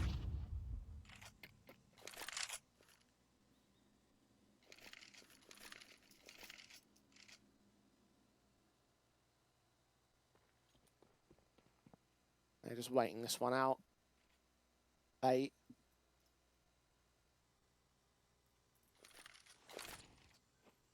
Smoke's now come down. Cypher tries to fight. Senthiel's caught the kill. Cypher losing his M4, and from there the rest of Bleed should lose this round. Vladen caught up. Deagle back, trying to do some damage. Nothing gained. Farman does find one of them. And that AK from Cirque should get overwhelmed anyway, so nothing saved by the Bleed side. Rifle by, incoming. And for Bleed, they've got to be able to respond in this rifle round. If not, they go 0-6 down, which would just be horrendous. They are in positions where constantly are fighting back from the disadvantage, and it puts more emphasis on some of the players to have a bit of X factor, to have some multi-fragging nature behind them. when I think of Bleed, when I look at Ancient, it's normally Hampus in Cave that's going to do a lot of damage. It's Cypher on Donut that's going to put a lot of attention. And it's probably Cirque on the Orb.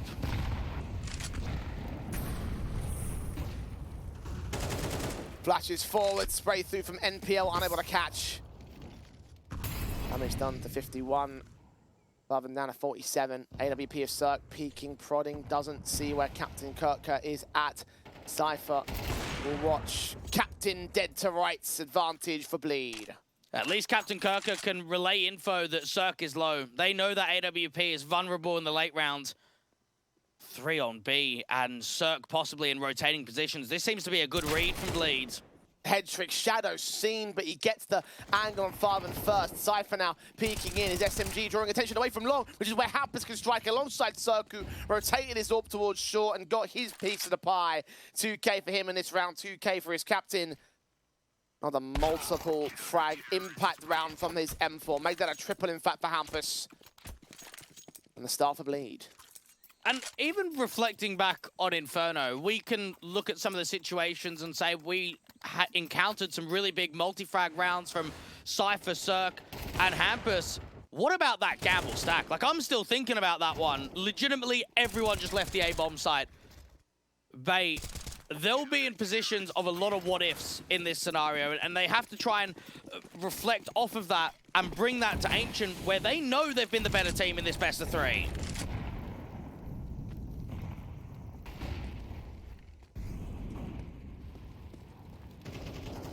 Bay taking early damage. The blind sprays of Cypher unable to catch an opening kill. Cirque does though. Hampus traded. Cypher fought upon Ascendial, beats the smoke to the bloom and gets the advantage in for the bait side, but it doesn't last long again. Oh, Cirque, timing. He saw a couple of players out there from Shelf, but gets re-smoked, so now it's a lack of info. Vladden's extended aggressively to A main, but he hasn't overstayed the welcome. He hasn't continued to press out to T-spawn. And Ascenthial on 22 points of health is actually aggressing Red solo.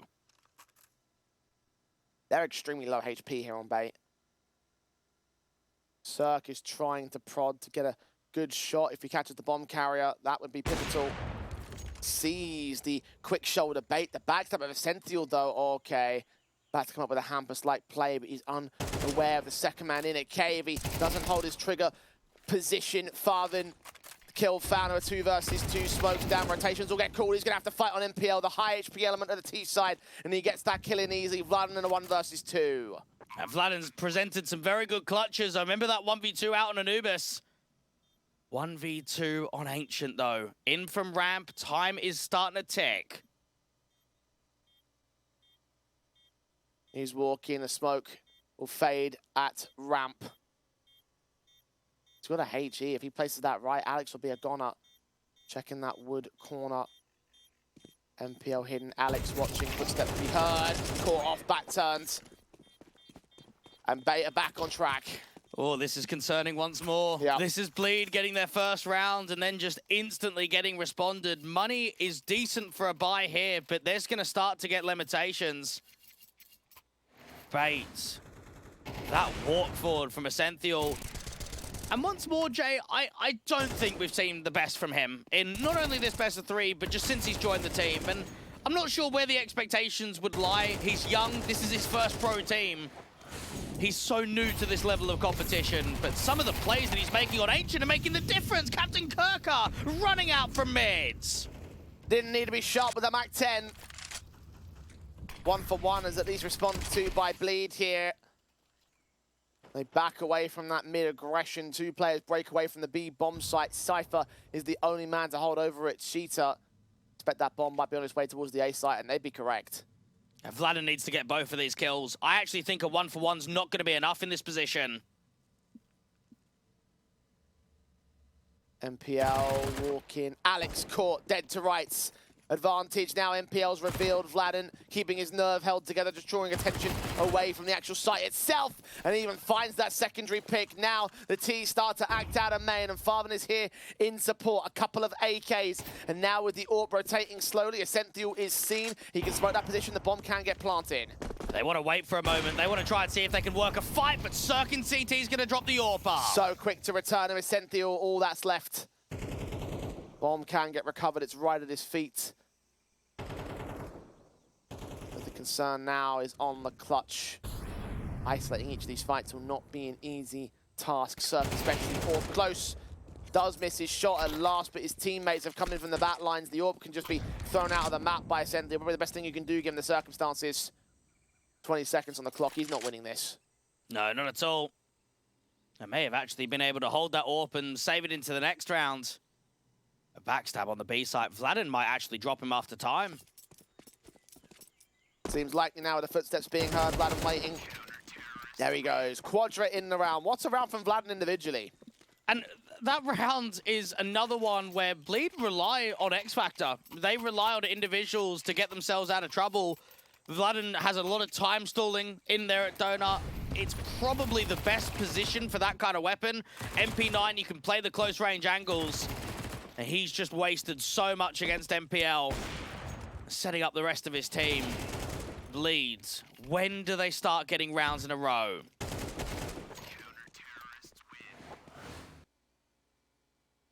Tactical for bait. They figure out whether they want to force buy into this round, and indeed they do. Mac-10's drawn, Tech-9's coming forward, NPL buying an AK to pass towards Alex, so they want to apply more pressure on T-side. Yeah, Cypher is having a tough time in Cave. Yeah. And that may be a constant threatening point of the map. And Bait are doing a good job of getting aggressive into lane and fighting him against that cheater and Cave entrance. 2-5. Back and forth rounds for a few in a row. Alex, he's going to be the one rewarded with the Hero AK. Very trusting for a stand-in.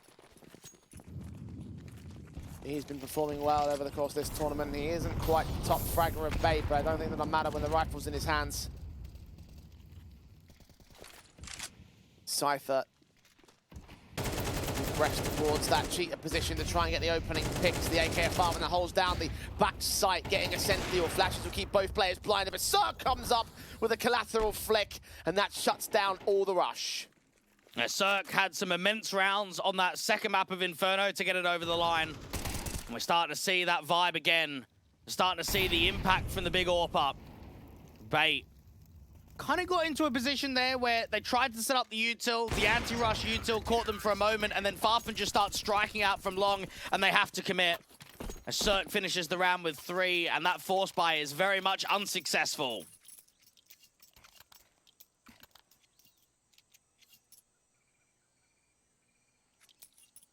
There's still 2 to the good here for the Bait side.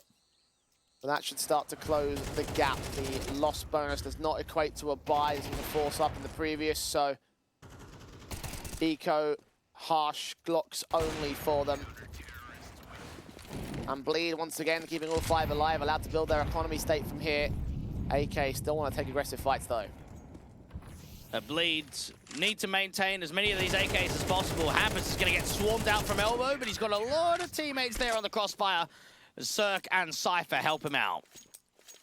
A good confidence boost from Cypher as well. Went from 0 frags a couple of rounds ago to now 4 in this one. 3 of them being in that spray. 1 round to make up the Bleed. Bait have the buy. They have their AKs. A Galil still in for Captain Kirkcut. Vlad's still rocking an SMG. I need to invest when you haven't died yet with this weapon in your hand. You can upgrade it to an AK for free if you can find a close quarters kill. Playing over on the A-bomb site, the anchor player, like you mentioned. Sentinel caught up, tagged heavily to start. They're getting very aggressive into Cheetah, and that's because there's a ramp play. Farfan and Cypher are aggressive, but they're slow walking. They're not making noise about this. Flashes sent, try to force them into lane, and the ramp top bottom position. Farfan finds the kill on head trick anyway, advantage for Bait. They're very fluid. Oh, Spam looked very close towards Hampus's position. They're walking out mid, but they've got to deal with Cirque with the AWP at Donuts. Zentheel's caught him. 4 on 4. The AWP has dropped. Options now available for the T side. They're slowing things down, though. And because they get that pick, Hampus has to leave B. There's no one watching mid now, so he's got to bring that triple rotation and watch out from either Red or Donut. Farfan's got a lack of nades. Cypher's only got a flash. So if it is a B lean, it's not really an execute because they've only got a single smoke from Bait. They're not going to have anything to slow it down.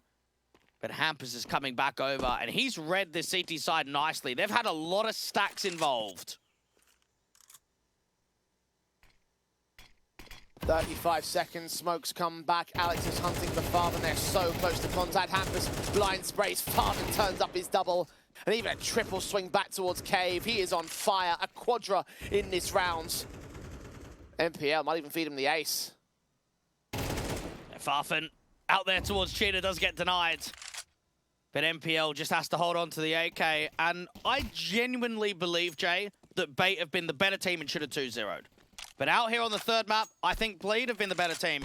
I know that it's 5-5, but you got to remember Pistol, Anti-Eco, the first few rounds on the conversion for the 4-0, the readability that Hampus is having on some of these rounds, the info plays that Bleed are making. I reckon Bait have lost their edge, and it might be because it is the T side of Ancient. That could be a factor. But from what I've seen previously, I'm not seeing that same Bait now.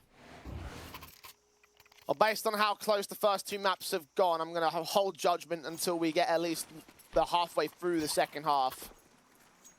But you are right, though. Bleed winning those difficult rounds. Bait's early start has been answered back to in much earlier this time in a much more confident fashion from the Bleed side. That early momentum that allowed Bait to get off on the starts has been mostly negated. Bleed will now try to look for the lead right here. Look at the prod forward from Hampus. Not quite able to get the kills. It does spur Bait into action. Sprays through. Batlines over at Wood. Getting one kill for Cypher. Farvan's force backed up. So many players are tagged to the T side. Circle with that AWP strikes immediately on the retake. In from Cheetah, NPL struggles with his spray, but they line up for him. The Orb back a Cirque to a 2 versus 2. He's caught the low HP of Headtrick. Now it's Alex and NPL up against that Orb and Vladen on the M4, both in the back lanes. NPL's great positioning. He's going to try and get out towards ramp. The issue is he's lost his teammates. Don't know where he is, though. He's been given the breathing room. He can get back here. Flash. Keeping him blind, they've got to get on the defuse. Vladen's going to play Overwatch. Spray gets good for NPL. Triple for him. Cirque's off. He's caught off guard, but his pistol comes up good. Has he done it in time? It's a down to the wire defuse that is taken by Bleed. I actually feel for MPL. He's played that perfectly. He struck with 2 uneasy kills out there from Cheetah towards Cave. He's repositioned all the way to Rab. He's been able to deal with the player that's not defusing to get Cirque off the bomb. He's baited the AWP. He's got in for the wide swing, and he just has not quite found that connection. 1 HP, Cirque is able to win that clutch and keep the round streak alive for Bleed.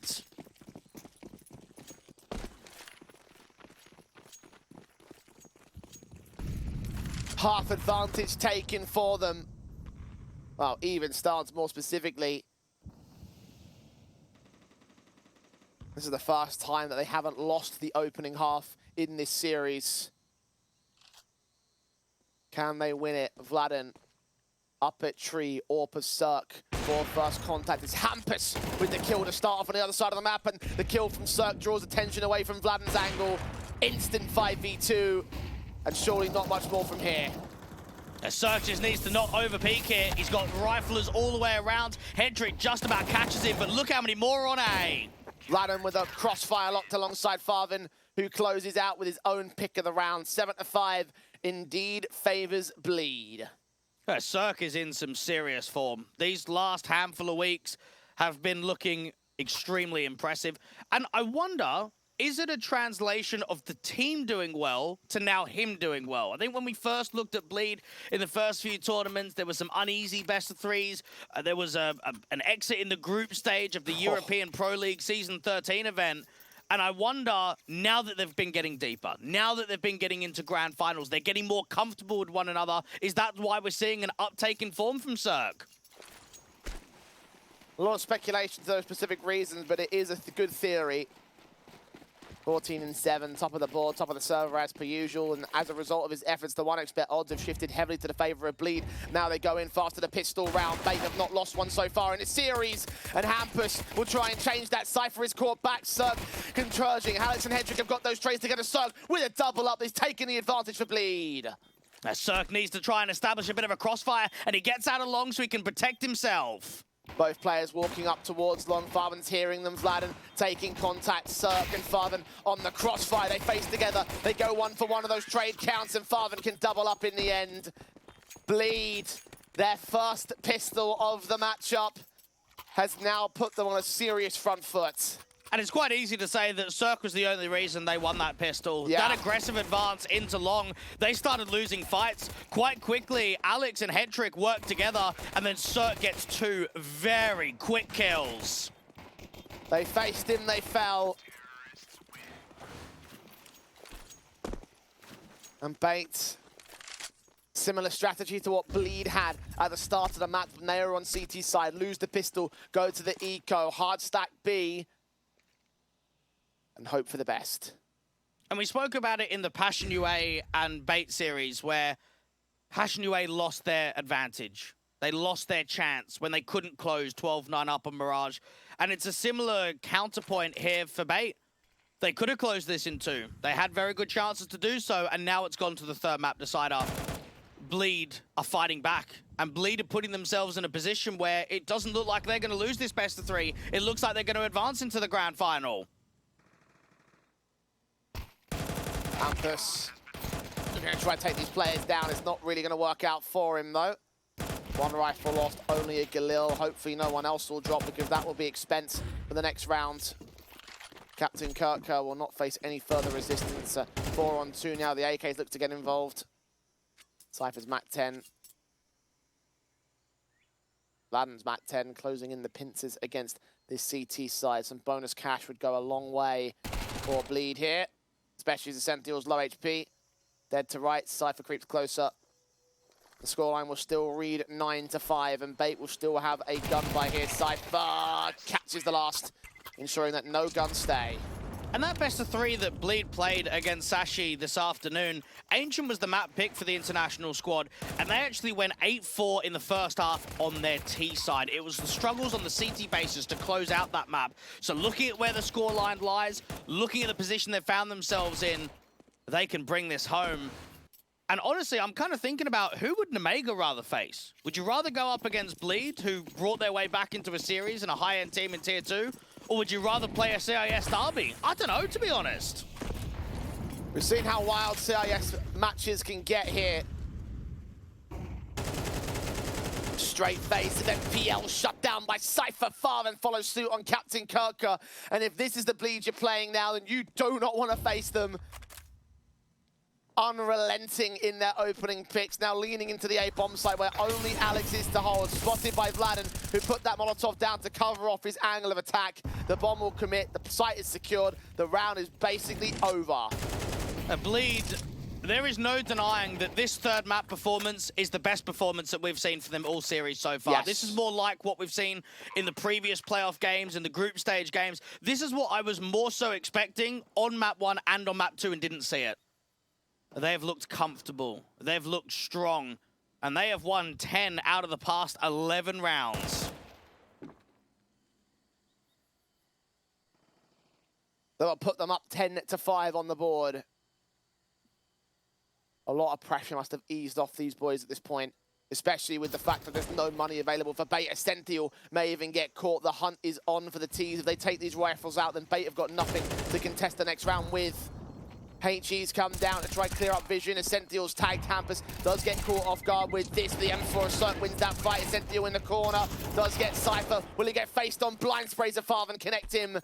And that is everything to Bleed. Now, Hetrick and Alex have been the 2 highest rated players for Bait on this map of Ancient.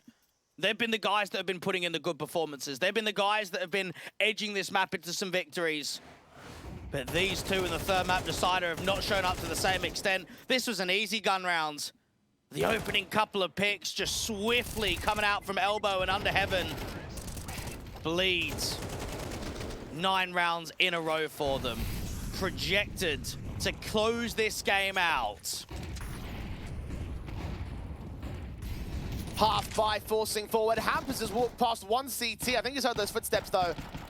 They don't know. They have absolutely no idea, and that's going to get so much info that they recognize the A site is going to be a weakened target. Only a couple players to hold it, but rotations are coming in thick and fast, so timing could be everything. Hampus has caught Captain Kirker on his lurk back. The CT starts striking out of Donut. The HEs land head trick. The Molotov is going to force Ascenthial very far away. Farther now, inserted towards main, looking for Alex next up. He's not quite spotted. Hampus continues moving. Ascenthial is caught, as is Alex. And MPL back at pit has got nothing in this round. 11-5 for Bleed. 2 to go to take their rightful place in the grand finals. And it's just felt as if these rounds have been over so quickly. It feels as if we've kind of gone through a bit of a time warp.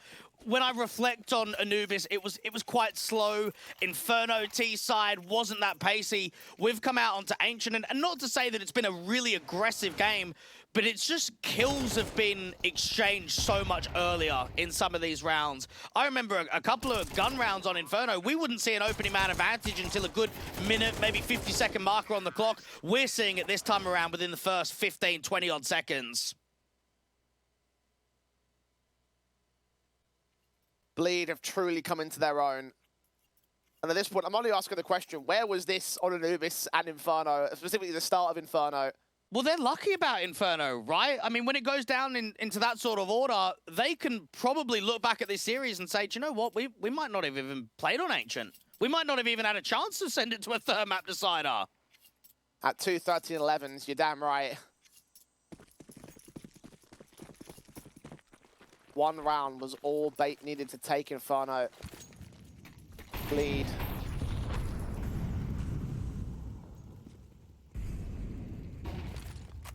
No one round will change their momentum, change their position. 6 to the goods, leaning into A site. No one's on direct defense, but Headtrick is starting to make his way in. Hampus is clearing out the majority of lane and still spamming to cave to keep attention on. Bleed have retreated from this A main walk, but they need to deal with 2 players in mid on a crossfire.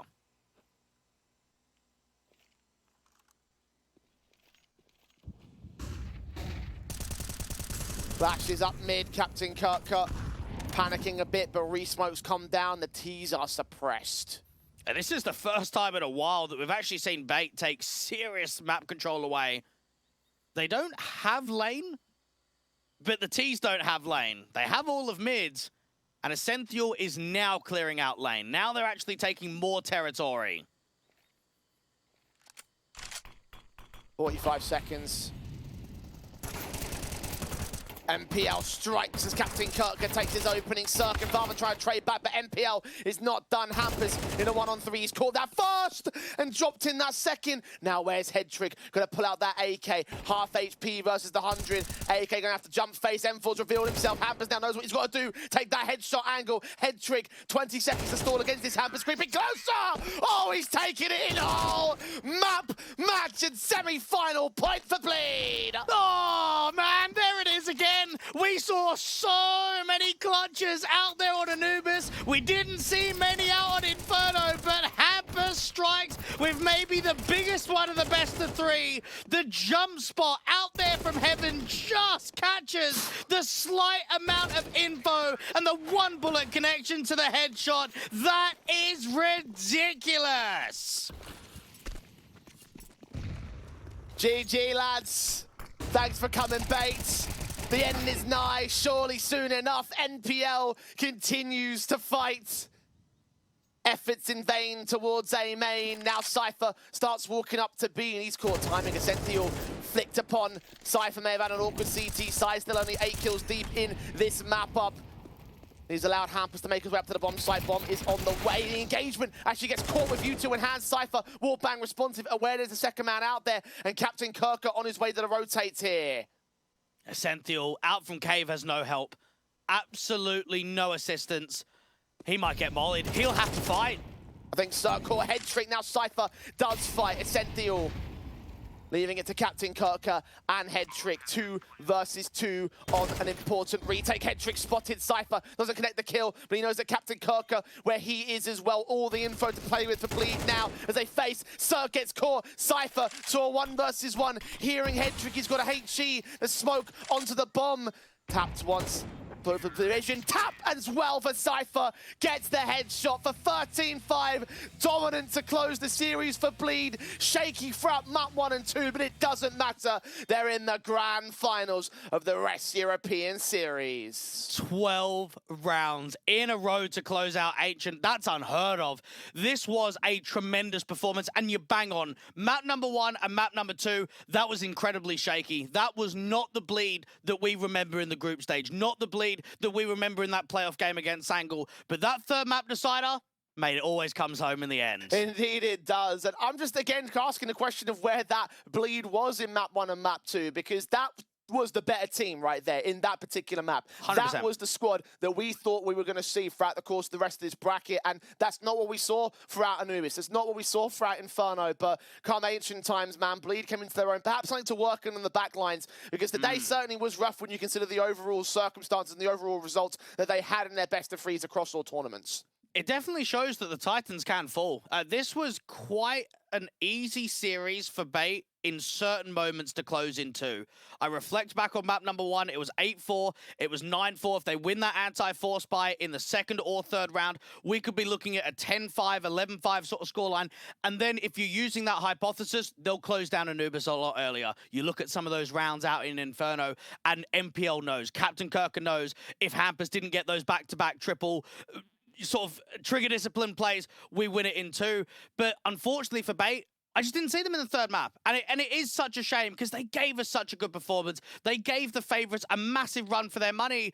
But when you're not doing it in the third map decider, it feels underwhelming. It feels like I've missed something. Yeah, I have to agree, because we saw them give such a great fight, and the idea that we walked into this series saying Bleed should 2-0, this would make it not even a challenge, and Bait gave them a challenge, and they gave them a challenge throughout the majority of the series itself, only to completely fall apart at the very end of things. It is a little bit upsetting in that respect. But I think in the overall, Bait have a lot to be happy about, right? Like, they came out of a very awkward group as well. I mean, they obviously made it to the semi-finals. I mean, I know the run wasn't the strongest one in the world, but it's a very deep run for a team that we probably didn't expect to do.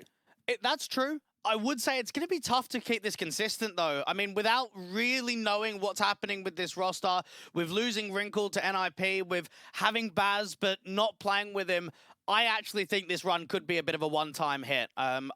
Unless we get some solidity with the roster, until we properly know what's happening with the whole Alex and Baz situation, maybe once we get an idea, a full picture of maybe what the progression could be like in the next few months, then there's something to work with. But right now for Bait, this may be a deep run, and we might not see another one from them for a little while. I mean, that also is a true factor to consider as well. But I think in terms of isolating in how this rest series has gone for them, I think they can be happy if how well they'll do in the next one, or in the Elisa event that they're playing right now, or anything else that they're doing. That might be a bit of a better idea as to where they stand overall. But just in terms of this top 4, it was always going to be a bit of a wild one, considering the background of how their run was able to work up. Even the CIS derby, that could have been taken by Passion UA, considering how that 12-9 went down and everything. So I think that Bay definitely flux their experience. I think they've got to find some stability. Certainly, you're right about that. But the fact of the matter is in this series, they gave us a lot more than what we expected out of them, and I think that's something to build off of going forward. It definitely is. And for Bleed, this is a wake-up call. I know that they're in the grand final, and they'll be happy about that, but they nearly lost to Bait, who really is a middle-of-the-pack Tier 2 team. Even with everything I've just mentioned about the roster, this is not a team that, in theory, can win tournaments, can go to grand finals consistently. So if you are Bleed, with you're on this recent form of getting into grand finals, making qualifications happen, you should be 2-0ing Bait. You should come into this series and not be phased a huge amount. And they really were. So I'm sure they can reflect on this one and take in a lot of knowledge and take in a lot of artifacts, because this was concerning. This was not a strong performance from Bleed outside of the third map decider. Well, it was a strong performance from Cirque, who, despite the issues that they had across this series for the Bleed side, continues to be an absolute star for him. He's had a massive career resurgence within this squad, so I'm excited to see what he'll do in tomorrow's best of 3 against Nemega. So there's a lot of fun times ahead of them here in this one. Obviously, with their qualification towards One LAN, they look for their chance to try and usurp Fnatic in the rest rankings, and I think that there's a good chance for them to do so, but I am concerned again about those forms, Dwayne. So a lot of question marks going into tomorrow. I'm looking forward to it. I think we're looking forward to it. Nemega take on Bait in a final match of the bracket, and that comes your way at 5 p.m. CEST tomorrow. So a lot to look forward to. Dwayne, any quick previews for what we've got coming up? I think just keep an eye on some of the veteran players. If you're in a grand final where there's a lot on the line, you've got to be looking at your Hampus, you've got to be looking at your Farfan, and you've got to be looking at your Cirque. I think those three guys with the experience they hold are going to be very valuable in that grand final. For Nemega, with how they've played in recent history, they can win that game. I don't think there's going to be a huge amount of favoritism in that best of thrhree. Could be down to the wire, could be very surprising, could be seeing some upsets perhaps in terms of the rankings. I guess we'll find out in tomorrow's grand final match. And for the day, however, that is all we have in the semi-final proceedings. So we bid you all adieu, but make sure you're joining us tomorrow because it is going to have ramifications for the entire RES circuit as Bleed take on Nemega in the grand finals of the RES European Series number 2. Thanks for watching for today, and we'll see you tomorrow. Hello, son. Hi, Mom. Pretty girl. This is Eva. Nice to meet you. Thank you very much. Your dad's just making his favorite dinner. It's duck. Come on inside. They're all probably too gruesome to tell you while you're eating at the table. How's your food? Is everything okay? Good, good.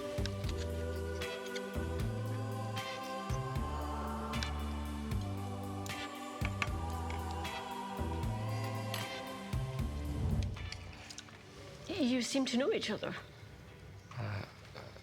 Yeah.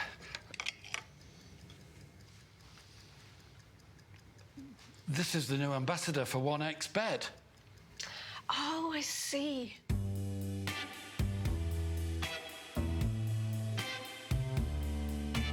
Everyone felt good when Eva Elfie became the new ambassador of 1xBet.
Bye.